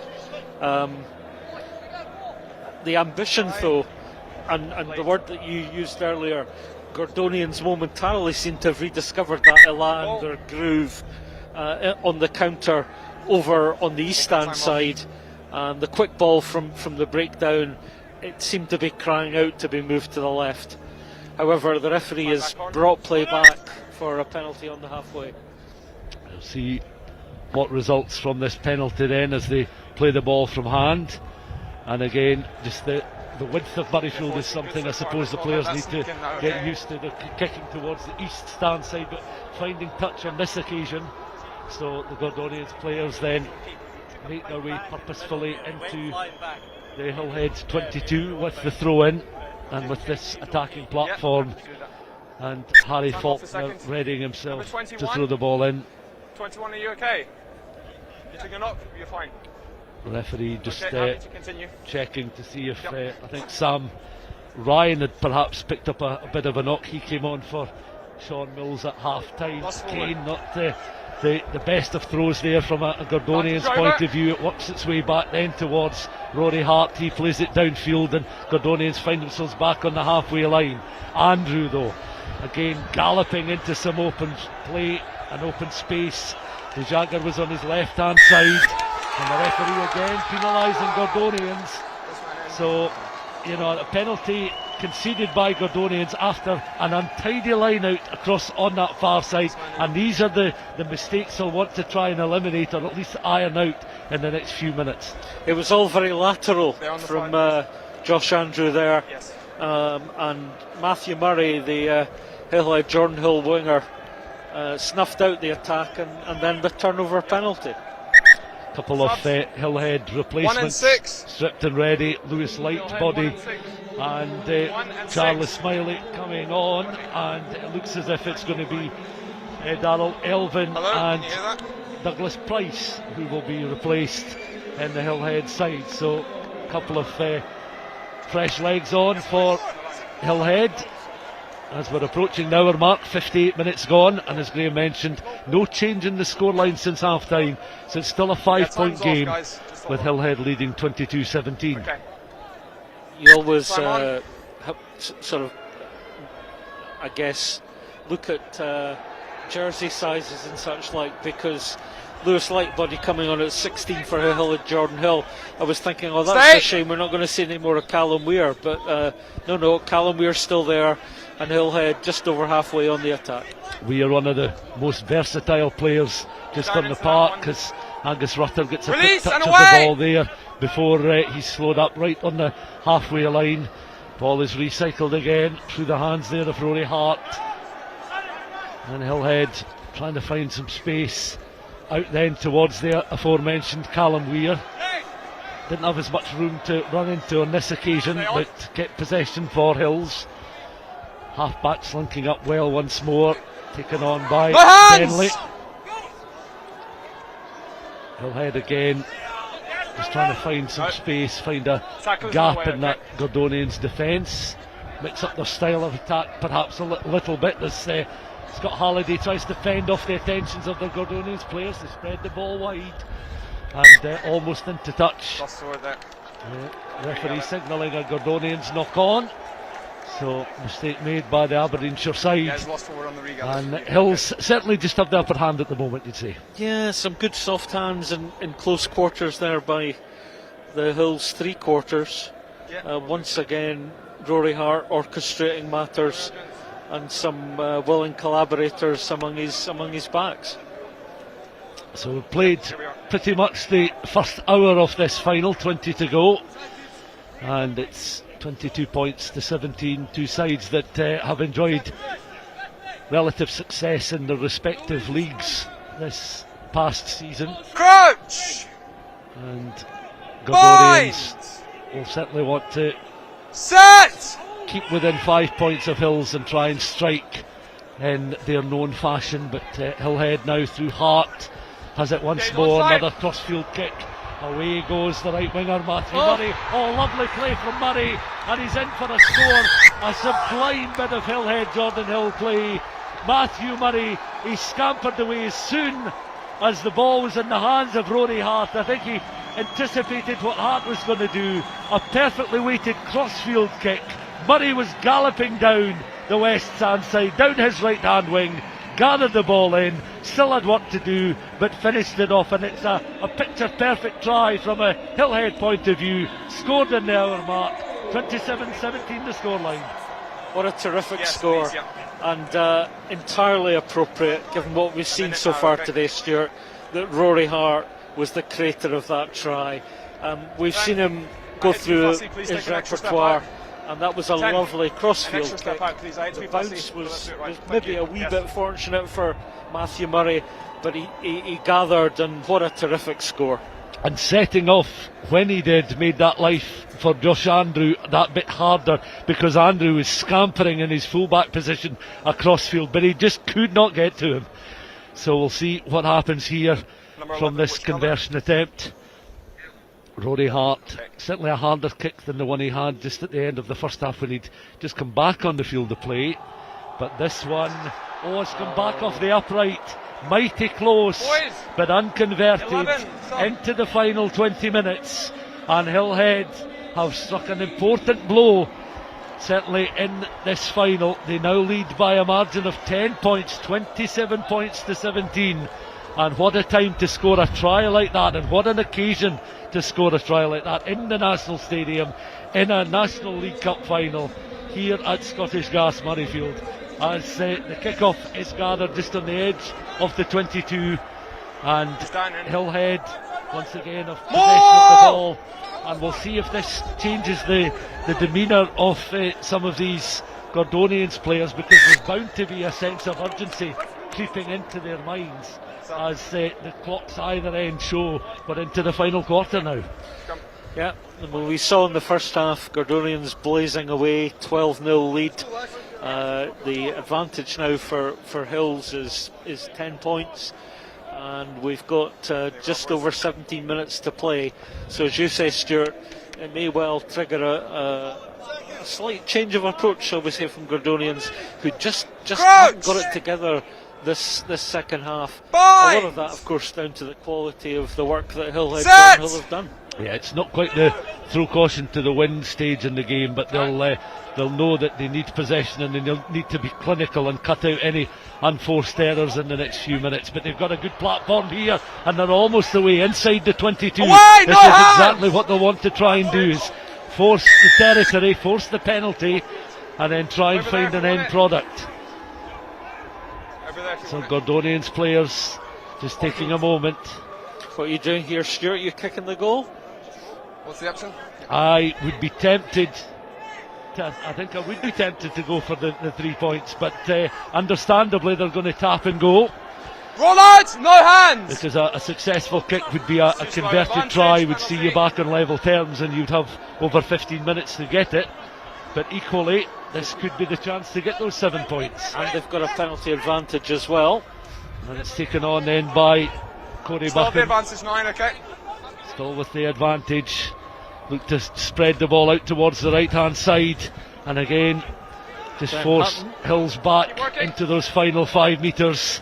Troup again, nice one-handed offload back towards the fly half there. Hamish Smart tries to work his way around the corner. Supporting cast includes Ben Hutley, still up with play just now. You can see pensive figure there of Sean Moriarty ready to try and go once more. No hands! The referee having a good long hard look. Dark arts perhaps going to come into play here as the skipper Corey Buchan is wrapped in the tackle, still within the final 3 metres. Once more they stay upright. Yeah, he took the ball on a standing start there, and he was very upright. Yeah, the referee's squatting down, saying it's been Back held for up a penalty, Phil. But you posed a question there, and the first thought that came into my head, I'm glad I'm not a captain. His off feet over there. In a cup final, 10 points down, do you go for the 3 points or do you go for the corner? I'm glad that's someone else's decision. But your earlier observation, not quite last chance saloon yet. So, just to get some points on the board, given that Gordonians haven't scored since probably a good 40 minutes ago. Captain, you happy now?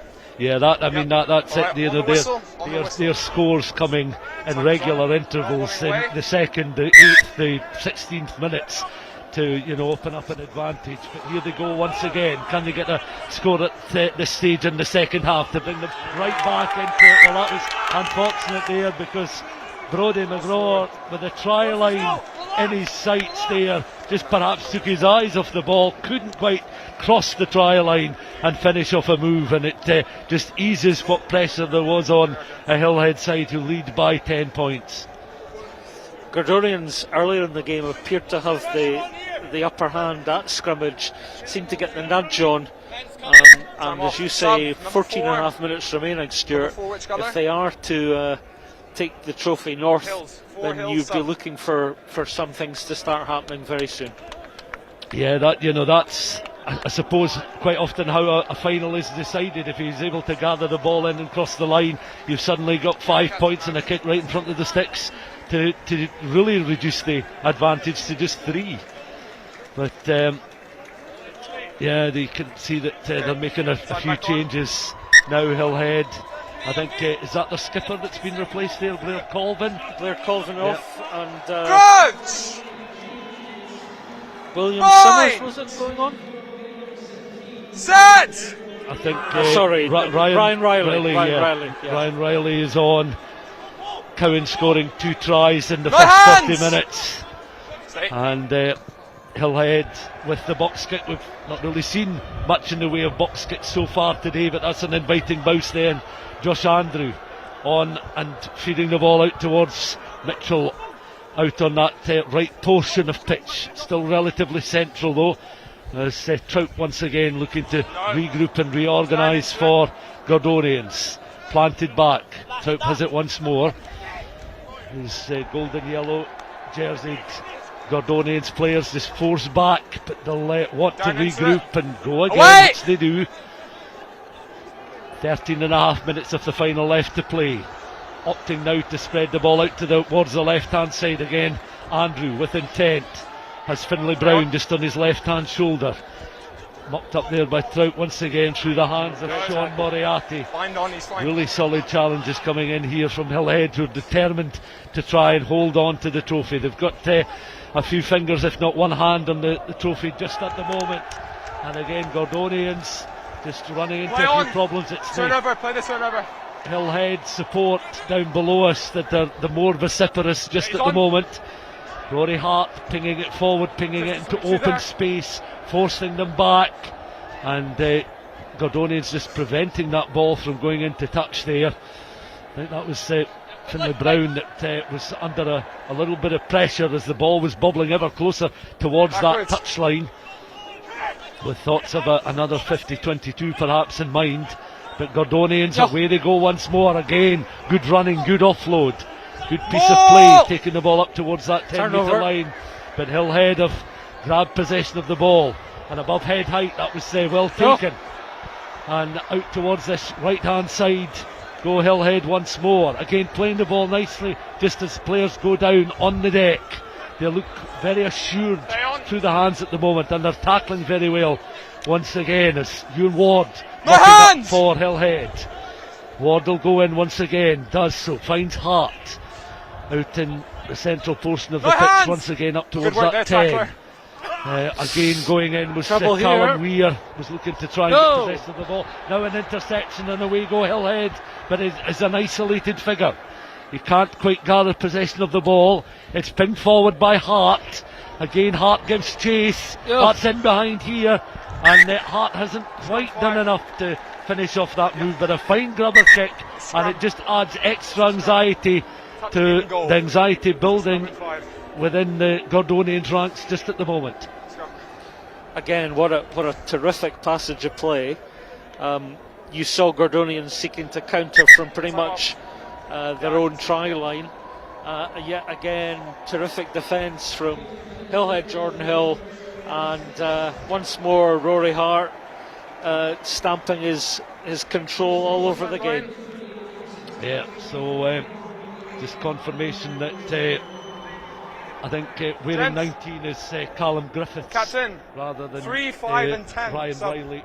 So 3, 5 and 10 that change there was indeed Callum Griffiths that came on for Blair Colvin. So Just a wee jersey change there. Yes. 27 points to Right, gents, 17. let's keep moving. Just over 11 minutes of this final left to play. Sign back on. And for Taken back, it's an so interesting scrum 5. contrast. The two sets of supporters. One are you know, very jocular, very jovial. The other sitting quite quietly, pensive, rather tense supporters, knowing that the team are still well within the reach of Hillhead. They're only 2 scores away, but with every passing minute it just gets that little bit harder.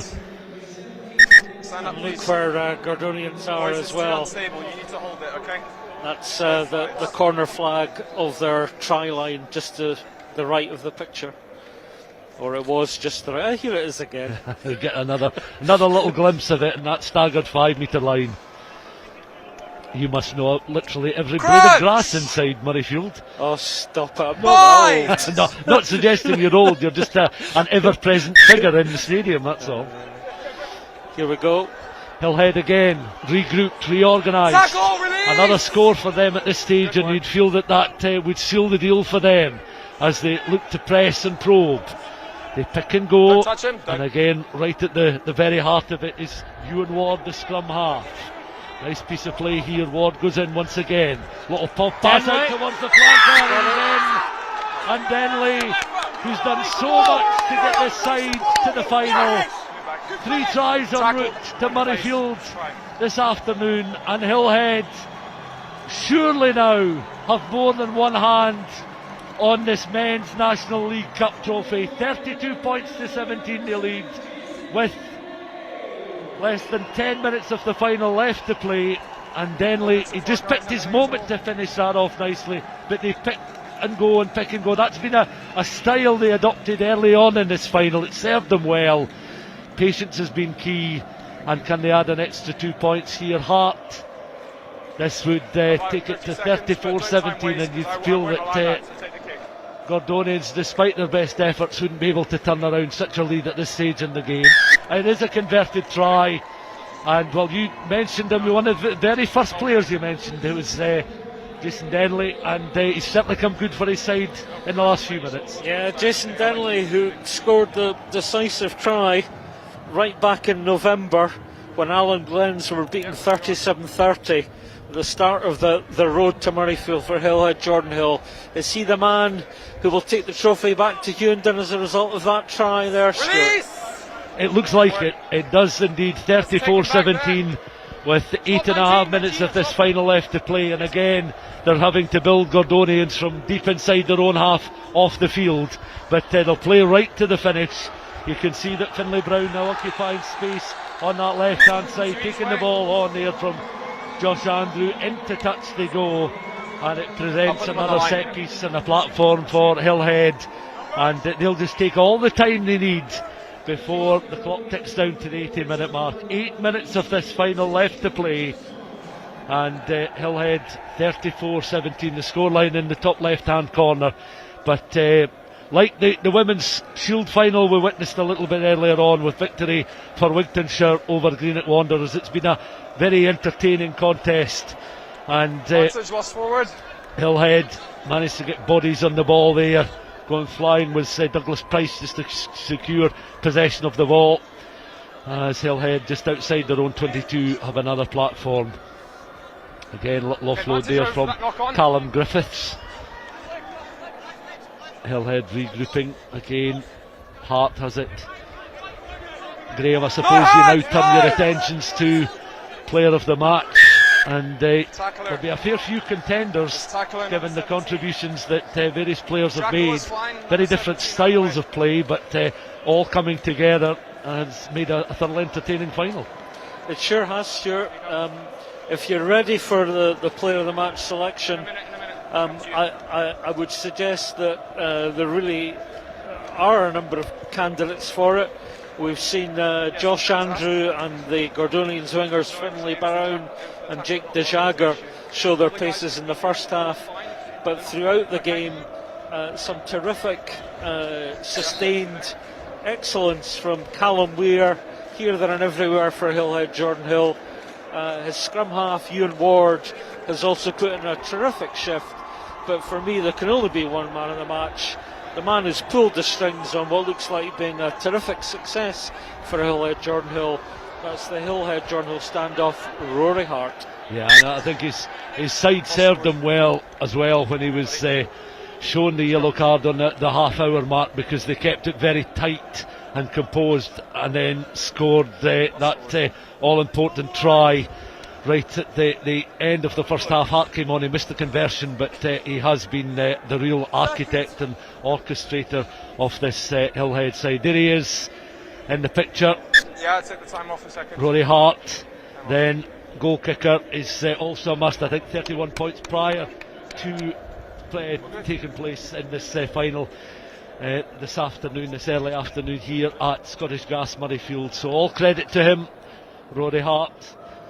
The fly half, a memorable day for him inside the National Stadium, as play will resume in a moment or two. I think it's Callum Weir who's sustained a bit of a knock, but he'll certainly want to play right to the finish. And just over 5 minutes of this match left to play, but it has been a game that has literally flown by. It sure has. As you said earlier, Stuart, I think the kind of the back and forth of the first half, it perhaps would have been expecting too much to have that replicated throughout. But for me, Hillhead Jordanhill's poise, the faith that they appear to have in their game plan, has justifiably and deservedly seen the honours go west. And it seemed to be that they had taken a 22-17 lead into half-time, and it was a case of them saying, we're not going to let this slip, we're going to keep a hold of this advantage, and they have done just that, because it's Gordonians have yet to breach the line, have yet to get any points on the board in this second period, but Hillhead adding further scores. 34-17 the lead, 5 minutes of the game left to play. Gordonians in possession of the ball there, the little offload from Finlay Lennox, up and over halfway. Yeah, still looking to be ambitious, Gordonians. Off you go, too many penalties. And that's a yellow card there. Yeah, this second Hillhead player to be yellow carded in the match. But I suppose when you get to a final and you want to ensure that you do everything you possibly can, you know, in the 80 minutes, if you're not going to win the game, you're certainly going to play right to the finish, because you've worked so hard and it's perhaps taken so many years for a team to get to Murrayfield. You want to make the most of the occasion. Just confirmation. It's Andrew Brown, yellow carded. That's the outside centre. As under a bit of pressure there, Sean Mills back on the field of play. Mills was a replacement at half-time. Sam Ryan coming on in place of Mills, but he's back on for these stages. Good work. Hillhead supporters ready to celebrate an achievement. Of course, Hillhead women's side are no strangers to playing finals at Murrayfield. But this time, Gordonians in possession, mindful that it's perhaps not been their day, and they suffered disappointment back in a match we mentioned a little bit earlier on in our commentary, back losing to Jed Forest in 1999, and this particular Gordonians vintage again doing well to get to the final, especially after that 29-17 victory away at GHK in the semi-finals at the start of April. Yeah, Gordonians making the point that their second 15 have an opportunity to gain promotion in a couple of weeks to Calais Regional League Division 1. So rugby on the rise with Gordonians and Aberdeen. Gordonians next season will be the standard bearers for rugby in the north of Stirling. They will be the highest placed team in the leagues. So quite a scalp for Hillhead Jordanhill today, Stuart. Absolutely, and it's a part of the country where you can see real potential going forward. You know, we've identified potential today down in Stranraer with the success of Wigtownshire. We know all about the success in Ayrshire, and it's certainly nice to see a team from Aberdeenshire back inside the National Stadium, as Hillhead now one-handed offload, just can't quite find his man, and Gordonians away with some urgency down there. How they would love another score before the end of the game. It would be consolation, but it would certainly just changed the complexion of the scoreline. 34 points to 17. They've just not quite find their groove and their mojo in the second half. But Gordonians again looking to regroup. And once more, Trout is looking to find players, willing runners. Daniel Eakin locked forward, just short of that 10-metre line once again. Recycled, Eakin takes the ball in, not for the first time in this particular attack. Recycled, and Gordonians once again calling on the scrum half to try and win back possession. Recycled, but Hillhead it is that win that little battle. Let him go! Quickly take the tap. Rory Hart. And he'll be, well, it's been announced to the crowd that Rory Hart is the player of the match. So I'm sure that would lift him on a personal basis. Now the referee going to his pocket again. And another yellow card. It's a shame that there's these mistakes and continual infringements coming into the game at this stage. And players don't want to be on the sidelines at full time. Yeah, I agree. with a minute of the game to go. The little chip and chase. Can he finish it off? He was wanting to do it sort of Hollywood fashion. There was Rory Hart. The only thing he's not managed to do himself is land the try, land the final blow. But 30 seconds of this final left to play. Yeah, that bounce to the rugby ball there wasn't for entertaining your dramatis personae script, was it? Yeah, I mean that was just going to be, schoolboy's own stuff if it bounced into his hands just to finish things off. But the Hillhead players are aware now; they're just seconds away from victory, and we got a glimpse of the silverware when the teams walked out at the start of the first half, or just prior to the start of the first half. So it will head towards Hewenden, and there'll be celebrations aplenty as the West are doing rather well. The Southwest winning the women's shield a little bit earlier on down in Stranraer, and you can see there that Hillhead's Kieran Callaghan looking towards the crowd, encourage them to continue cheering right to the end. Referee has stopped the clock. A fair few buses will have been hired around the country to bring supporters to the National Stadium today for various finals taking place on the main pitch, and of course at the Hive as well. Plenty of action all day. Yeah, so the National Bowl final in the Hive earlier. Earlston defeating Lochaber 62-14. Earlston with a back three with pace to burn. Tom Richardson, whose dad, Murray Richardson, used to referee out at Gala Star, scoring 4 tries for Earlston and was player of the match out there at Hive in the Bowl final. Yeah, I know there was a great deal of excitement. Earlston leaving, I think, before 7 o'clock this morning. One of the closest teams geographically to Murrayfield today, so just a relatively short journey by some standards, certainly up the A68 to make the National Stadium, but 3 or 4 busloads of supporters, I think, making their way up from Earlston today. A little stoppage in play as one of the Gordonians players across on the far side, I think it could be William Smithers, who's receiving some attention and has just been helped off towards the edge of the east stand.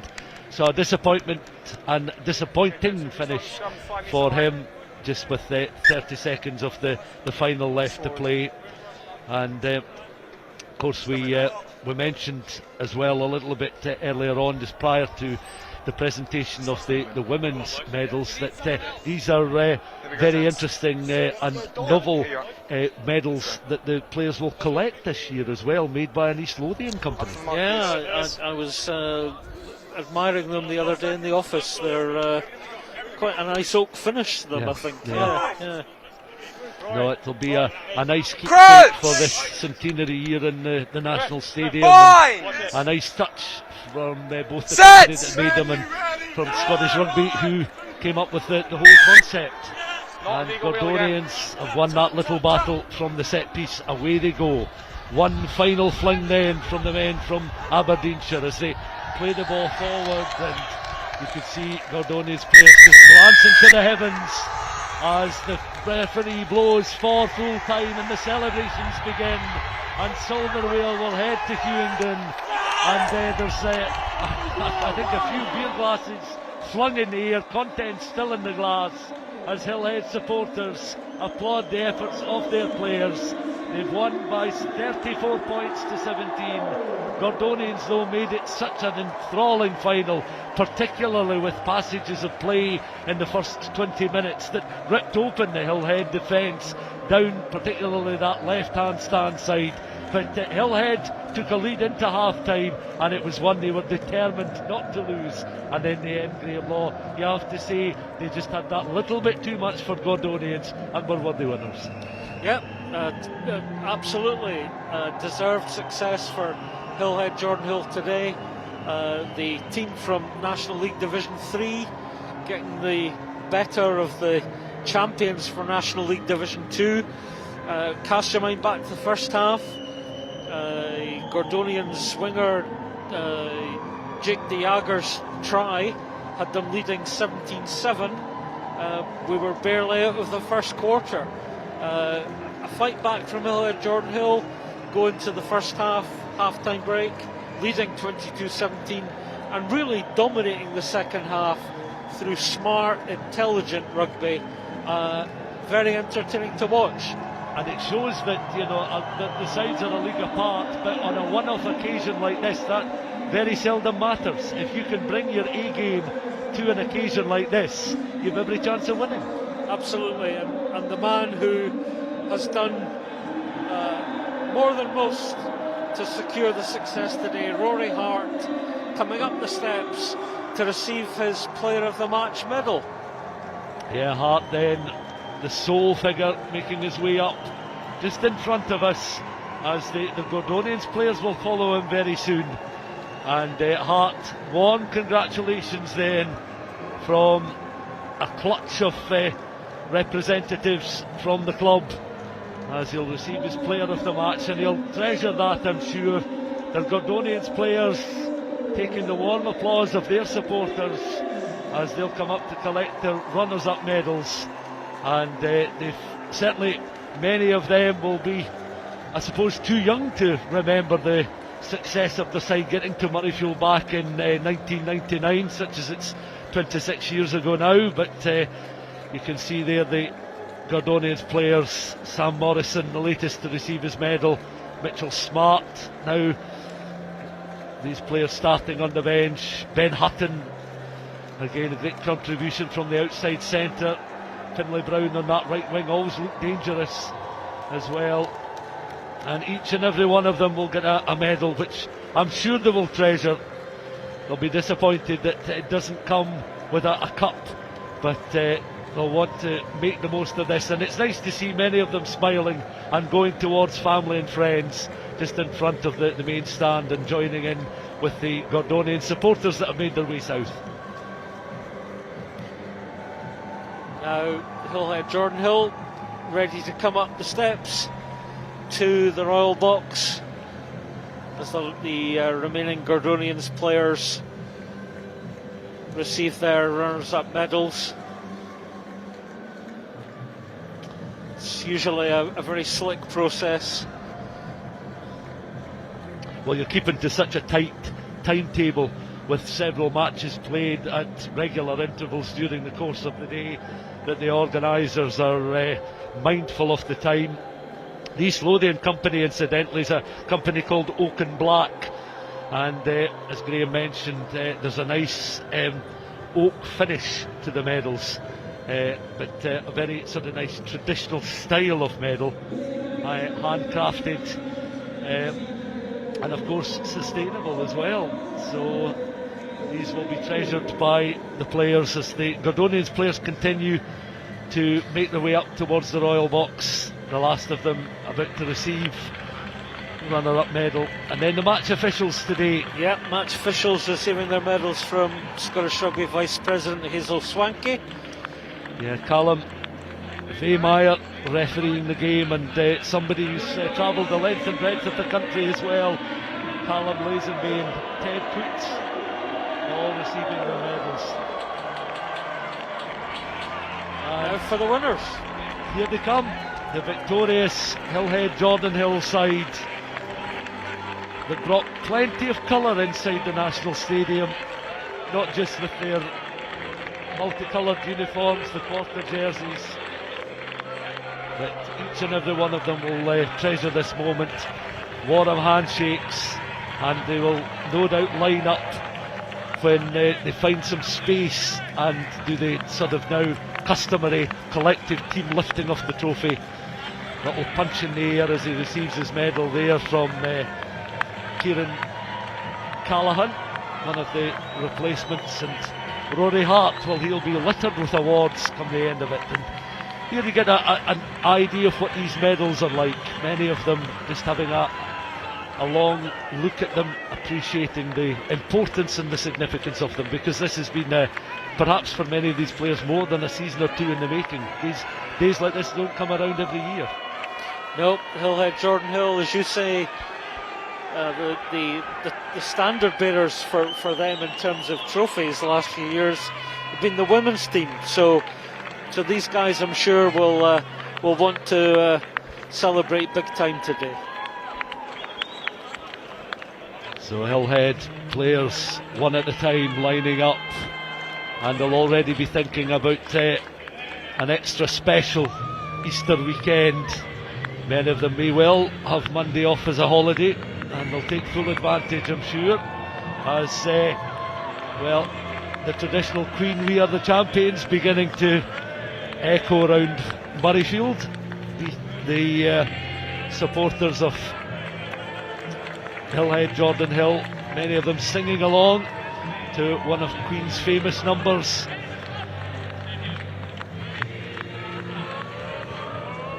Here we go. So the trophy now appears and is lifted to the heavens, and all credit to the skipper, because Blair Colvin, right in the very centre of the picture there, wearing the number 4, scored 2 tries in the first half in the 11th and 39th minutes, and there's what all the hard work has been for. The Men's National League Cup will head to Hughenden. Hillhead Jordanhill have managed to achieve something that women's team have achieved several times in the recent past, as Graham has mentioned. They have been victorious in a National Cup final inside the National Stadium, and now, Graham, the party can begin. Yeah. Congratulations to Hillhead Jordanhill. A very organised, effective team performance, and didn't look that way in the early stages, with Gordonians having raced away to an early lead, but over the piece, thoroughly deserved winners for Hillhead Jordanhill. And yeah, a little trip back along the M8, and no doubt enjoy some of the watering holes within the city of Glasgow. Absolutely, and I think that says a lot for Hillhead as well, because Gordonians certainly started out a league above, started out well. They scored those tries, as we mentioned, 3 tries in the opening 16 minutes, and you felt that their form was ultimately, and their experience was maybe going to prove vital, but as it's turned out, it was Hillhead who were able to dig in, take a lead into half time, and it never looked like surrendering it during the second period. There's the champions board on the field of play, so these photographs will be shared online on social media, and I'm sure in many of the local outlets and newspapers around the country over the next few days and into next week, of course. And it's a nice geographic spread, because we brought you live coverage earlier on of Wigtownshire's women's success, defeating Greenock Wanderers. So a trophy is heading to Stranraer, a trophy now heading through to Glasgow, and that's a moment that every member of the squad will want one of these pictures as a further memento of today's achievement. Yep, trophy lift part 2, here it goes. They won't tire of doing that today, as long as they don't leave it in one of the watering holes you were referring to.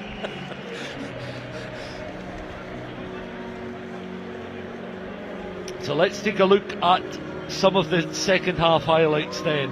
Now remember, 22 points to 17, and Hillhead were the side that were able to open the scoring. A lovely crossfield kick from Rory Hart, and the bounce of the ball there, it was gathered by Matthew Murray, and that you really, at that stage we felt, Graham, that score was going to clinch it for Hillhead. But you know, there was a little bit of showbiz pizzazz about the try. Yeah, Rory Hart, who we've enjoyed his contribution throughout the day. The crossfield kick, and as you say, perfect bounce. If you were Matthew Murray, gathering to score, and then a bit more direct with this one. Yeah, this is more in keeping with how they approach much of the first half to bring themselves back into the contest. But Jason Denley, who'd served his side so well in the run to the final, helping them win, of course, Pool 2, and then helping them through the quarterfinals and the semi-finals, crashing over from close range. And it doesn't matter how glamorous or how straightforward the tries are, they all count. And certainly an excellent score underneath the posts. Yeah, Jason Denley, as we say, rounding off a momentous day for Hillhead Jordanhill with the final try in that 34-17 win in the National League Cup Final. Here we are then, 34-17, the final score from myself, Stuart McFarlane, and from Graham Law of the SRU. Thank you very much for watching. There'll be further coverage coming up. Dale Clancy will take the commentary chair as the action continues all afternoon and into the evening on this 2025 instalment of Silver Saturday.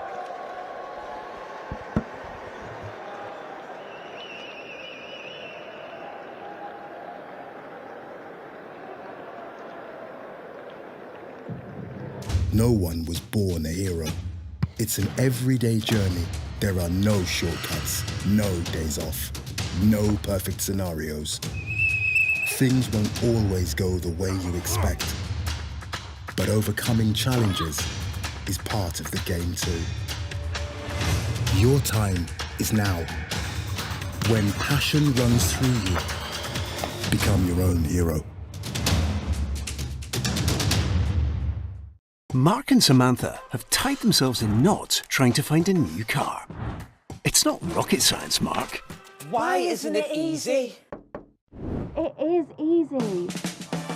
With Arnold Clark, not only do we guarantee the UK's best used car deals, you can search and compare thousands of cars, adjust your monthly payments, and value your part exchange, all with a few clicks. Find your car your way. At Arnold Clark, we make it easy.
I know sometimes life can be tough, and you feel like you just had enough.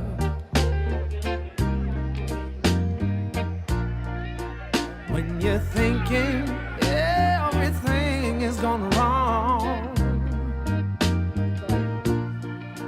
just remember that I'm here to cheer you on. Yeah, I wanna pick you up from the ground, let you know that I'm always around, 'cause I know we can make it, yes we can make it if we try.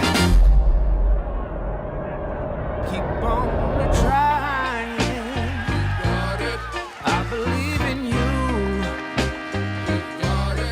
I know you got this. Just keep on trying.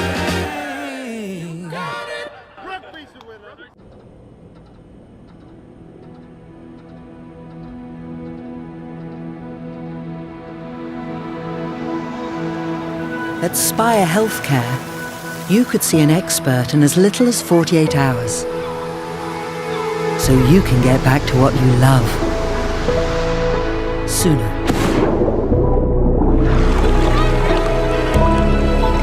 Spire Healthcare. The sooner you're better, the better.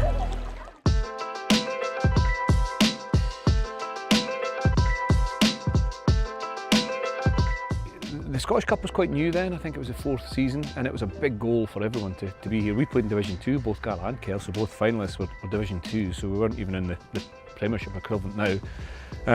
We'd beaten Melrose in the semi-final, which was a proper local rivalry at home, and we'd gone head-to-head with Kelso for Division 2 title all season, so there was loads of kind of, I suppose, rivalry built up over the years, over that season itself, as well as the 100 years before that. But it was just such a special thing. I'd never played in the pitch before. I'd only been on the pitch the day before we came in to kick, and having played the representative rugby, I'd never had the chance to play in here, so it was as big a thrill for me as it was the whole side. The game was fairly tight. It was still 3-0 leading into the last 5 minutes, and we managed to, we were 3-0 down, we managed to overturn it. But yeah, big thrill to play in the National Stadium. Over 25,000 people here, huge travelling support. 3 games on the day. Most of the spectators stayed for the 3 games, and we were the third of the 3 culminating in the final. We actually won a penalty just on the 15 there, and let's say 5 minutes to go or whatever it was. And there was a half discussion about, do we kick a goal to try and make it 3-3, do we go for the corner? Richie Gray was the captain. He says we're going to the corner, and yeah, about 6 or 7 metres out there, we won the line out, lost the line out, won it back. It was a bit of a giddle, and we'd actually played a back play that we'd done in what turned out to be the kind of league decider against Kelso.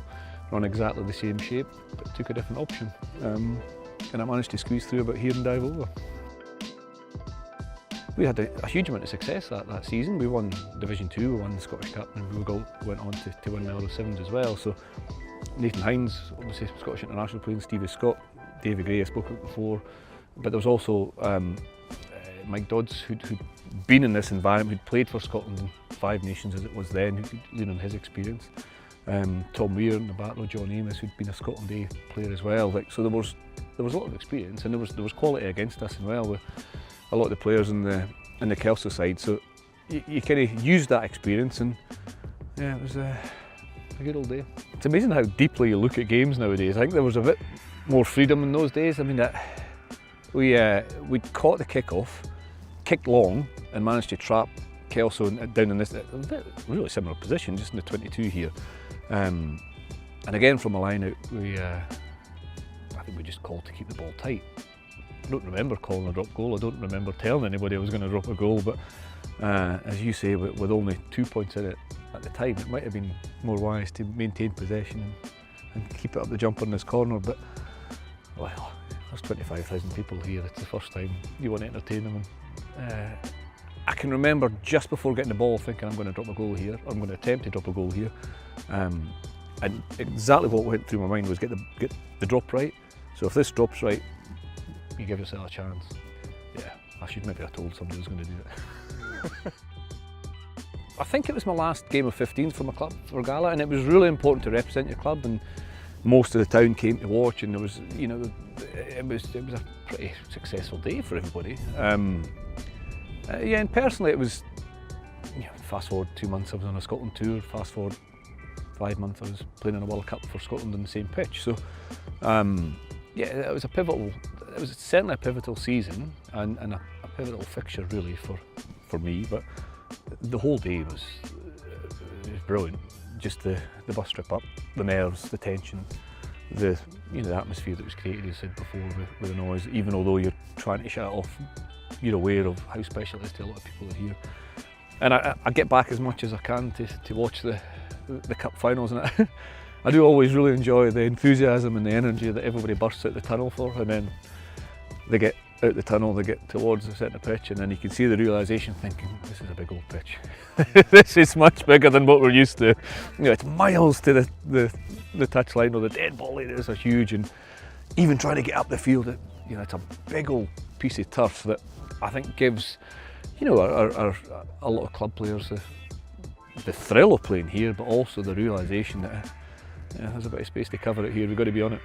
I would say it's a great day out. It's coming, seeing the kind of essence of the game played on this big pitch, even if it's worth a giggle alone for how tired you're going to get.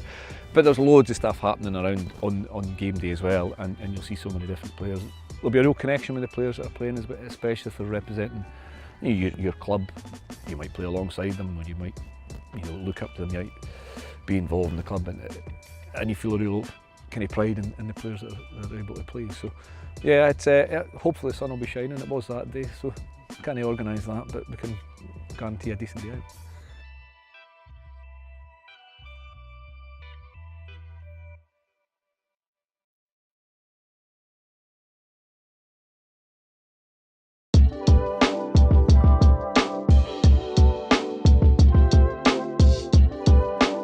So my name's Rachel Law. I play for Watsonians and I am the first team captain.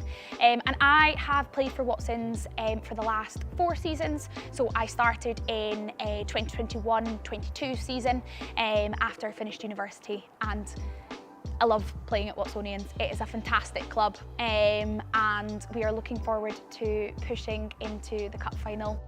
So I actually remember, I'm pretty sure I am on the floor about 60 metres back from this.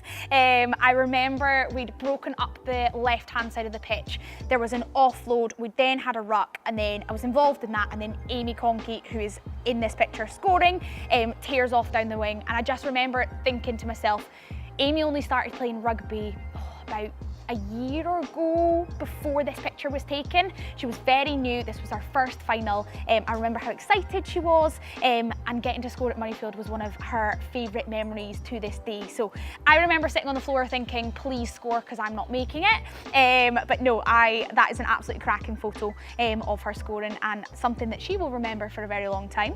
So this is potentially one of the proudest moments that I've ever had in a Watsonian shirt. You can see myself and Ailey Tucker with our hands on the cup, and as you can see, you've got Darcy in there, and you've got little Fraser. Carly's holding on tight to the little blue bear in the right hand side. So just the epitome of why we do it, what Silver Saturday is all about, and the joy and success of the whole team. You can see on everyone's faces how ecstatic they are to have won that at Murrayfield, and how great you've got cameras in the back there, as you say, Royal Box. It's just a fantastic opportunity for us to celebrate the season and to get the win at the end of the day. So yeah, so we had come off the back of losing very narrowly in the league final just before Christmas. Actually played here at Myerside, and we played against a fantastic Stirling team who were too good on the day for us. Now, we went from being undefeated to losing that game and losing out on the league title, so we knew that the cup was a big one for us. We wanted to put out decent performances week in, week out, and we wanted to get to Silver Saturday. So I know we went into that match knowing how gutted we were to lose out on the league. and we knew that we had to put in a good performance to get the win against Hills. Now, Hills are probably one of our closest rivals historically. We know how good they can be, we know how they like to play, and we know them inside out. So getting to play against them at Murrayfield was a fantastic opportunity, and as you say, we put on a display which we were extremely proud of. So in terms of, as I say, we know all the teams in this league, we know inside out. We've played them year in, year again. We know how they play. Lots of the girls have been involved in Celtic Challenge, where they've played alongside these players, so they know what they're about. We know what they like to do. Now, in terms of playing against Hills, they are a team that play for 80 minutes. You can be winning at half time, and you can be winning quite decently at half time, but you cannot rule them out. They will fight until the bitter end. So with regards to that side of things, we know how dangerous they can be. They have some speedy wingers. We know that they like to carry hard up the middle and then look to move the ball wide, which is actually fairly similar to how we like to play. So the matchup between the two teams is a fantastic one, and one that always proves to be a fantastic game of rugby. Probably for me, Sarah Beaney means quite a lot to me. I previously played for Murrayfield Wanderers, who Sarah Beaney was a part of the club, and a lot of the girls, albeit I didn't know her personally myself, but a lot of the girls that I played alongside with when I very first started playing adult rugby age 17 had played alongside her and were her friend. So I know for me it probably means that a little bit more, because so many of the people that I learned a lot of how to play rugby from were really good friends with her. So in terms of that side of thing, from a personal point of view, a huge deal, and having the cup named after her is so fitting for the person that she was. As a club and as a team, we know it's the highest cup that we can win as a team, so getting the opportunity to kind of play and compete for it is huge for the club and for the team.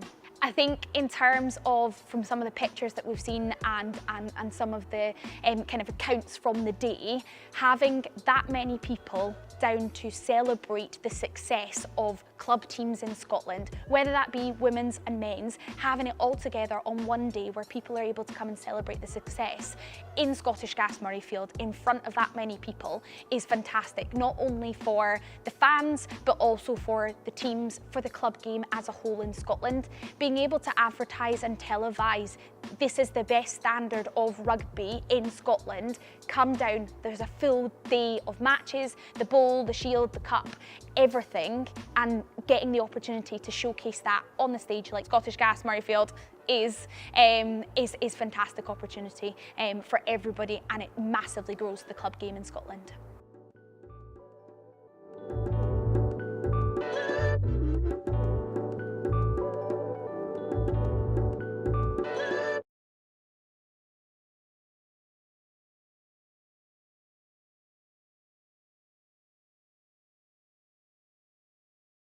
One, two, three, four.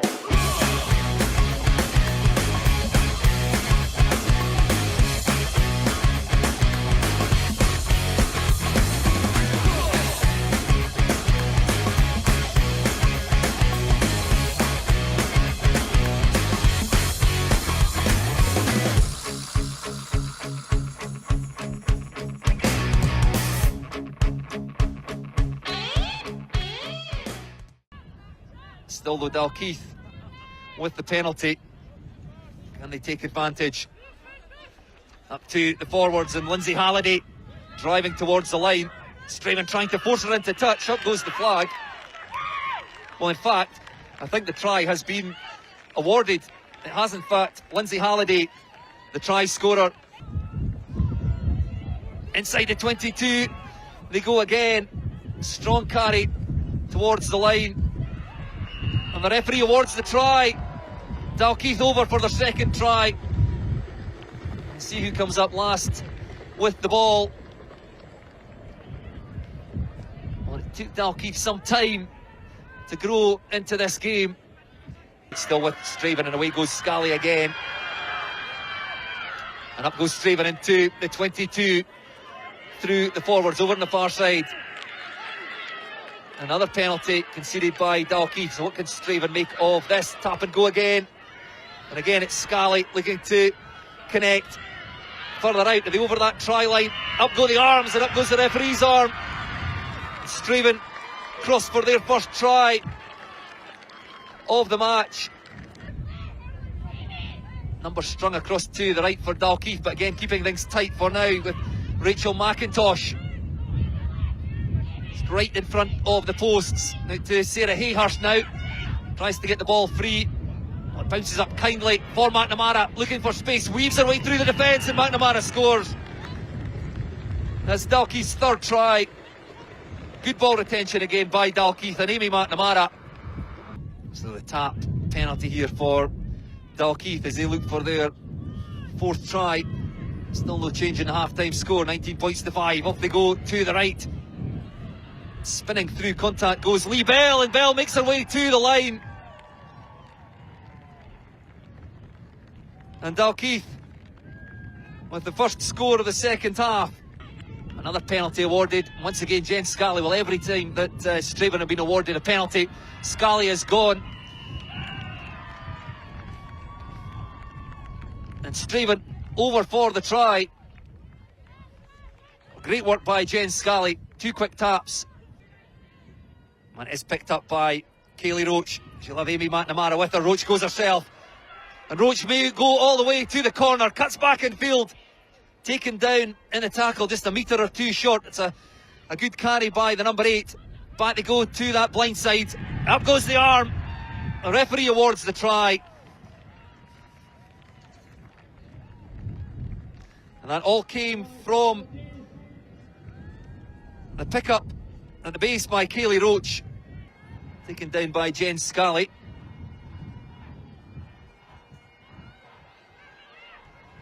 Dalkeith now very much in the ascendancy. Like to get the ball out to Abby Campbell. Tries to link with Kaylee Roach. Ball lost but goes backwards. Rachel McIntosh. Again with the offload. Finds Kaylee Roach. The number 8 is 2 players outside her. Gets the ball into the hands of Amy McNamara. And the scrum half goes in for her second try. McNamara to Rachel McIntosh. Scored 4 tries last year, yet to get the score sheet. But over she goes, Rachel McIntosh. A really strong showing by the Dalkeith outside centre. Work their way up towards the 10-metre line. Try and keep that ball in the field of play, but evades everyone with that. The referee, Alex Haskett, blows for full time. And you can see what it means to that Dalkeith side, defeated in last year's final by Mar. They were determined not to let the same happen again.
Want to try and get it wide, the bouncing ball, it's been gathered, and then it's just a matter of wheeling the way towards the line.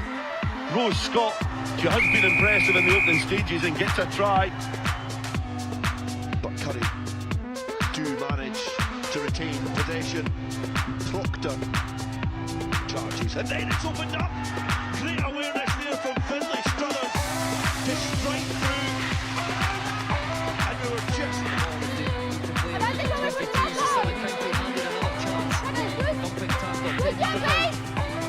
straight line before that from Daisy Maud, just to cut back on time. Queuing up on the right for Stirling County. A bigger defence, all at sea, and Stirling County do go out for their second try.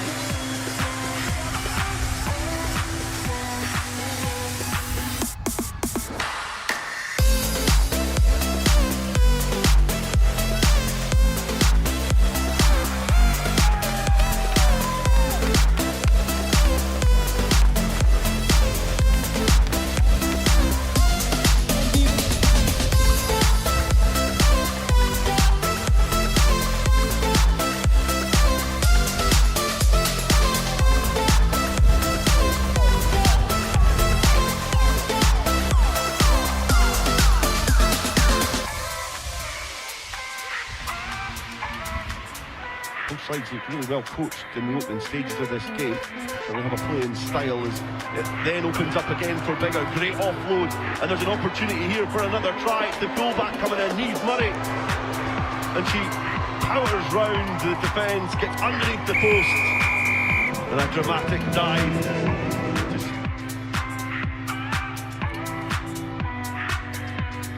Interplay in the midfield by Curry Chieftains, and again they've created space out wide for Matthew Murray. He has Jack McLean with him, the outside centre, fighting towards the try line, ducks the ball down. Well, Curry do have their try. Jack McLean, the try scorer.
Curry a little bit short of numbers down the blind side, and again that's lovely hands by Stirling County, and the try is awarded.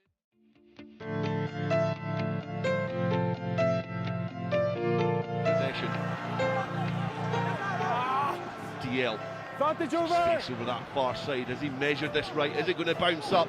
It's great footwork. Is the ball going to bounce into the hands? Can they get in the corner? Excellent try from Merkiston. It's now working their way up towards the 22. Looking to add to that early Oliver Stone's try. I think they go to the right. Ball juggled and again offloaded out of the tackle. And away goes Hamish Turner. And the referee on the spot raises the arm.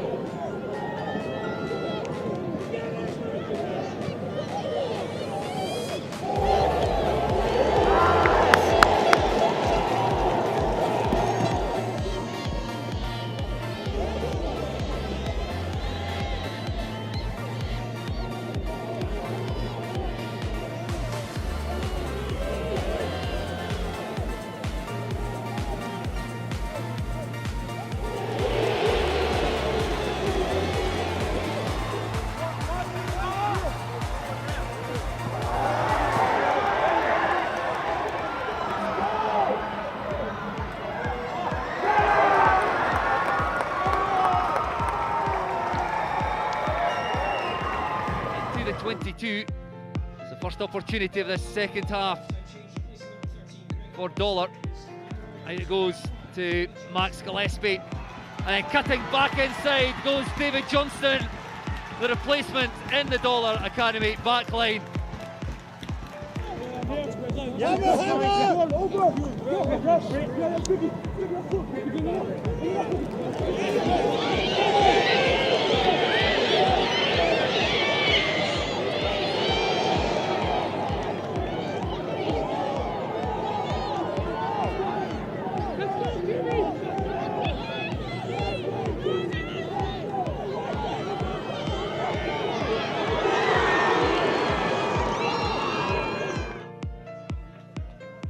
The Edinburgh Academy get the ball away from the scrum. That's a lovely pass from Hector Laurie to fullback Thomas Miller, who crashes over the line.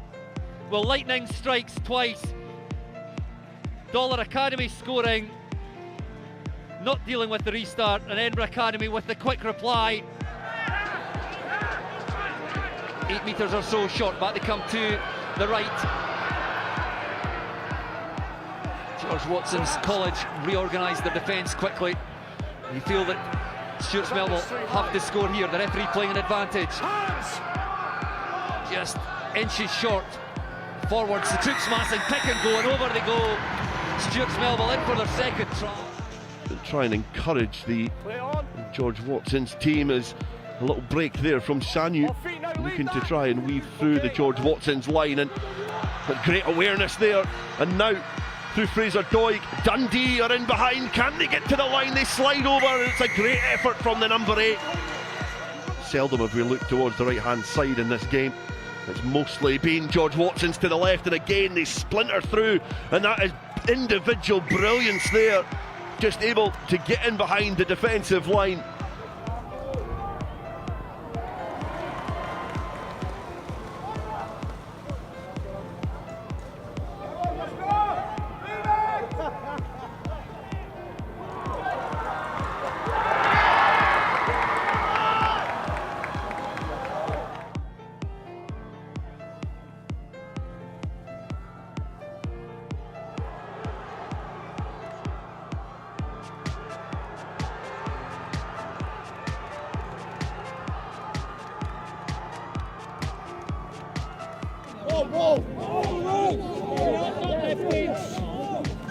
Who's on his goal? Go on, Jordan! Go on, Jordan! Let's go!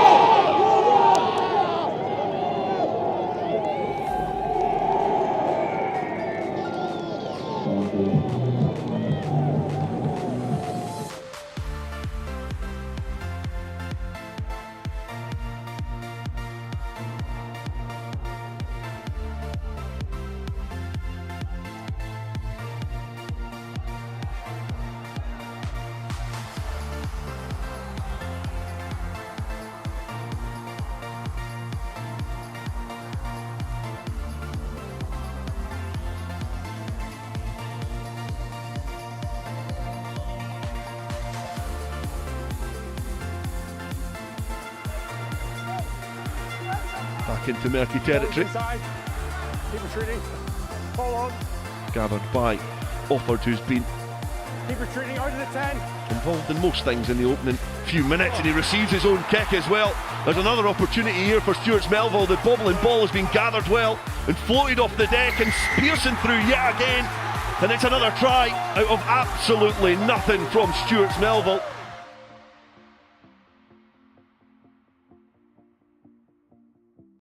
No one was born a hero.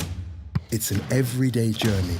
There are no shortcuts, no days off, no perfect scenarios.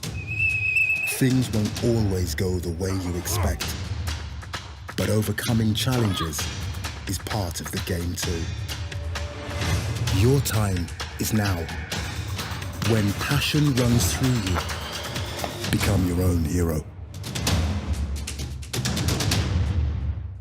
Mark and Samantha have tied themselves in knots trying to find a new car. It's not rocket science, Mark. Why isn't it easy? It is easy. With Arnold Clark, not only do we guarantee the UK's best used car deals, you can search and compare thousands of cars, adjust your monthly payments, and value your part exchange, all with a few clicks. Find your car your way. At Arnold Clark, we make it easy.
I know sometimes life can be tough, and you feel like you just had enough.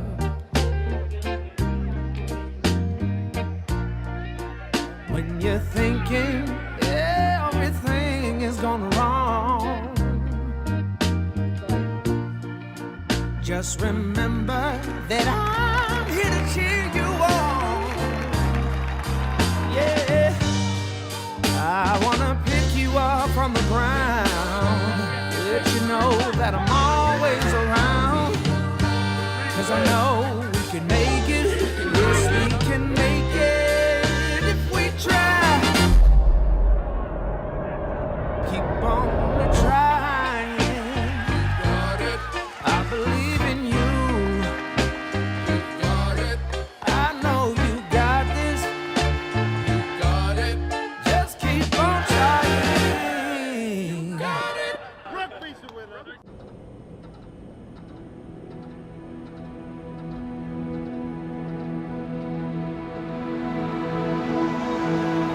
At Spire Healthcare, you could see an expert in as little as 48 hours. So you can get back to what you love sooner.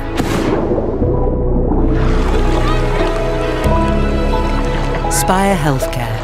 The sooner you're better, the better.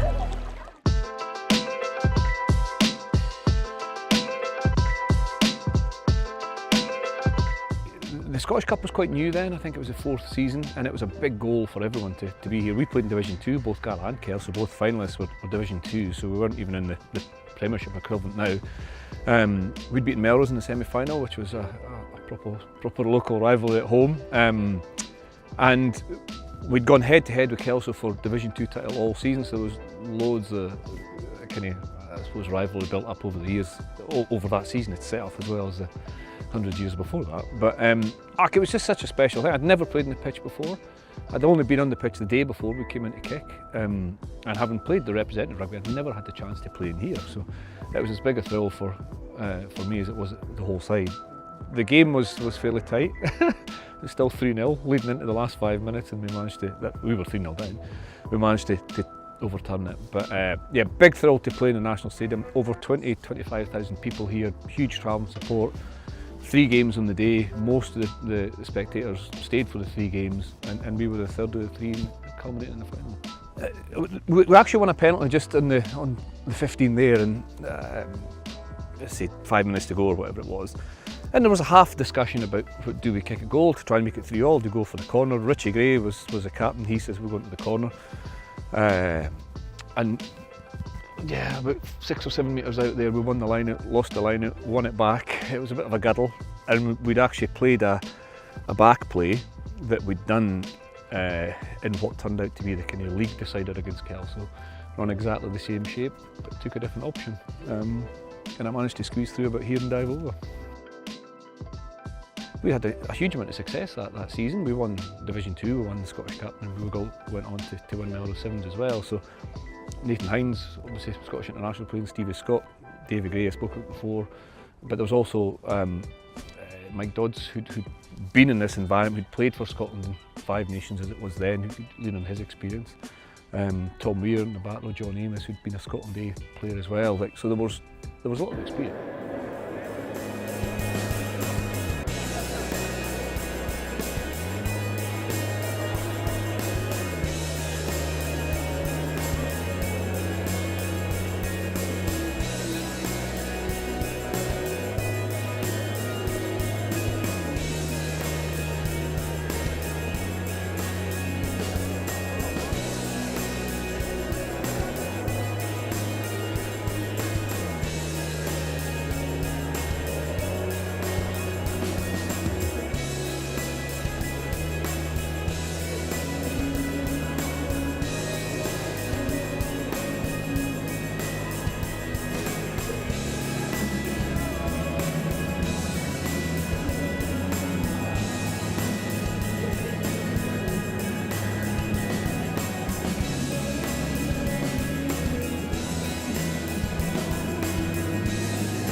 everyone, and thank you for joining us here at Scottish Gas Murrayfield for the Scottish Cup Final on Silver Saturday. And we're halfway through an action-packed day, Easter weekend, where the clubs in the domestic game are looking to get their hands on some silverware at HQ here in Edinburgh.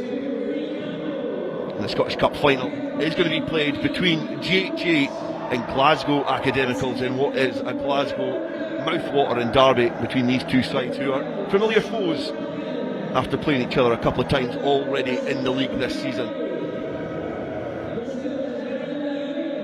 GHA will be looking to do the double, already securing promotion back to the Premiership after clinching the National 1 title. Glasgow Academicals finishing third in the league. We'll be hoping to just wrestle that cup away for the first time in either club's history of lifting the Scottish Cup.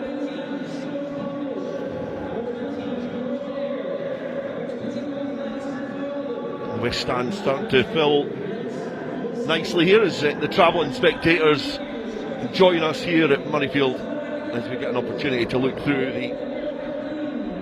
the two starting lineups for both sides. Both sides are able to field relatively strong squads. A little break from league action means that they can lock and load. And some impressive players in the GHA backs. Gregor Drummond, the top point scorer for his team, lines up at fullback. Charlie Lonergan, the top try scorer with 12 tries in the league campaign, is at outside centre, and Andrew Cowdy as well, the fly half for GHA, lines up in the starting lineup there alongside Ben Curtis as halfbacks. And in the forwards, Darryl Ewing is going to be the skipper, and they'll be looking to use some experience from the bench with Scott Plumridge, Max McFarlane and Grant Mollison returning to the fray to lend a hand for this impressive GHA side. They went through the whole season undefeated, but they did manage just to scrape by Glasgow Academicals in January at Braidholme, 33 points to 29. And Glasgow Accies are able to call on the experienced campaigner at tight head, Stephen Longwell, just returning from providing cover for Harlequins against Leinster in Dublin a few weeks ago. And behind him, Sebastian Singh and Max Hutchison as well. They're going to add some grunt to that forward pack. And then in the backs, Ollie Nash and Jack McCready have chipped in with 24 tries between them. And Ross Cowan, the most experienced player in the Glasgow Academical side, will line up at fullback. And alongside me, a player that knows both these sides well, Duncan McKinstry, Boroughmuir player. You've seen both these sides in close quarters this season, haven't you? Yeah, I have. They both play a brilliant brand of attacking rugby, so it should be a good match-up, seeing them go head-to-head for the Cup Final. It's going to be an interesting match-up, and what an occasion for these clubs. Been a lot discussed about the Scottish Cup campaign this season with the amount of rugby that's being played, but that's an afterthought and can be put on the shelf this afternoon, because it is a great occasion for both these Glasgow sides to enjoy getting out onto the famous Scottish Gas Murrayfield pitch and go head to head for that trophy. The sun is shining, it's blustery, it's breezy, but it is dry here in Edinburgh. And we've already seen some silverware lifted so far this morning, early morning. Earlston winning the men's bowl, 62 points to 14 against Lochaber. Wigtownshire were victors against Greenock Wanderers, and then Lindsay beat East Kilbride in the men's shield. And in the men's National League Cup, the last game which was played on Scottish Gas Murrayfield, saw Hillhead Jordanhill the victors, as we welcome both sides onto the pitch. Darryl Ewing for GHA and Ross Cowan for Glasgow Accies.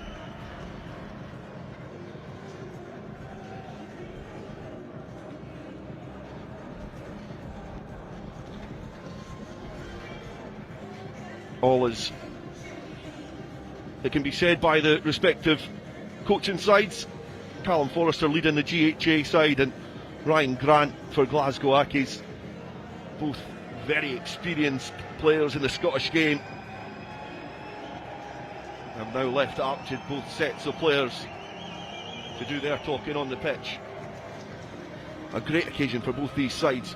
Few would have predicted that two Glasgow sides would have been in the final. Glasgow Hawks are the only Glasgow team to compete in the Scottish Cup final, but it's a great mouth-watering clash between two Glasgow sides.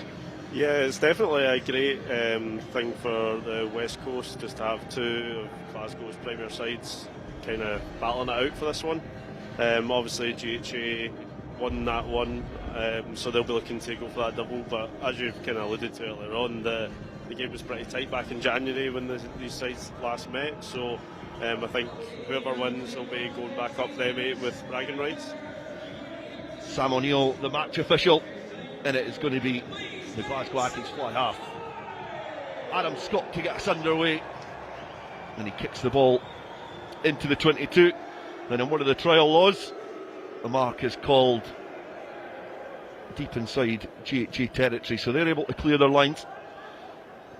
I think that first smart bit of play from GHA was met with a couple of boos, but that'll help settle the nerves and it clears their lines up towards the halfway line.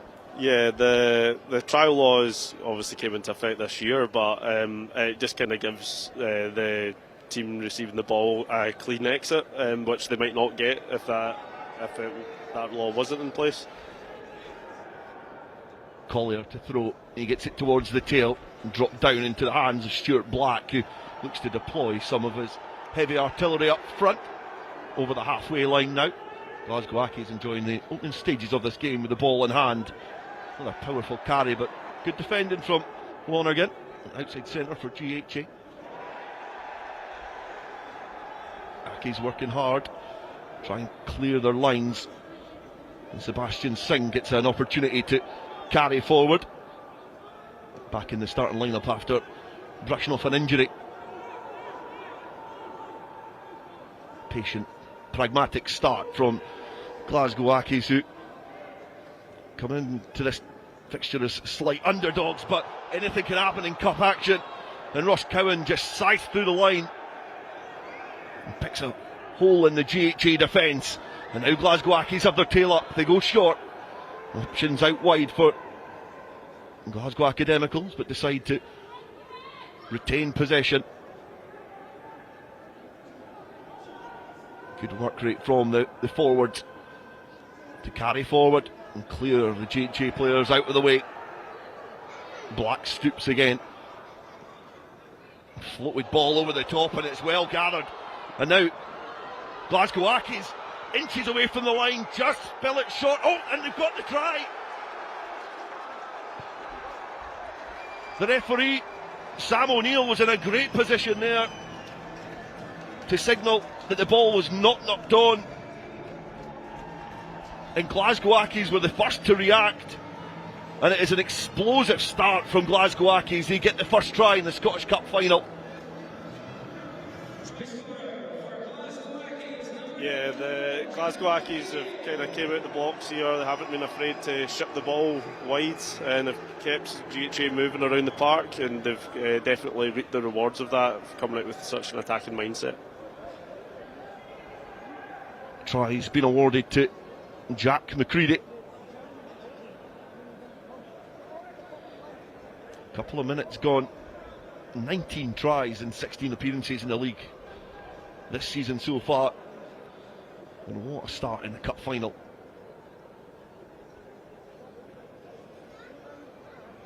Conversion attempt. Adam Scott. Just drags it towards the left-hand side, but it's been a really positive start from Glasgow Accies. Yeah, 100%. Like, they just keep on moving the ball. They're playing through their structure really well, which is really stressing that jihad defence. So it'll be interesting to see if they can keep up the pace for the entire game. GHA come into this game undefeated in the league this season. 18 games, 17 wins, 1 draw. How the rivals would love to inflict the first defeat on the GHA side this season, and it's another powerful carry from Glasgow Accies, who are coming into this game with a lot of intent. Powerful running from both backs and forwards, playing from deep as well. early try has brought a lot of confidence to this Glasgow Accies side. Black goes airborne. Drummond's not able to gather. And the fight on the floor is going to give GHA the first chance of possession in this game. And it's their captain Ewing just to sag through. And he's been able to just find a player on the shoulder. It's Lonergan, one of the most dangerous players in that GHA side, and tries to offload. And again, another potential knock-on has been waved away by the match officials.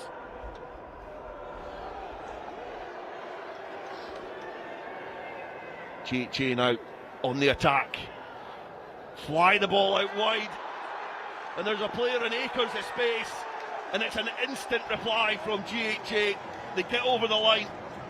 It looks like it's a try for Glenn Little on the left wing. And it's a great reaction from GHA. Minutes after conceding a try, they go over the whitewash for a try of their own.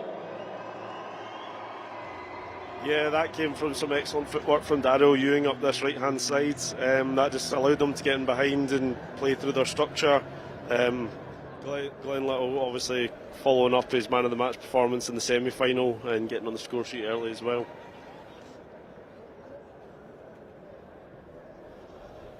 I get the feeling it might be one of those games between these two sides. Drummond, a trickier conversion attempt than his counterpart Adam Scott had earlier on. A right-footed kick, and he's made a good connection with that as well, and you can see the wind just biting into that, but it couldn't get a big enough nibble, and it sneaks over the crossbar, and GHA take the lead. And days like today in Cup Rugby, kicks will be important as well. Yeah, I think points mean prizes, especially in a game like this. So obviously both teams are fantastic at attacking with ball in hand, but if they get that chance to go for the sticks, then I think both teams will have to seriously consider it. Slight break in play, as you can see, just on the halfway line. That's GHA captain Dario Ewing getting a bit of treatment, and GHL certainly not want to lose their leader so early into this fixture, and himself as well. He'll not want to be going off the pitch yet. Not at all. He's obviously was kind of got the GHA going forward for that try there. He's back up on his feet now, so that's good to see. They definitely got a few other leaders around the park when Dario was out injured earlier in the season, but it's good to see that he's back up and back on his feet. Gathered well by GHA, and they've split the defence straight away. Good link-up play. It's the try scorer, Glenn Little, who makes the initial break. And all of a sudden, GHA are the team playing with a bit of confidence. Tackle sticks this time. No, all backwards. All backwards. Ball's out. Could ill afford to let GHA through in the second phase. Drummond is first receiver. The ball filtered Tackle across blue way. the face of the Glasgow Accies defence. Scrum half Curtis deploys the ball to Adam Kerr, who's driven back in contact. Lonergan, that line back inside is well plugged by the Accies defence. Footwork from Hughes, not enough to He didn't turn over. confuse the Accies defence. Loose ball. Swept up there by Andrew Gowdy, an experienced player coach at Braidholm. He picked it up, play on. Play left. No blue, no hands. The defence, for the time being, driving this GHA attack back, opting to go to the boot. Drummond kicked it in towards the 22, and it's been driven downfield. It's going to stay in play, but it's a good return from Glasgow Accies. And Gowdy has to clear his lines. Keep retreating, keep retreating, keep retreating. And that's a good response here from Glasgow Accies, defending hard after the initial break from the try scorer Little. End of the line. Yeah, they absorbed a lot of pressure there, and good to see that they got the ball back and managed to get it up the field and get themselves a bit of position, forcing GHA to exit there. What position? Is he going off?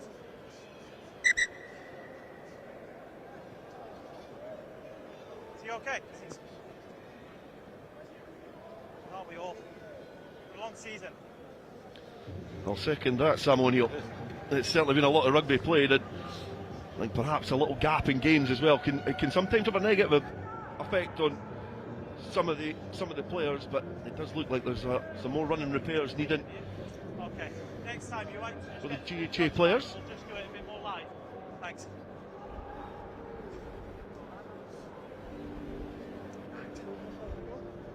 The tail of that line, I can see a man with his hands on his hips, Michael Fox. He is, with this appearance, has become the GHA's record appearance holder. 169th game for the front row forward. And he overtakes Ranji Jarasevic, who was the previous holder up until 3:30 today. Alright lads, let's go then. Okay, Red, you're on the underline. I think he said 5. And I think Was it 5? all is well in You'll the see you again. GHA ranks again. Okay, time back on. And Collier gets a chance to throw in for the second time in this game. Ex-air hooker finds his target at the tail and drops it into the path of black.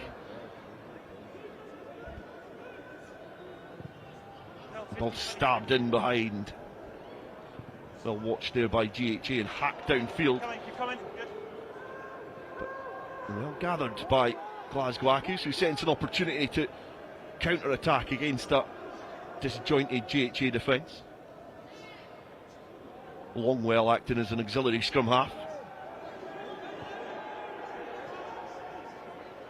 And he'll be a player that will be pivotal for Glasgow Ackies in this game at set piece, but also his experience and his aggression in the loose. No, stay on. Oh, whoa, ball's away, lads. Okay, I've spotted it, thanks. No. Ackies testing and probing, trying to find that gap in this GHA defence. Fraser Patterson stamps the left foot on the ground to try and find the gap back in field. Another powerful carry, but another drop ball. Back foot, it went back.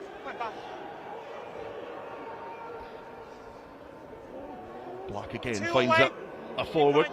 This time Rogers carrying. And Aki's trying to get to the fringe. They're able to manipulate a situation out wide. Another carry forward there from Patterson.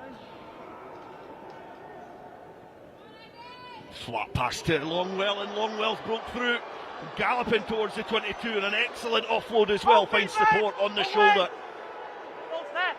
Back inside GHA territory again. His ball stabbed through. It's a delicate touch there, but just too heavy, and it dribbles out. Slow the ball down, going off beat. There was enough players around. It wasn't cynical. But the penalty will be awarded to Glasgow Ackies, and it was a lovely break from Longwell just after saying how important he's going to be in this game. Yeah, like, he's obviously a big man. He's very good at set piece, but that just proves there he's very good in the open as well, making some huge carries, just getting through there. Quite high up on his social media feed is a nice break from Old Glory, where he's galloping through from his time in the American game.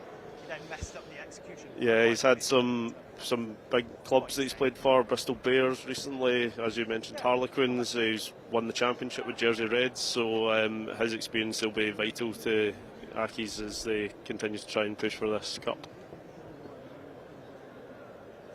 And by doing so, they want to nudge themselves back in front. And the penalty does that from the boot of Adam Scott. And it means it's GHA 7, Glasgow Ackies 8. And it puts Glasgow Ackies back in front.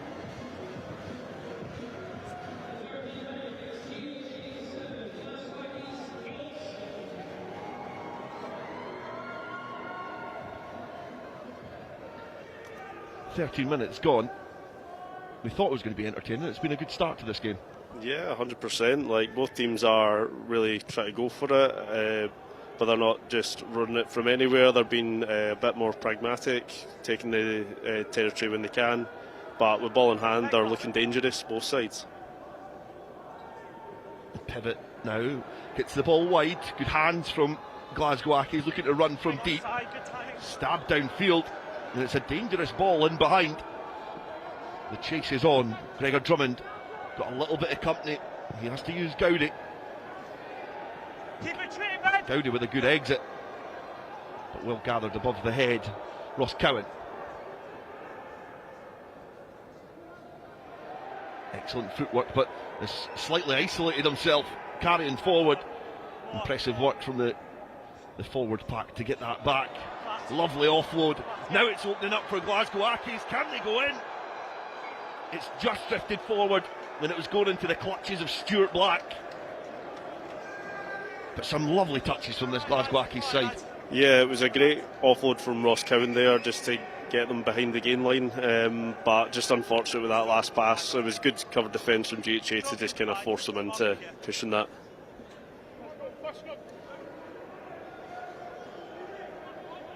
Ross Cowan, the captain for Glasgow Accies, exceeded 150 appearances for his side this season.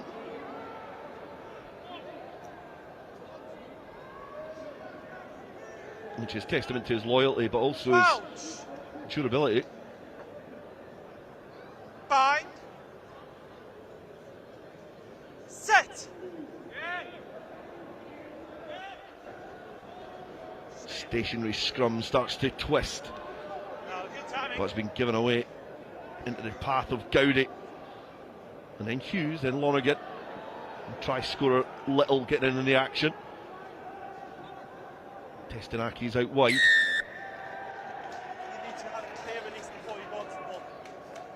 And Accies concede the penalty. Yeah, the ruck was a bit messy there. They just obviously tried and slow GHA down there, but unfortunately this one held on to it. So GHA's turn to try and get some territory and get into the Accies half. And in playing a team like GHA, we've mentioned that Accies coming to this second favourites, you know, knowing them as well as you do, where do you try and attack GHA? I think with GHA you have to front up physically against them and stop them getting front foot ball, because they've got so many experienced operators out in the back line that if you can match them up front, it makes it difficult for them to get ahead of steam. But obviously, as you can see by the results this season, not many teams have managed to do that at all. Stirling County probably got the closest to a draw, but again, finished the season undefeated, so no one's quite managed it just yet. GHA on the attack again. Players wrapping round, and now Jack Craig tries to stand up his opposite number. Penalty given away, free ball for GHA to play with now. Sam Collins twisted and turning in contact. Now his front row partner Michael Fox driven forward, and in a space almost opens up for Ben Curtis. No, knock on, play on. GHA making good ground with the ball in hand, knocking at the Glasgow Accies door. Gowdy throws a dummy, splits the defence, and he's just not able to roll over and get the ball down. We're going back. Penalty over there. Are we okay? Good opportunity for GHA. Okay. They will still have the penalty. Thanks, mate. Yeah. Oh. Yeah, it'll be interesting to see whether they go for points or whether they're going for the corner here. Obviously, points being prizes, but yeah, the tack power there was excellent from GHA to get them on the front foot. Going to the corner. Accies, you take the line. Just heard Duncan McKinstry talk about Make sure this play is trying down. to match Make sure the play is down before we go. GHA up front. Lifters.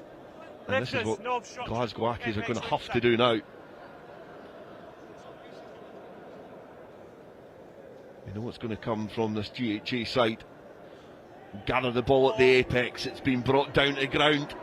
They start getting the wheels turning, it twists and weaves. But it looks like it's been well marshalled by this Glasgow Accies defence. That's a tackle, ball correct. Ferociously getting round the corner to stop the ball escaping that central position. Ball gone down to ground and Aki's scoop up, but knocked on in the tackle by 3, just a scrum. Knocked on in the act of trying to gather the ball.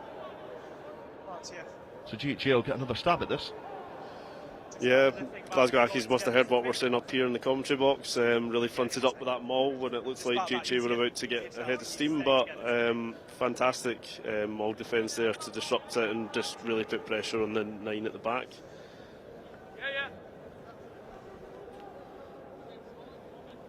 It's been 11 years since a Glasgow team has been in the cup final.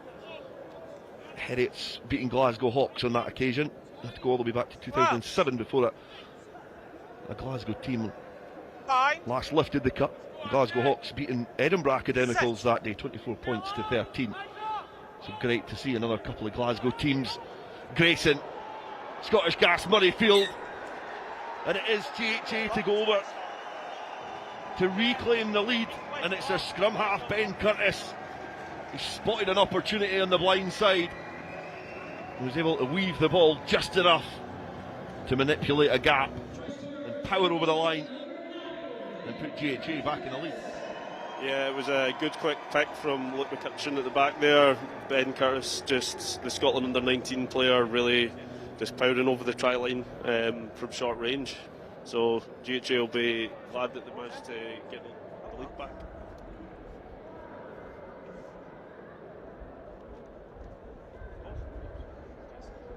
"20 minutes gone. GHA back in the lead.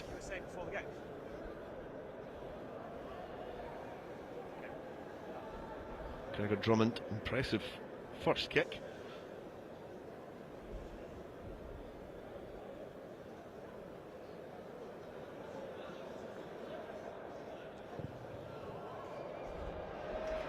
Just drifts that in front of the uprights. No additional 2 points this time, but another successful visit into dangerous territory for GHA this time. Yeah, GHA have definitely been, when they got on that 22, they're coming away with points, which is massive in a game like this. So Glasgow Ackies will be looking for an instant response here, try to get the ball as close to the GHA 22 as possible without giving them that option to do the mark. They've done well off the kickoff, competing in the air. The bobbling ball gathered by Glasgow Ackies as they make their way up towards the 22-metre line. Adam Scott directing traffic, got the ball back in hand, now looking to get to the wider channels. Good cover defence by GHA, but the support's there quickly for Ackies.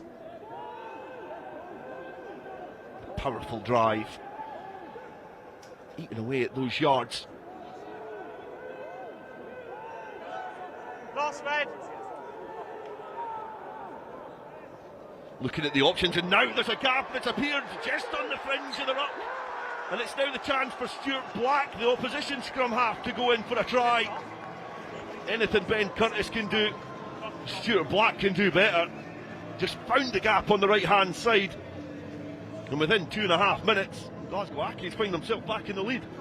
Yeah, that was the instant reaction that we were expecting from them. The guard and shield really just bit there to the dummy. Really sold them down the street, and it was a nice finish, a nice walk in as well.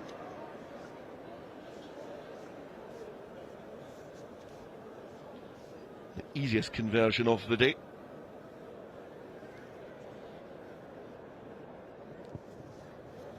And a successful one at that. And it gives Glasgow Ackies a 3-point advantage, and I think this is going to be a seesaw game between these two sides, but great awareness from the scrum half. Stuart Black there just to spot that gap on the fringe of that breakdown. Yeah, it's a really tit-for-tat game at the moment. I think as we get further into the game, the teams will get a bit more conservative, but to be fair, with the attacking prowess of both sides, I wouldn't be surprised if it keeps up like this for the entire game. Stuart Black played here 3 years ago in a youth appearance for West Scotland. alongside Sebastian Singh, who's also in the Glasgow Accies starting lineup this afternoon. And it is a physical collision in the air. Be interested to see what the match official's going to say about this.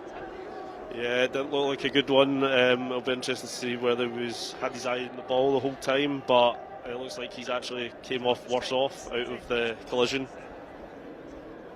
I know.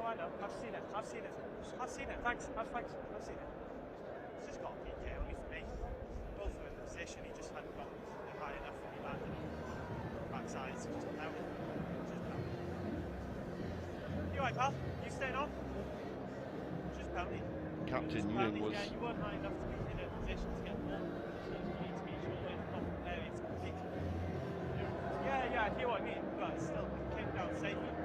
It's just a penalty. There you go, I just agree. That's why I say it's a penalty. Say it's a penalty. Okay. Captain Ewing in the wars again, but well officiated and well communicated by Sam O'Neill. He was in a great position when that action happened. And even the protests from Glasgow Accies has not changed his decision. Sticking by the fact it was just a penalty, which I think is the right call.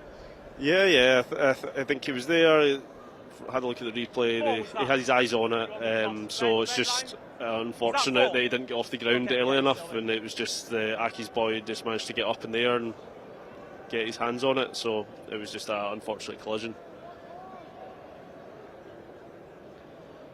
Again, another successful line out. The set pieces for both sides firing this afternoon.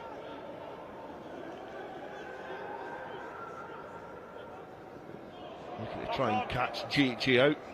And switching sides. Sloppy handling from Glasgow Accies. Perhaps one of the first errors of this afternoon.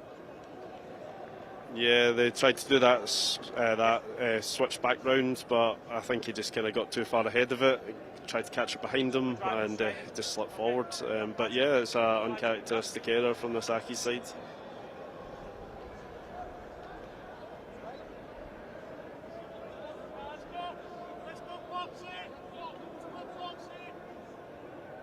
GHA trailed their rivals by 3 points. Fine. 26 minutes gone. Set. Already inflicted 2 defeats on Glasgow Accies this season, and they're driven back in the scrum, but the referee penalising Accies for not driving straight. And Stephen Longwell cut a frustrated figure as he retreated back 10 metres.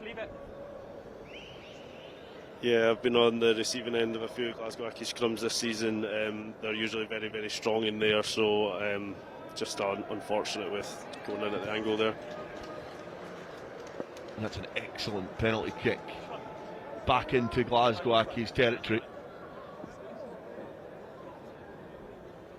The GHA have been pretty clinical when they've been in this area. Once he's here, we need to both be set.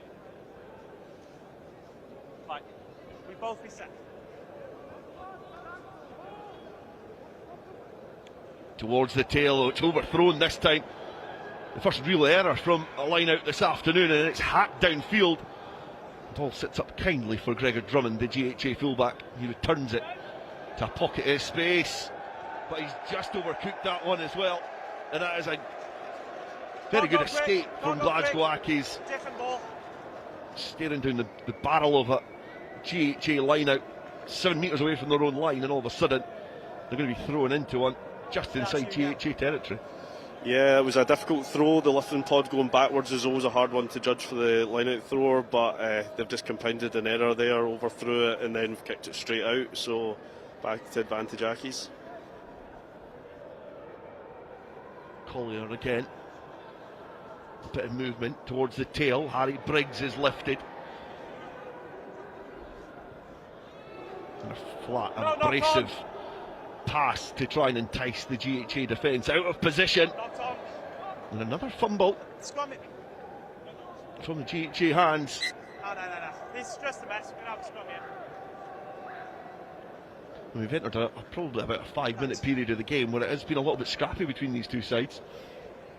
Yeah, I think both sides, after coming at the blocks fast, have decided to be a bit more conservative, but I think the defences are now starting to step up a bit. They realise the threat that's facing them, and just putting that little bit of extra pressure in. And now we're seeing some handling errors creeping in, some just executions just not coming off. Does your bind kick down as your hips came out? So you're already at 45 degrees. Okay, so that setup makes you out first. Engagement wise, how's that? Timing wise on the engagement? Because I said I was going to go a bit slow with your right.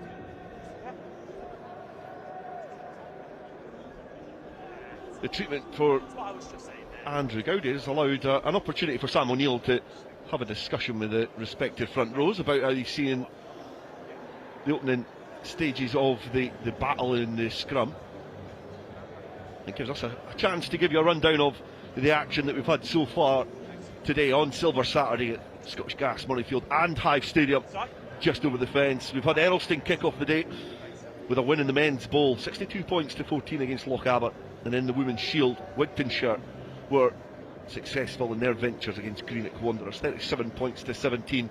And then in the Men's Shield, Lindsay picked up that one, 57 points to 22 against East Kilbride.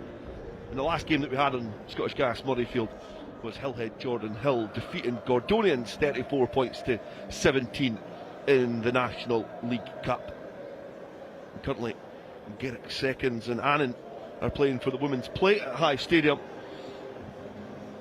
GHA and Glasgow Ackies locking horns here. And then later on this evening, here at Scottish Gas Murrayfield and live on BBC ALBA, we've got the Sarah Beaney Cup between Hillhead Jordanhill and Wigtownshire.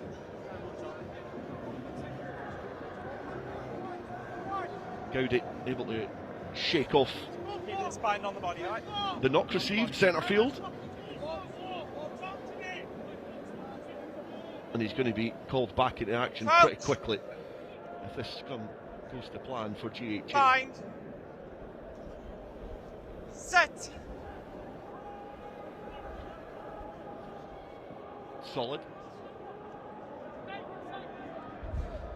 Gowdy not needed on this occasion because Michael Hughes just ran direct. Another carry forward. No way, Blue. Ball's there. Slower ball coming from GHA as Gowdy travels towards the line and then he's driven into the ground.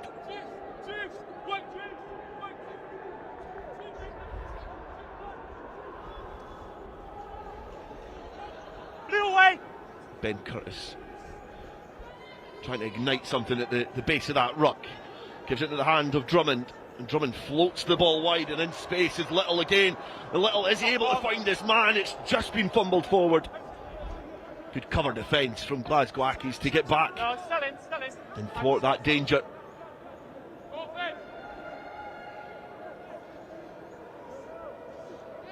And now it's just a matter of trying to steady the ship and punt the ball downfield, which Stuart Black does an incredible job of outside the 22 and relieves the pressure somewhat. Yeah, that was a lovely miss pass from GHA there to just get on the outside edge, just because the Ackies defender bit in, but bit of a good scramble to try and stop them from getting the try just towards the end there.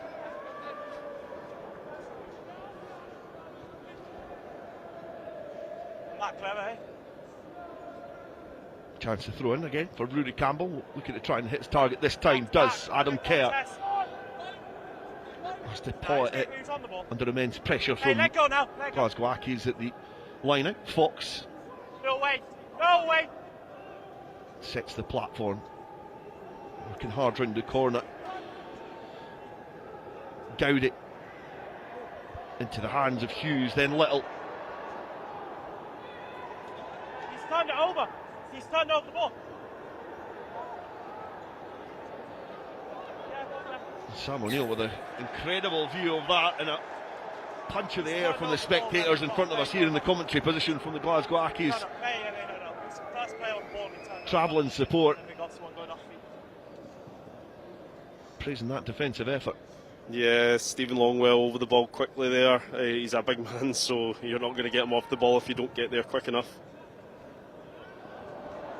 And not hit and touch there. Jack Craig gathers and then finds Gregor Drummond, who scampers over the halfway line. A little look up there from Ben Curtis, trying to see the pockets of space in behind, but he's just found Dario Ewing, his skipper. Gowdy launches the ball to Early. Curtis is there quickly. Gowdy again is looking for some support. He's found Drummond. Looks to skip through the challenge. Hauled down by Glasgow Accies. Gowdy travels, splits through, and he's got support either side, but tries to go it alone. Not able to free his arms quick enough as Curtis tries to keep the tempo in this passage of play. Away, Blue! Glasgow Accies having to go through a period of pain just now, dealing with the GHA attack which is coming their way. And can Jack Craig unlock this Accies defence? Not on this occasion. Wrapping round there is Rory Campbell, charging towards the line, but stopped short yet again by a tenacious Accies defence. No! 3, good! The waves of attack keep coming. The pick and go round the corner. Again Advantage. repelled. 1 off inside. Scott Rogers drifted offside as Gowdy finds a supporting runner.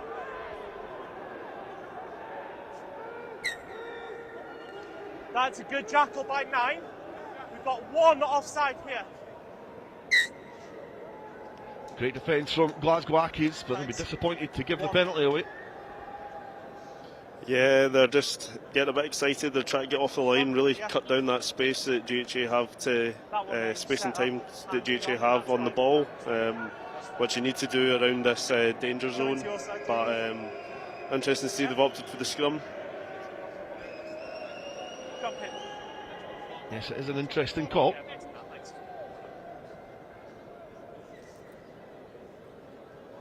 Longwell, the last to get to the set piece. A winner here with Ayr in 2019. A 27 points to 25 victory against Heriots during his time at Millbrae. Fine. Set. Keep it up, keep it straight, keep it up. Play away. Solid scrum again. Gowdy looks to find Jack Craig just on his left shoulder, but the gap shut very quickly. The next wave attacks that Glasgow Accies line. A bundle of bodies. Back foot, good. Line, hands up.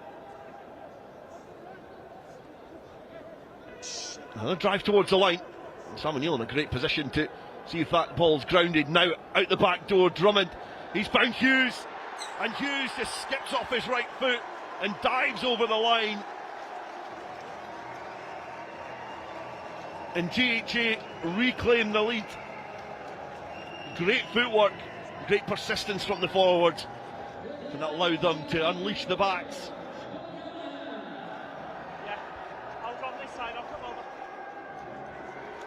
Yeah, it was a good couple of carries here, just drawn in that Accies defence. You could see Jack Craig with his arm up in the far touchline, identifying the space.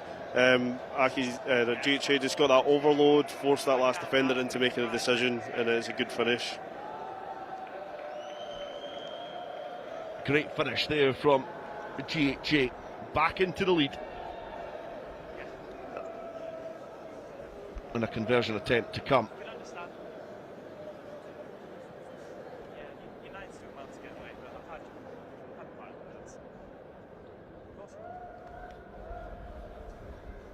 In the shaded part here at Scottish Gas Murrayfield, Drummond looks to stretch the lead.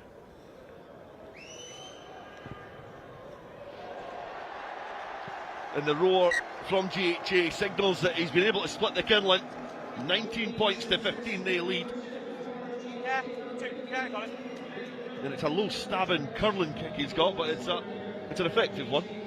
Yeah, he definitely knows how to hit it through the sticks. When we played him first game of the season, I think he nailed all his kicks from the touchline. So it's good to see he's continuing that form throughout the season. Yeah.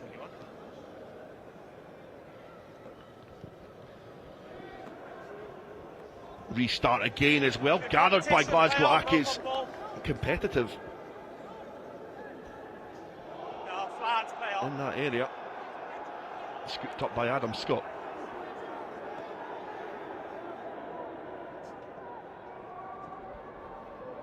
It's a nip and tuck gain here. As Ben Skinner travels with the ball.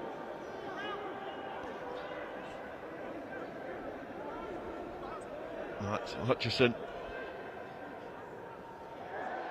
Well read there in defence from GHA, but Glasgow Accies regather the ball. And they look to try and hot-foot it on the outside of the GHA defence, but it's a long way round there. Yeah, that was a very good reading defence. I don't think he'll be thanking him for the pass, though. It was up at his head height, so just exposed his ribs for a nice easy shot. They were pretty kind there, to be fair, with the contact. It could have been a lot worse. It was well, the contact was well ridden. And again, a bit of running repairs for one of the GHA players who's currently down. It does look like it's potentially Sam Collins, maybe.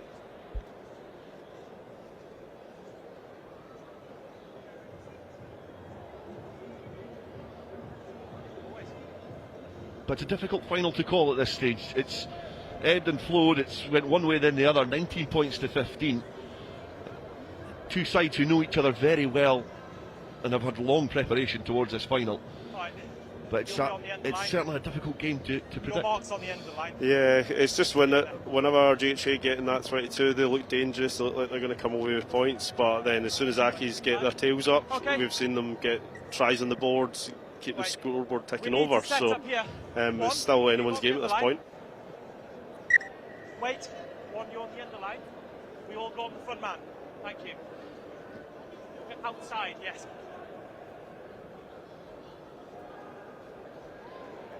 Campbell does well to find Kerr. No, blue way. GHA tried to dance their way out of trouble. Perhaps just a matter of trying to manage the next few minutes for this GHA side. Away, blue now. They'll be wanting to go down the tunnel at half time in the lead. Timing. A game for Curtis to try and control. He goes to the air. Well watched, well gathered. He was legal on the ball, just scrum advantage. Yeah, he knocked it on. Well, mix up there in the backfield for Glasgow Accies, but there was a little fumble. As GHA looked to try and compete on the floor, it looked like they did a good job of it, but just pawed it forward. Yeah, definitely got hands on quickly, but it's one of those things, as soon as the defensive pressure come on, if he's not got a good grip of it, it's just going to slip forward. But we've got another platform to attack from here, scrum right in the middle of the pitch, which the Accies backs will probably love having all that space to play into.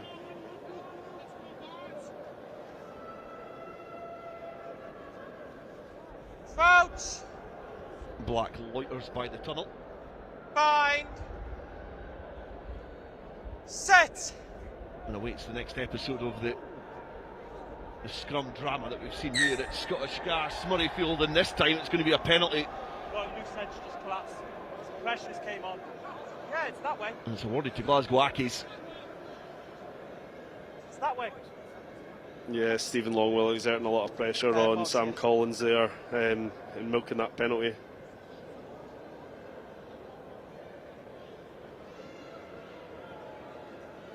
Going to kick it down the line to try and find touch this time. Makes no mistake. And Glasgow Accies are looking like they're going to end this first half on the attack. And can they reclaim the lead? Yeah, it would be a great time to get a try just before half time. Oh, I'm going to get it back. First job for Collier is to find his target in the line out. And he's able to do that. Being brought down and then splinters away. And the referee getting the road has not stopped this Glasgow Accies attack. Tackle! Max on it. He's rolled out the way. Max Hutchison carrying forward. And then looking to go down this blindside yet again. Lonergan, pretty porous in defence, has allowed Glasgow Accies to steal some cheap yards towards that 5 metre line. Longwell scoops the shoulder, tries to barge his way over this line. He's stopped short, he's hauled down. The next wave of attack comes, and twisting and weaving, and it's Black at the double. Quick to scoop the ball off of the ground, glanced towards his right hand side, and then pirouetted over the line. And it's a brace for the scrum half. And we said it's an important time to score. And Glasgow Accies have taken the lead again. Yeah, Black's been really dangerous around the edge of the rucks, especially in the GHA 5 metre channel. They're just kind of biting a bit too early and just kind of being a bit passive, where you need to kind of get up, put guard and shield, close that gate, don't give them opportunities to snipe. But it was a good big carry just before that from the forwards to give them the platform.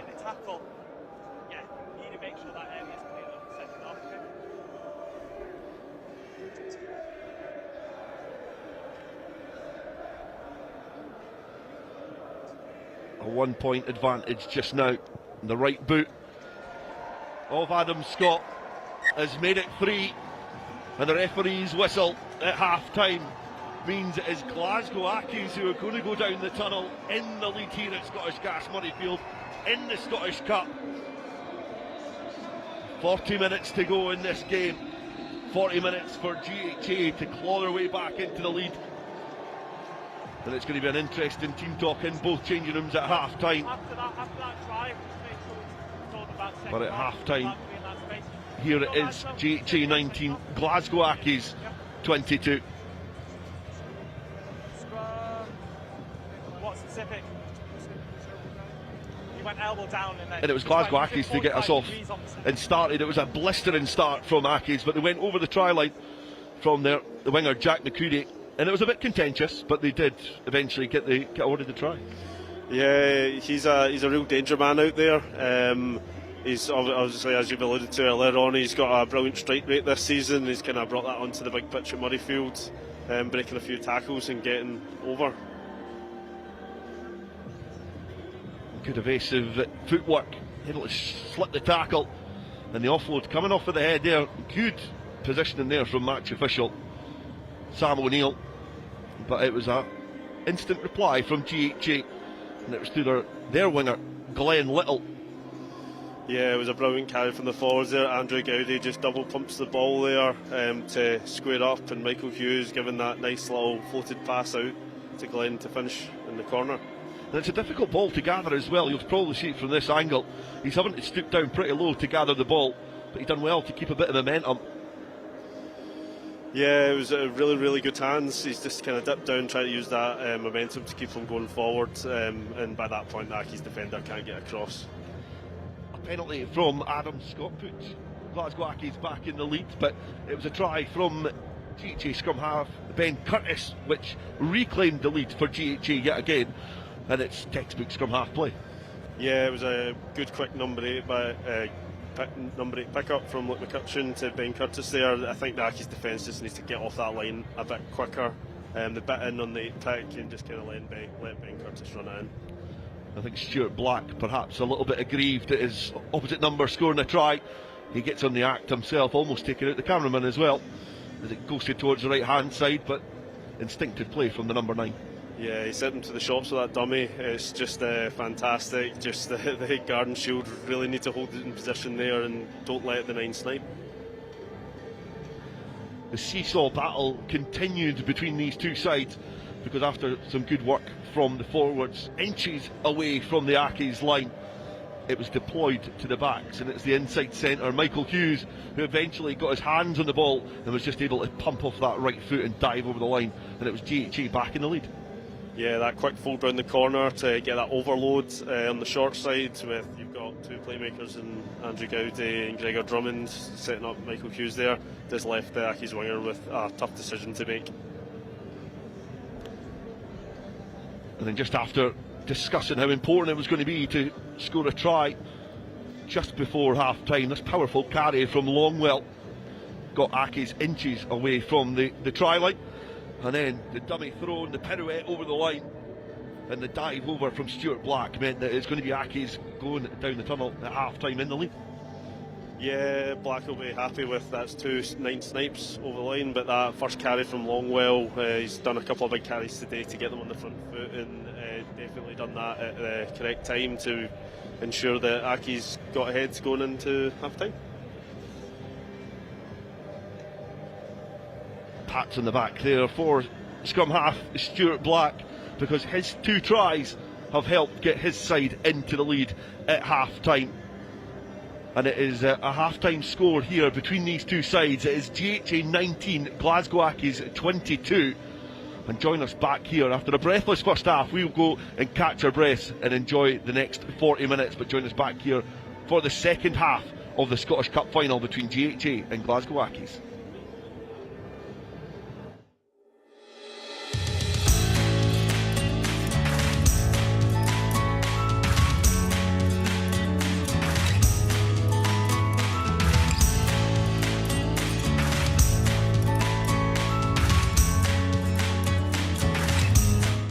So the rugby has been a great way to get people back, and the Tart and Touch particularly has kind of helped people that have maybe thought their rugby career was at an end and they were hanging up their boots, and this has just given them a wee chance. So the Tart and Touch works really well because it just gives everybody an opportunity. We probably at this time of year wouldn't have the numbers to do a mini session or a senior session, but when you throw everybody in the mix together, you get a good day like this.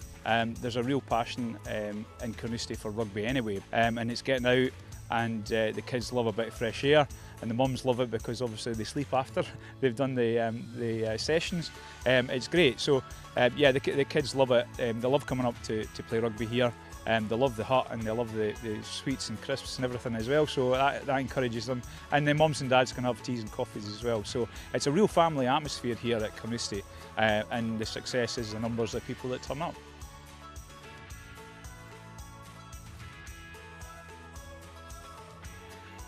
I love it. The sense of community, it's amazing. And I've always been on the sidelines watching my brothers play and my dad coach. And it's amazing to actually have the chance to get involved. And it's a bit fun. It's not too serious. There's music going. It's a great way to have some exercise as well. It's good, yeah. I've taught them everything they know, by the way. Stepped him a few times.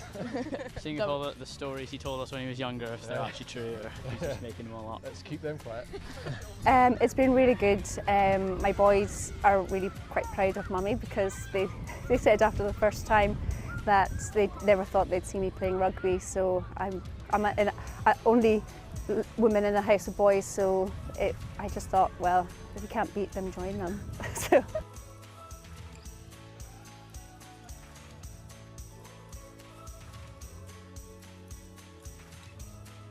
It's friendly, it's non-competitive, it is so safe. Come down here and just have some fun. And we have had kids coming, and mums and dads and sisters, brothers, grannies. You know, we've had 6-year-olds here up to 78-year-olds here. So just come and look at it, build yourself up a little bit of confidence and come and get involved. You'll just meet friends. They're going to be friends for life. It's rugby. They'll be friends for life, you know. Yeah, for other hubs hoping to start this, it's easy, it's simple, social and fun. Doesn't involve a lot of resources at all, or a lot of people to start it off. You just need a few. So easy to do. Pitch up and play. Put some cones out. Get a ball. Jouer.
Welcome back to Scottish Gas Murrayfield. We're at the half-time mark between GHA and Glasgow Accies, and it was Glasgow Accies who were able to sneak back into the lead on the stroke of half-time, 19 points to 22.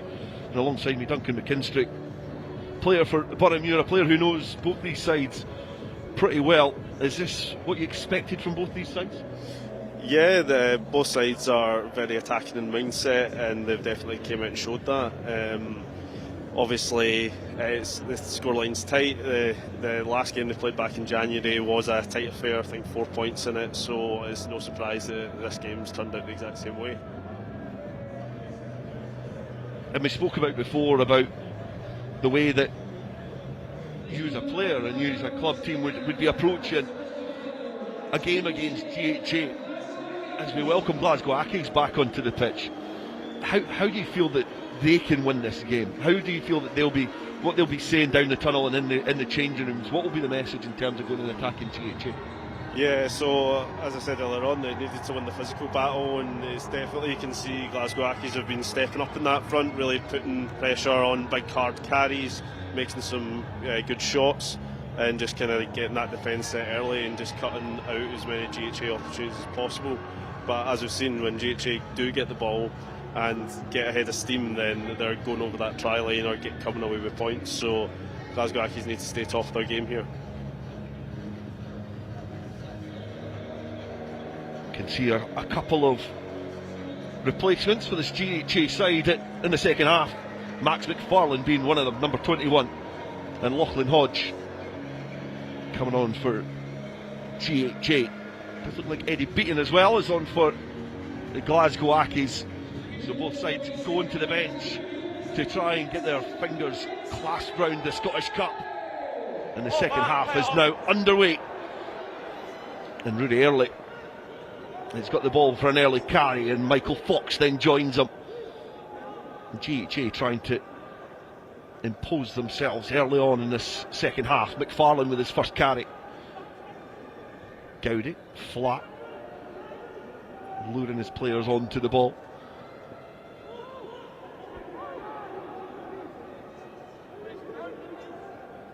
McFarlane linking up, but throws it into no man's land. The Accies players filter through to put a bit pressure on GHA. Curtis looking left, and now there's space up this west stand. Good defence. Round the ankle, stopping that passage of attack. But the advantage is going to be coming for Stuart Black attacking Ben Curtis off the ball. Another one coming on there as well from Collier. Accies physical in their approach to the second half, but illegally so. Gowdy gathers, kicks over the top. 2 penalties. Captain is, but there's one in the middle, one on the 5. Yeah, advantage was coming there. I think he was just happy enough to reach up over the top. But on the 5. They've got an option here, whether they want to go more central and go for the sticks, or get close to the 5 metre line, kick to the corner. There's 2 late hits there. Where are we going? Yeah. Okay. Mark here. Late hit. Going to go for the post this time. We'll try and draw things level here. There's confirmation of the changes. Got it. I didn't see it. No, Collins and Hughes are off for GHA for Lachlan Hodge and Max McFarlane. And Scott Rogers, the loose head for Glasgow Accies, has been replaced by Eddie Beaton. Drummond to try and get the first points of the second half to draw things level here.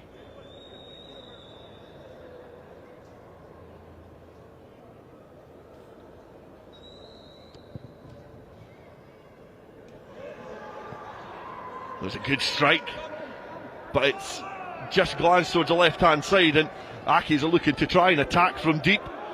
They scamper out of their own half. He was on the arm, not on the ball. You're on the arm, not on the ball. Ewing not able to turn over the ball. Accies almost running into danger, but doing well to steady the ship. Black skews that ball off the field of play. but perhaps a little let off there for Glasgow Ackies. Yeah, Glasgow Ackies aren't afraid to attack from deep.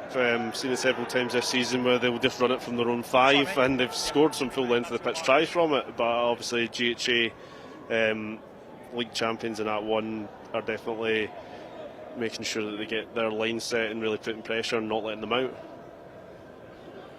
Rory Campbell finds his man, and Curtis launches the ball midfield, and McFarlane then throws himself into contact, but the ball has been turned over and then propelled downfield into the sunny patch at Scottish Gas Murrayfield.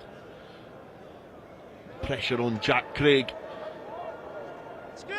has stopped him just outside of his own 22. Ewing, and trying to attack, just slips and falls to the ground. Gowdy then runs into contact as well. Drummond sitting in the pocket, waiting for the options from Ben Curtis.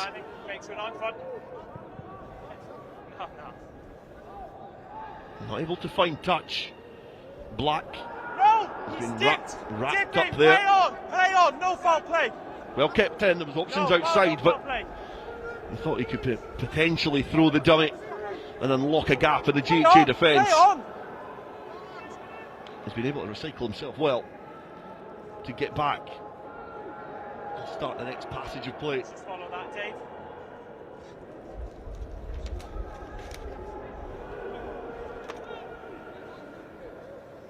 Ball into the wider channels. Tackle slipped. Is there an opportunity here for Glasgow Ackies? No. And that's because there's a physical challenge Hey, leave it, okay. Just leave on him. this side, and Leave him. that's a rarity. Just leave him. Yeah. Good challenge, however, from Glenn Little.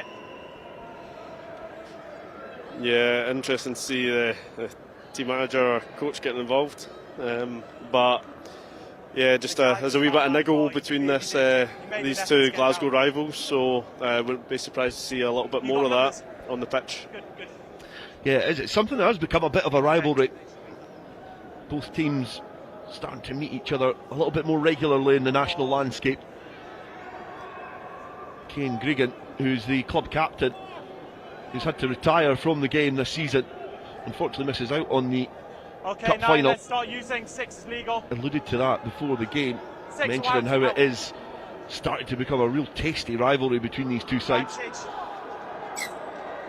Even so, saying that GHA potentially feel a little bit threatened by the presence of Glasgow Ackies, which is potentially shown in this game. They're not all having it their own way. An undefeated team that have been able to gain promotion back into the Premiership are in a real battle here against Glasgow Ackies. Touch not found by GHA. Stuart Black is able to gather. He finds a supporting player back in field. And the Ackies players all lining up to try and attack, and it's filtered out wide. Nifty footwork gets Glasgow Ackies over the 10-metre line. And then the pod of forwards lick their lips at the proposition of launching themselves at this GHA side.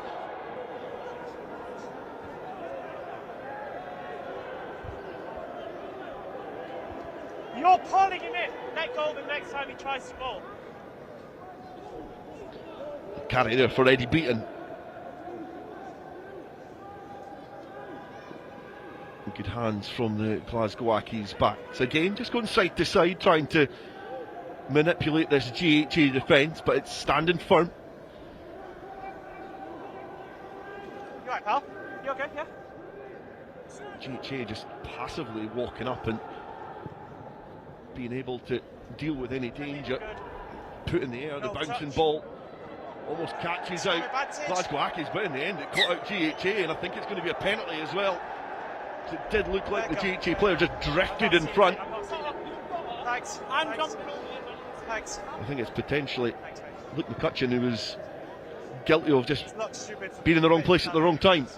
Yeah, GHA done really well there to absorb a lot of pressure, just picking and choosing what breakdowns they wanted to attack, and just realising that Glasgow Ackies can't play from everywhere if they're not going to break the line. But yeah, just unfortunate getting caught with an accidental offside there.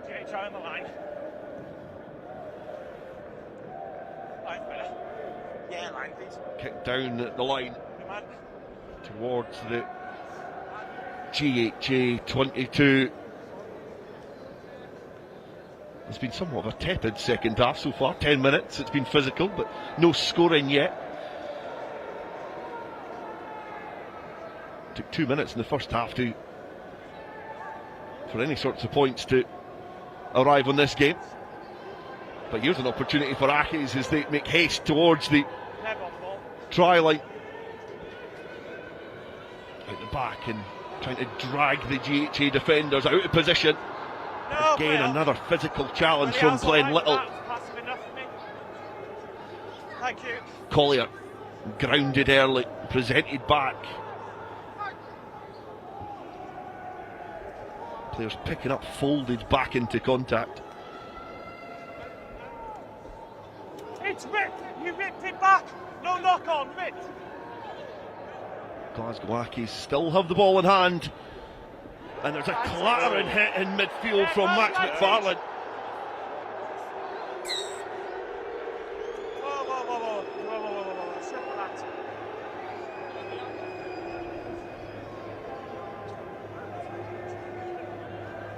So it was above the ball. It was a penalty. It was a penalty for a high tackle, okay? Thanks, mate. Thanks. If ever there was a moment where it could potentially have boiled over, it was then. Yeah, it looked like a big hit from up here, but he's just slipped up above that ball. Obviously, everything below the sternum, so it's really hard to get those man-on-ball hits right a lot of the time. So he's just kind of fell to the wayside of that. The decision there just got a wee bit too high and gives Accies a chance at an easy 3. You've got to make an attempt to turn over. Make sure you turn it over. Going for the ball. He read it very well, Max McFarlane. Shot out of the line. Just riding a little bit high. It's presented Accies an opportunity to stretch their lead in the cup final. And it is an opportunity which has been taken Number 5. by their fly half, Adam Scott. And it's the first points of the second half. And it means they now lead 19 points to 25. And we're going to see Matthew Holland come on to the field of play, replacing Sebastian Singh.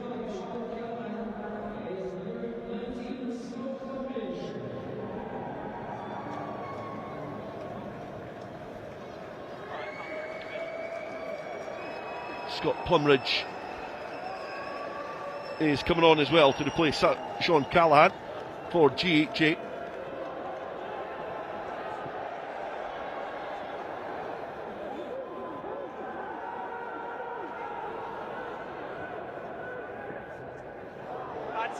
Another physical hit there, and is this another one for Max McFarlane?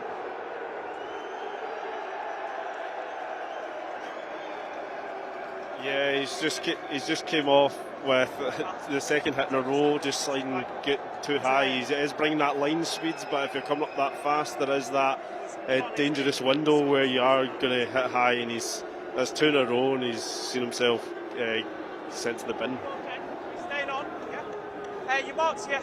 A player who quite often has been a saviour for GHA, Max McFarlane, has left a bit of a chasm in that GHA defence now with his 10-minute absence.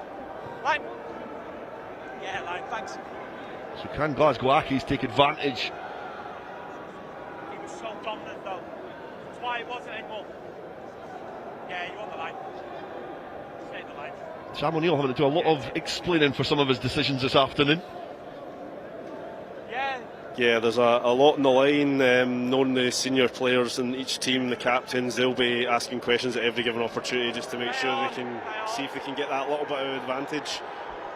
And some of these decisions as well, and some of the things that are happening in this game are bringing the crowd more into the game as well. GHA feeling that line out had just drifted a little bit. Squint, but match officials again in a great position to see exactly what went on. Score advantage. Black has a look. Advantage over. The carry forward from Ackies again.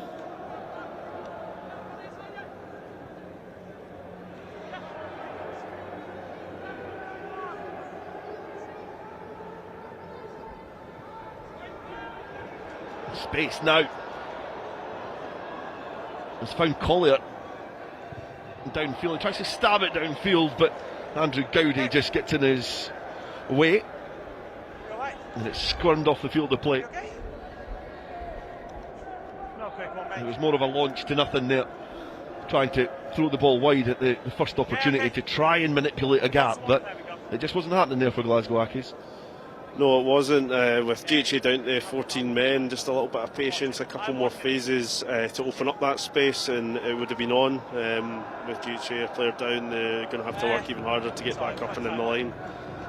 So just try to work through those phases, probably what needs to be done just to earn that right to go out wide.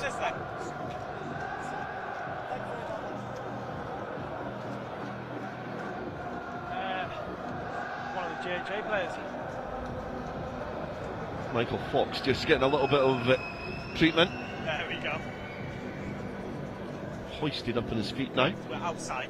Yeah.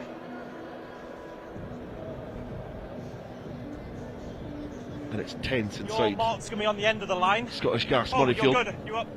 Alright lads, let's go. Walk off please. Front man, just on the GHA, a side which were formed by a merger in 2002. It's amazing the story and how elements of Glasgow Ackies are woven into their history.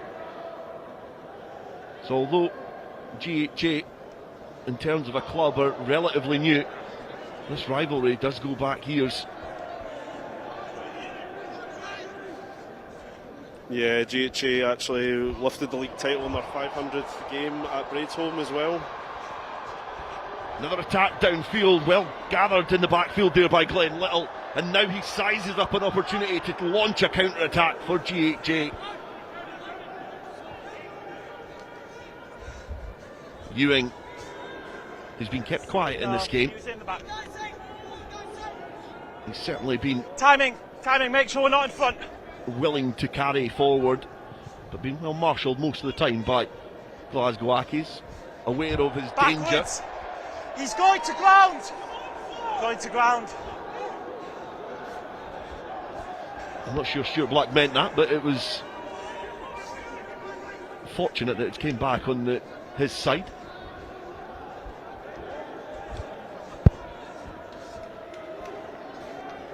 Longwell dips down again, charges forward into the hands of Scott, and then in behind there's a little pocket of space. The ball bounces up kindly for Ben Curtis, and he can kick it clear. But Glasgow Ackies slowly but surely are getting closer towards that GHA try line. Yeah, territory's everything in this game, and like they do like to attack from deep, but against a team like GHA, you need to kind of get in around that 22 to try and get a score. So they'll just slowly work their way up. Hopefully they'll retain this ball at the line out and give themselves a platform to attack. But I think GHA will be ready for them. They need to come off the line quickly here. No, complete that. Into the centre. Perhaps was a little bit squint that one, but no tackle competition. Away. It's a really good turnover, but Seven's on the wrong side. Well, there's a good explanation, because from where I'm sitting, it did look like it was a good turnover, but it prevented their two people coming in. yeah, Sam O'Neill O'Neill turned it over. You were saying, but you then turned it over. Yeah, to stop them from being able to secure the ball. No. I hear what you're saying, but you turned it over on this side. Sometimes the laws are just a little bit unfair, aren't they? Yeah, it can be cruel when you think you've made a fantastic chop tackle, you've got the turnover, but it's just unfortunate wherever the ball carrier falls, if you roll into where they've went, you're trapped, and it just kind of makes it difficult for that clear to come in from the opposition. So very good turnover, but just very, very unlucky just getting with where he's tried to roll out and got trapped. in that passage of play as well that there was a physical challenge. So it's now the turn for the Glasgow Accies medical side to come on and try and patch up their players. Gives GHA a chance to take stock as well. And Gilman having a conversation, an experienced player in his time with GHA, now part of the coaching setup at Braidholme, on delivering some water and some messages to the side. Callum Forrester as well, a very experienced player, played in various finals with Ayr, his time with Glasgow Warriors as well. Scotland 7 set up. We're back at his home club of GHA.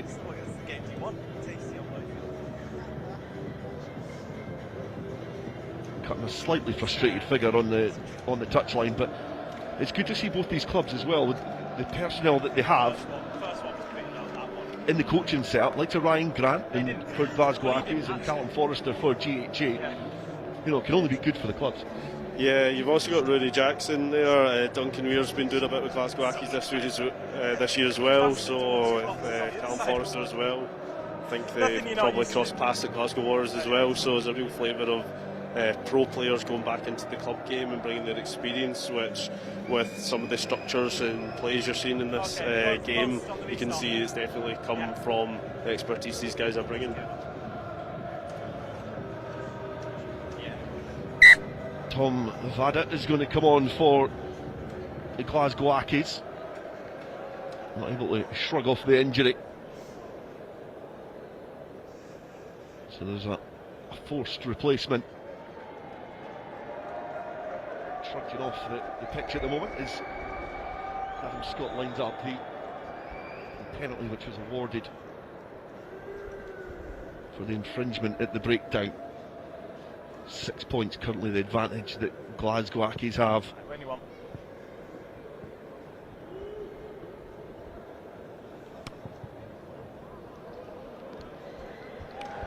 And it will remain 6 points because that kick was unsuccessful. So 19 points to 25 it stays. It's about 5 on from the pen.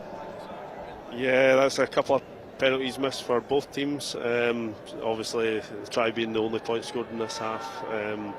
So it seems like both teams are more comfortable running in tries rather than trying to kick for the sticks at the moment. Great for the neutral. And you can see the wind just grabbing that ball as Fraser Patterson plucks the ball from the sky. Right, Max, good. Black looking for his pod of forwards to trudge it further up the pitch, but been fumbled in contact. The pat's in the back there going to Rudy Early.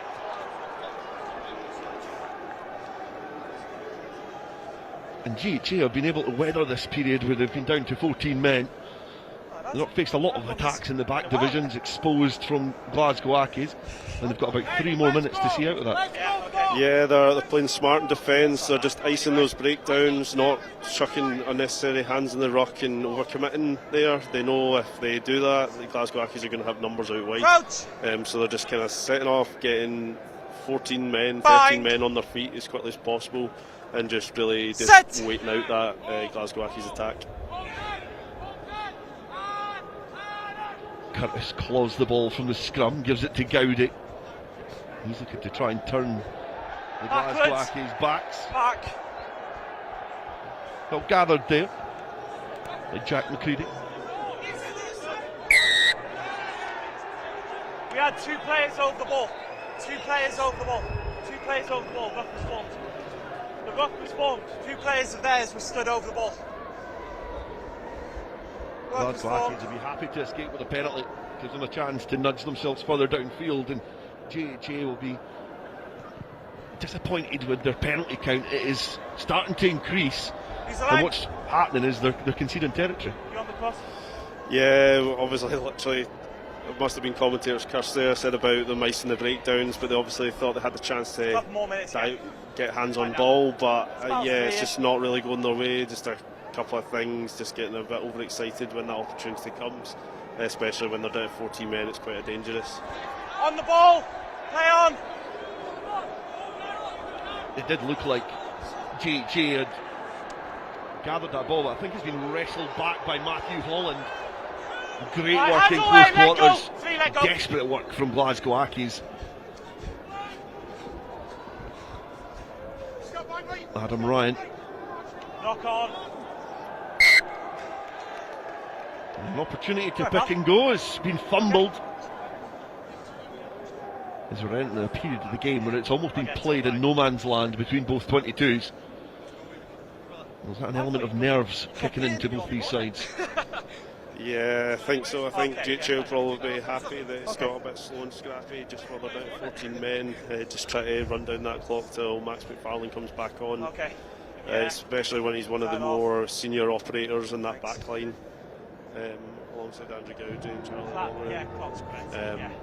So I think they'll be quite content with this in no man's land at the moment. But Glasgow Accies will be a bit frustrated as they wanted to probably put a bit more punishment on GHA for the yellow cards, but it's not really transpired as much.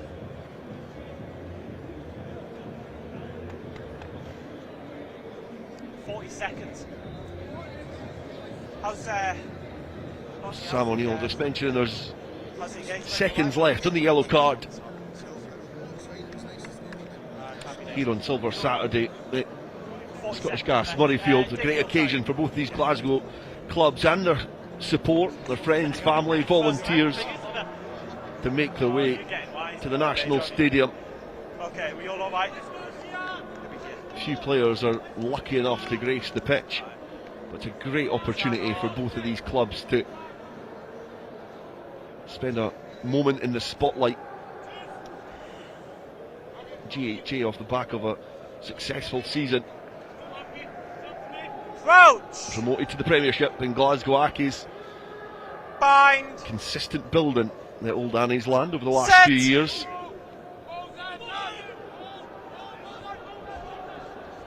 Picked at the tail by Luke McCutcheon.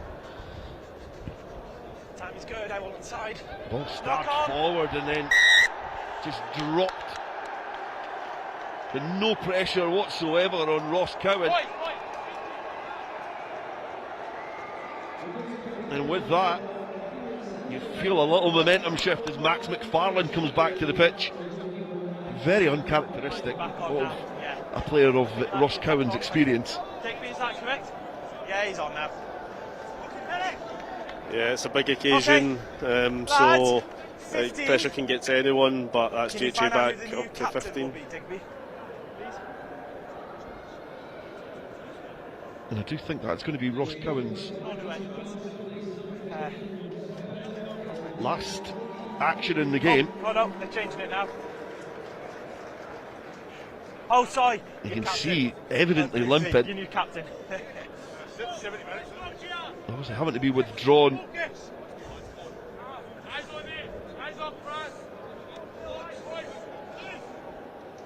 It's a little reshuffle in the Glasgow Accies backs. Crouch. Bind. Just over the hour mark. Glasgow Accies still hold a slender advantage. Okay, play away. And there's James Smith coming on for Cowan as Gowdy is able to just launch the ball into the path of Jack Craig, it looks like this time, who sliced through the Glasgow Accies defensive line and has afforded a simple conversion attempt. The knock-on could prove critical in this game, but it's as easy as you like. Good work from Gowdy, ghosting towards the line, and hard work off the wing from Jack Craig to go underneath the uprights for a try. Yeah, that's a fantastic strike move off the first phase there. Andrew Gowdy, with all his experience, just has all the time in the world, just that wee pump, and puts it in behind the block runner for Craig to just go underneath the sticks.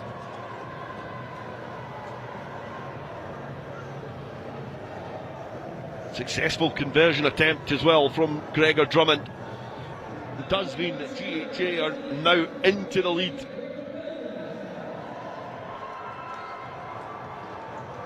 That could be an important passage of this game in this cup final.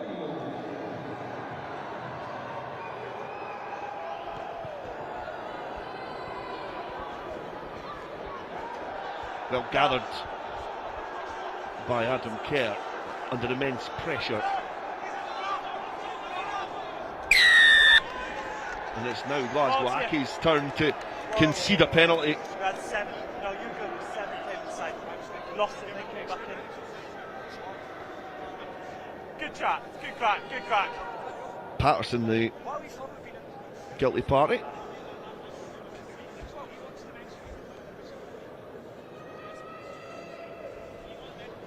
Yeah. Drummond right-footed. Launches it off the field of play. Yeah, you on the line.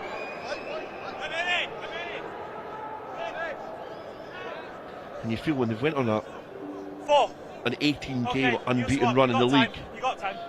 There we go. they'll feel that it's really difficult to lose. Winning is a very good habit to get into for GHA. Yeah, it's been a full season since they've lost, so it'll be. Oh, the line out went a wee bit broke down there, but yeah, they'll be used to winning. So when they're going behind, they're just keeping that. They know that they can come back and keep in this game. So bit scrap at the line out. It's like Accies get the ball back here, however. Old school liner, and then Longwell just barging his way over, Ewing the captain. Glasgow Accies will be looking for territory. It's been a lung-busting 65 minutes from both sides so far. Both sides starting to show the scars of the battle that they've been under and they've been involved in this afternoon. It's been physical, it's been confrontational. And now it's who can manage the game the best as Accies are through again. Looking for support, it has arrived. And it's desperate defence from GHA. Black is quick there, as is the referee Sam O'Neill, to award the penalty to GHA. An excellent defensive effort from the men from Braidholme to get across and make this covering challenge, because it did look like Glasgow Accies had perhaps gone in for another score. Yeah, that's fantastic scramble defence there. Just there's like 3 GHA players working their socks off to get back there and get that hands on the ball. Yeah, okay. 2 people down.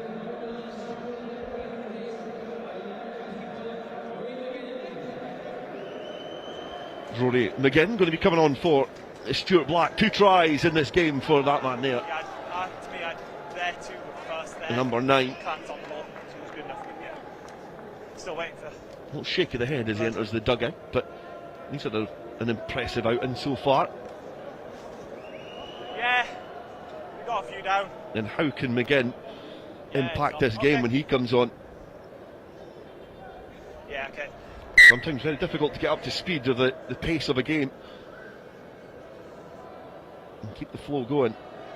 Accies reacted well since conceding the most recent try. They're on the line.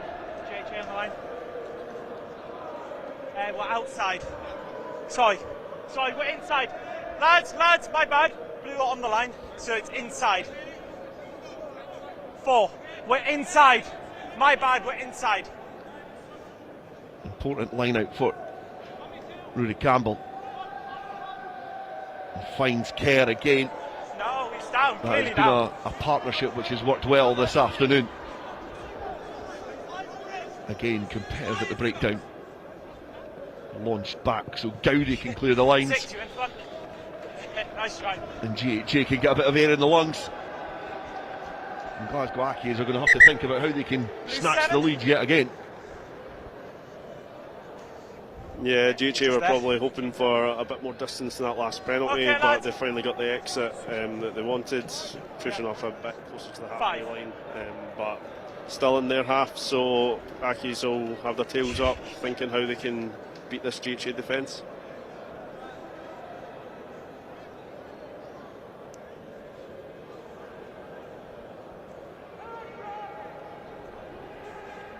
Fraser Patterson being replaced. as the line out has been overthrown. So GHA can potentially just eat away at some more territory.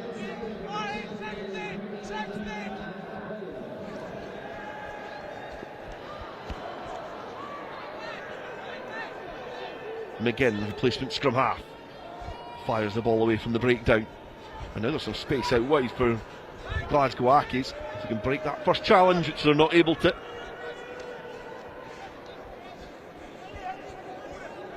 Eddie Beaton. Now McGinn tries to have a snipe. Just not able to break through.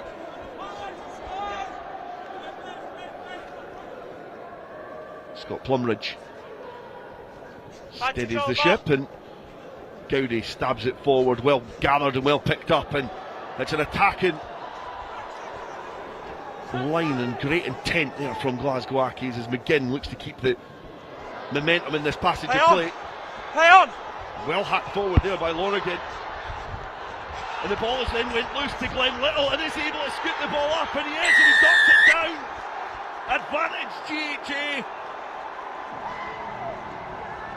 When Glasgow Ackies were on the attack, the loose bobbling ball fell kindly into the path of Glenn Little, and he just had to keep his composure and make his way towards the try line. He ground the ball. Charlie Lonergan was the player that was able just to keep that alive, hack it from the hands of Glasgow Ackies. But the work there from Glenn Little, the fortune as well. But he'll not care about the fortune or the luck. He'll just remember he's got 2 tries in Silver Saturday for GHA, and they now take the advantage. Yeah, GHA really done well to weather a storm of pressure from Ackies in the beginning of the half, but it's now they're starting to pump up the pressure. Good bit of footballing skills by Glenn Little there as well, and well, skill or luck with the bounce, but they won't care. There's another try. Alright, let's go, mate. Drummond being asked to hurry up, and hurry up he does, and he adds another successful conversion and stretches GHA's lead here. And it is now a very awkward scoreline in terms of what you can gather in momentum in a rugby game. 33 points to 25, and the 8-point advantage GHA have.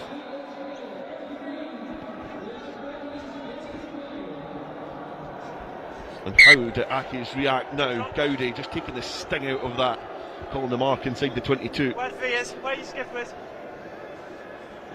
Yeah, he's done really well today, Gowdy, just to control his team in attack and just kind of control the flow of play, taking the sting out of it with that mark in the 22, and just giving themselves a clean exit. I think he said 5. Yeah. Eddie Beaton across, just having a conversation with Stuart Collier. Has to find his target, goes to the tail, well gathered, and McGinn dispatches the ball to Scott. McGinn quickly there to keep the next wave of attack coming. Glasgow Ackies will feel they'll have to score quickly, and they can ill afford to concede as well, as GHA launch the ball downfield, and Ackies are wanting to try and attack from deep inside their own territory yet again. 13. Lonergan. I know you were the assist, but we need to make sure we dip. You just stood up right. No, you were good. 13 didn't dip. Lonergan guilty of infringing there. And Ackies will welcome the opportunity to nibble away at this touchline and get themselves outside. GHA on the deeper inside GHA territory. End of the line, mate. Outside.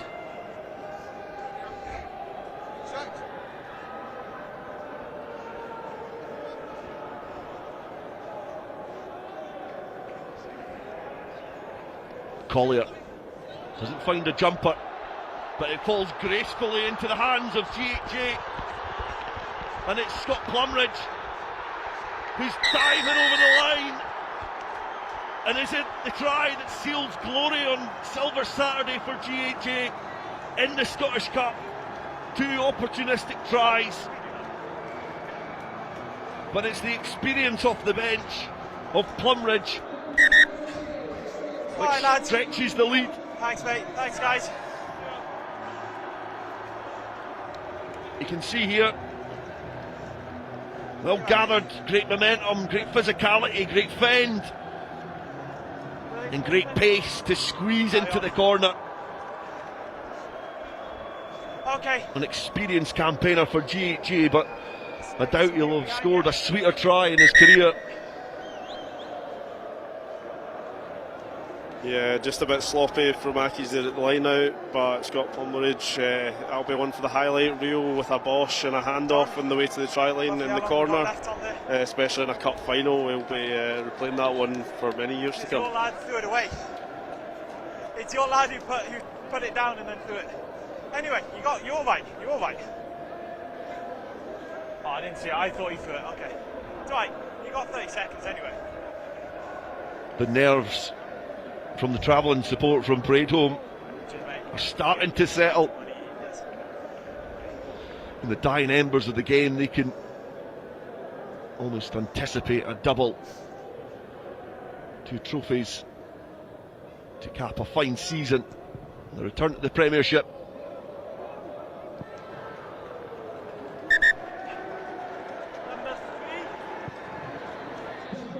And those last 2 tries have swung the momentum, and this was a great run there from Plumridge, able to gather the ball, but it was the momentum after that, just being able to finish off a move that he started.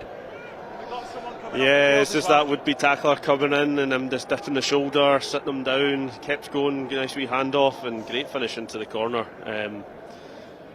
It's definitely given GHA the advantage coming in. A nice 13-point cushion, so Accies are probably going to have to go all out attack here and try and claw this back in the last 6 minutes.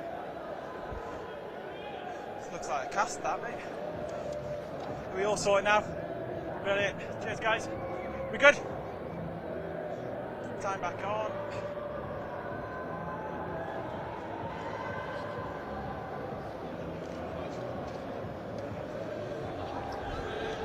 Play back underway.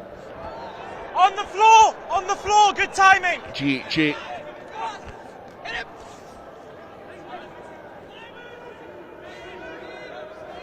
back foot, good.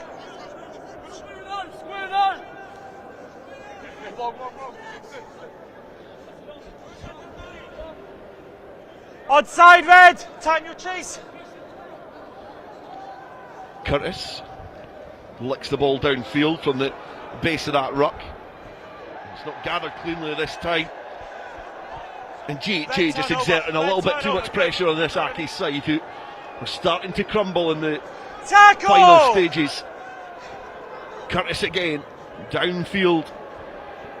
He's found some good space. The bouncing ball just dribbles off the field of play. Excellent play from the number 9. He's outside, so it'll be a blue ball. Yeah. And in the final stages, Duncan, yeah, he's got no, there's no quick. the Red, you're on the excellent line. job of picking a player of the match, which will be able You will to have time. discuss No, shortly. outside, this Both side, sides just taking stock ahead of this line out.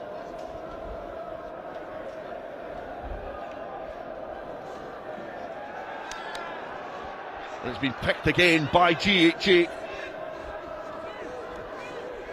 And you feel if they were able to get another try in this game, potentially would completely wipe away Alright, 18, thanks. Aki's Tackle! side. Hands away!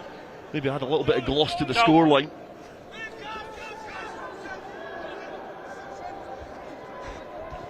Onside. It's a chance, and McFarlane gets the ball down. Leave it! Hey! It's another Go. try Just for go. GHA. Leave him, he went for the ball. Leave him. What are you doing on this? Leave it. Back we go. And it's been a relentless last 8 minutes from this side, who are in the habit of winning this season, and they're on course to lift the Scottish Cup. A try from Max McFarlane.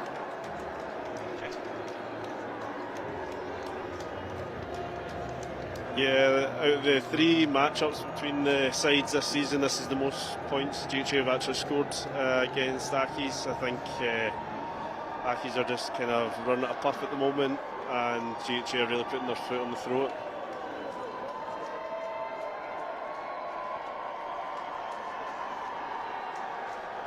Let's go, mate.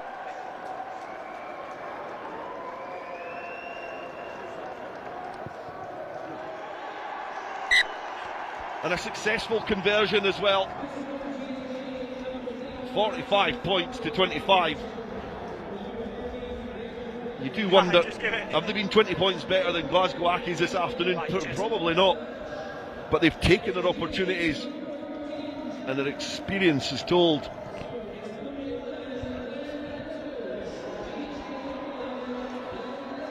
And it's a break from Glenn Little, just getting away from his 22 there. Replacement scrum half. George Baird as well. It's went back. Get the ball away.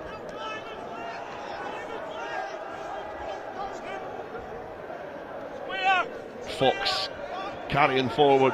No, you're there. Use it. In the next break of play, we'll be able to discuss your player of the match. Duncan is the ball is still McFarlane again. Whoa, I don't want... Physical in defence, but Accies are not going to go out with a whimper.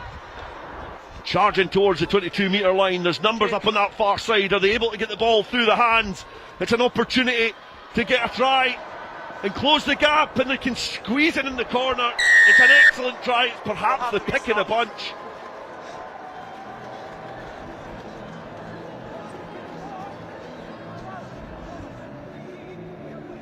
And they've certainly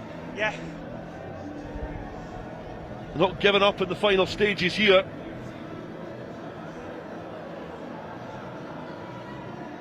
That was a well-worked try from Glasgow Accies. Yeah, it was a fantastic break through the middle to begin with. Accies just worked really hard to get numbers on the open side while GHA were chasing back, and great hands to get over in the corner there. Adam Ryan with the try there, number 13. Have someone else on for that player, Digby. And I feel that we can finally maybe take stock in after what's been an entertaining cup final. The missed conversion there from Glasgow Accies. You can give us who your player of the match is. Yeah, there's been some fantastic performances on both sides. Stephen Longwell for Glasgow Accies has put in a momentum shift. GHA as well, just like the forward pack has been kept on going. Ben Curtis and Andrew Gowdy at 9 and 10 have really kept this team ticking over. But his brace, just every single time he's getting the ball in hand, he's looking dangerous. That tenacity for his second try as well. So man of the match is number 11, Glenn Little. Very low, go to ground. A day to remember for Glenn Little as brace has sealed the victory, but it's going to be the outside centre, Charlie Lonergan, top scorer for GHA this season so far, to get the final say. Just plucking the ball from the sky. That's GHA over the 50-point mark. And that is certainly the score that's going to rub salt into the wounds of this Glasgow Accies side, who have put in a formidable performance. But the final say goes to that man there, Charlie Lonergan. Yeah, he's just plucked that one straight out the air. You can see over the past half it's got a bit spicy between the teams with some of the wee niggly comments between the two, and GHA really enjoying that one, just to seal the victory. The echo of Championes rings out from their left-hand side. The GHA fans know that victory is theirs, and the final whistle from match official Sam O'Neill does crown GHA Scottish Cup champions. Well played, mate. Well played. Cheers. Well done. And the celebrations start on the pitch. 22 points separated the two sides in the end. There's a 3-point margin at half-time, but it was relentless from GHA in the second half. And in the end, on that second 40 minutes, you've got to say they were worthy winners. Yeah, they done really well to weather that storm with the yellow card with Max McFarlane, but it's just this last 15-20 minutes they've really shown why they've went the whole season undefeated. Just their attacking play, the game management and their finishing, and they've just kind of went for it, and well-deserved winners in the end.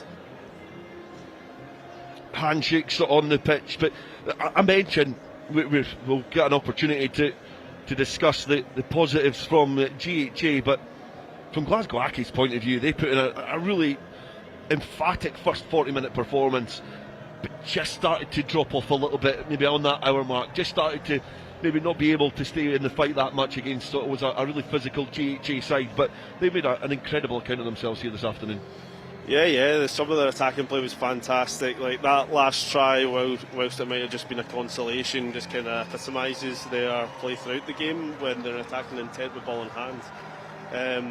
The forward pack worked really hard. They're quite a mobile pack as well, but just GHA again, just with their experience and ensuring that they finished the season undefeated. So it wasn't to be for Accies today. The GHA players just celebrating amongst themselves just now on the pitch. A memorable occasion for tight head prop Michael Fox. He is the record appearance holder for GHA now, and what an occasion to do it, as we see Glenn Little walk up to receive his Player of the Match award. And it was a difficult task to pick a player of the match. There were so many players that stood out on occasion, perhaps not consistently throughout the whole game, but there was a lot of players that did, arrive in the game. There was the likes of Stuart Black for Glasgow Accies, for example, but perhaps Glenn Little's efforts in defence and attack was one of the reasons it kind of swayed it. Yeah, being a winger in the modern game requires you to be able to defend really well and attack, and he was definitely there. He was back covering as much as he could, and then attack, he was just always picking the right spot to pop in. So the Glasgow Accies players come up to receive their Oak medals this year. East Lothian-based company Oak and Black are supplying the winners' medals and the runners-up medals for over 300 players who are competing here on Silver Saturday. From mid-morning to mid-evening, 7 games here at Scottish Gas Murrayfield in High Stadium. But it was a great performance from them. I was thoroughly impressed with some of their players in the opening exchanges. I was not surprised by the likes of Stephen Longwell and Stuart Collier, but James McLaughlin, Adam Ryan, Jack McCready in the backs were impressive and pugnacious in attack, but they were working for one another. They were quick to the breakdown, but perhaps just that hour, that 60 minutes of relentless effort did tell in the final quarter of the game. Yeah, 100%. Just the way, as they got later in the game, the GHA managed the game a lot better towards the last 20 minutes. And obviously Accies came out the box fast, so they can only play that for that tempo against this level of opposition for so long. But it's fantastic attacking intent from Accies and just all round, forwards and backs. And it was great to have another summariser up here in Sam O'Neill, the match official. He was very vocal throughout the afternoon, but really added to it. I felt his communication with both sides was really good as the match officials come up to receive their awards. But that was a game that potentially could have bubbled over, and it was well officiated as well. Yeah, the man in the middle done really well. Being a player playing at this in the same league as these two teams, the one thing you want is a referee to be very vocal, explain their decision making, and Sam was excellent today on that front, and especially with the tensions getting a wee bit high, things getting a wee bit nippy, he definitely managed it very well. GHA led up by their experienced fly half Andrew Gowdy. He's got his medal hung round his neck first. The celebrations with the fans which are lining the tunnel area here at Scottish Gas Murrayfield. Each and every single player played their part this afternoon. And one by one they can collect their medals and slap hands with their fans that have made their way along the M8 here to Scottish Gas Murrayfield and revel in a day which will last long in the memory at Braidholme. A team who have got back into the Premiership after an unbeaten season in the league, and you can add to that an unbeaten season in the Cup as well. Victors here this afternoon by 52 points to 30 against Glasgow Accies. And it's a chance for Dario Ewing to get his fingerprints on that Scottish Cup, which has been held by the likes of Melrose and Heriots, Ayr, Gala, Boroughmuir, Hawick, Glasgow Hawks, and now GHA can add their name to that list as well, as it's walked down towards the front. Ewing and Fox hoist the Scottish Cup aloft as GHA are crowned Scottish Cup winners 2025.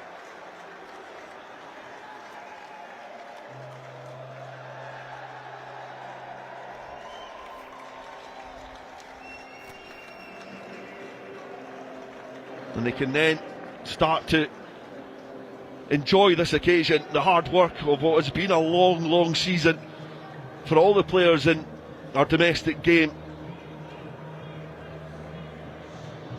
They can bask in the glory and start celebrating with their fans, their friends and their family. Yeah, I'm sure it'll be a very fun bus trip back along the M8 down to Greenock, and I'm sure Braidholme's bar might be run dry. Yeah, it's a great occasion for this club to have their moment in the spotlight.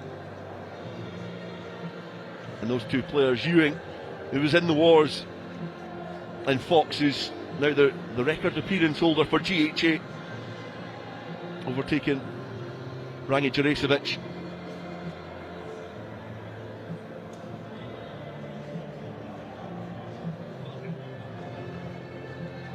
As all the players make their way down back onto the pitch where they've sealed success. A few players get to grace the pitch they're currently on, and even fewer get the opportunity to taste success, but that's exactly what GHA have done. Double winners, National 1 League champions, and Scottish Cup champions as well. And that is the image which you will see at Braidholme for many, many years to come. Callum Forrester being able to lead his side to Scottish Cup success.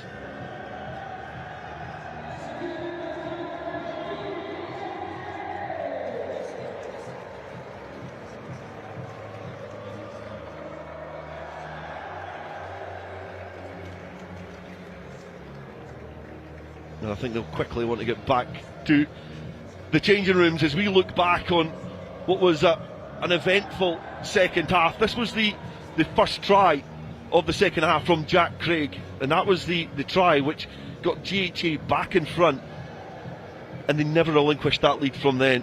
It was seesaw in the first half, but it was a great line run there by Jack Craig. Yeah, it's just that first phase strike run with the 13 running that hard angle in. Takes a good defence to try and match that up, but Jack Craig definitely took his opportunity. Well weighted pass from Andrew Gowdy there to get him over. And this was the second try, and this is when you felt there was a little bit of a momentum shift. It was a great hack through from Lonergan, but the work rate there from Glenn Little, a player that you said was instrumental in the game, the player of the match, just waited for that ball to bobble up into his hands, and that's when things started to turn for GHA.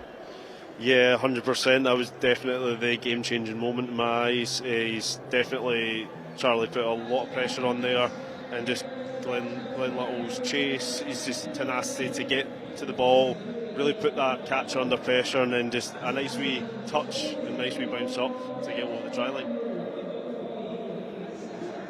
And it was an opportunistic try then. And perhaps the next try as well was opportunistic. However, the brilliance of Plumridge was on display here, barging his way over replacement scrum half Rory McGinn, and then being able to charge his way towards the line and squeezing at the corner and get that try. Yeah, as I said during the game, it's definitely one for his own personal highlight reel. It's not often that you run it in from 40 with a bosh and a handoff on the way to the scoring in the corner at Murrayfield, so I'll be very pleased with that. Just unfortunate cover defence from Accies there, they couldn't get it back in time. Set up to launch an attack and having to return back to defend, which is something that Glasgow Accies had to do a lot in the second half. And it was this try from McFarlane which started to put a little bit of gloss on the scoreline. And a little stab through from Gowdy, who was instrumental at fly half. Found Max McFarlane, who played a solid 30 minutes for GHA because he had 10 minutes in the sin bin. Yeah, Andrew Gowdy and Max McFarlane have played together for many a season, so just that unspoken connection and that nice wee stab through there from Gowdy made it quite nice, and there was a little bit of afters there, but I think that's when GHA really got their tails up. And we thought that Glasgow Accies were showing endeavour right to the end, and they were able to get a try right at the death and squeeze over the line. It was probably one at the pick of the bunch. It was a great effort from deep inside their own half that were able to keep the momentum going, get to the fringe and eventually get that try. Yeah, as I said earlier on, Glasgow Accies aren't afraid to attack from anywhere, so that initial break and just the speed to get around the corner to get numbers up in the open side was fantastic. It was actually Nash with the try for Accies who got it there, but then just to rub salt into the wounds, it was an interception try from Charlie Lonergan, who was able just to pluck the ball from the skies and go over for the final score. And it was GHA's day to savour from then. Yeah, that'll definitely the perfect try to finish on. I think the defensive pressure that they were putting on Accies in that second half, just forcing Accies to try and play a bit more and chase the game, but it's well read and just a nice plucked out of the air over for a try. There is confirmation that GHA are the Scottish Cup winners this year, and that brings to an end our coverage of Silver Saturday here at Scottish Gas Murrayfield, but we still have more action coming up later on. The Sarah Beaney Cup Final is going to be played between Hillhead, Jordanhill and Wigtownshire, and that will be coming to you live on BBC ALBA from 6:20 this evening. If you're outside the UK, we will be bringing you live coverage of that game, so join us back here if you're outside the UK. If not, tune in to BBC ALBA at 6:20. But from everybody here, thank you very much for joining us, and we look forward to seeing you soon.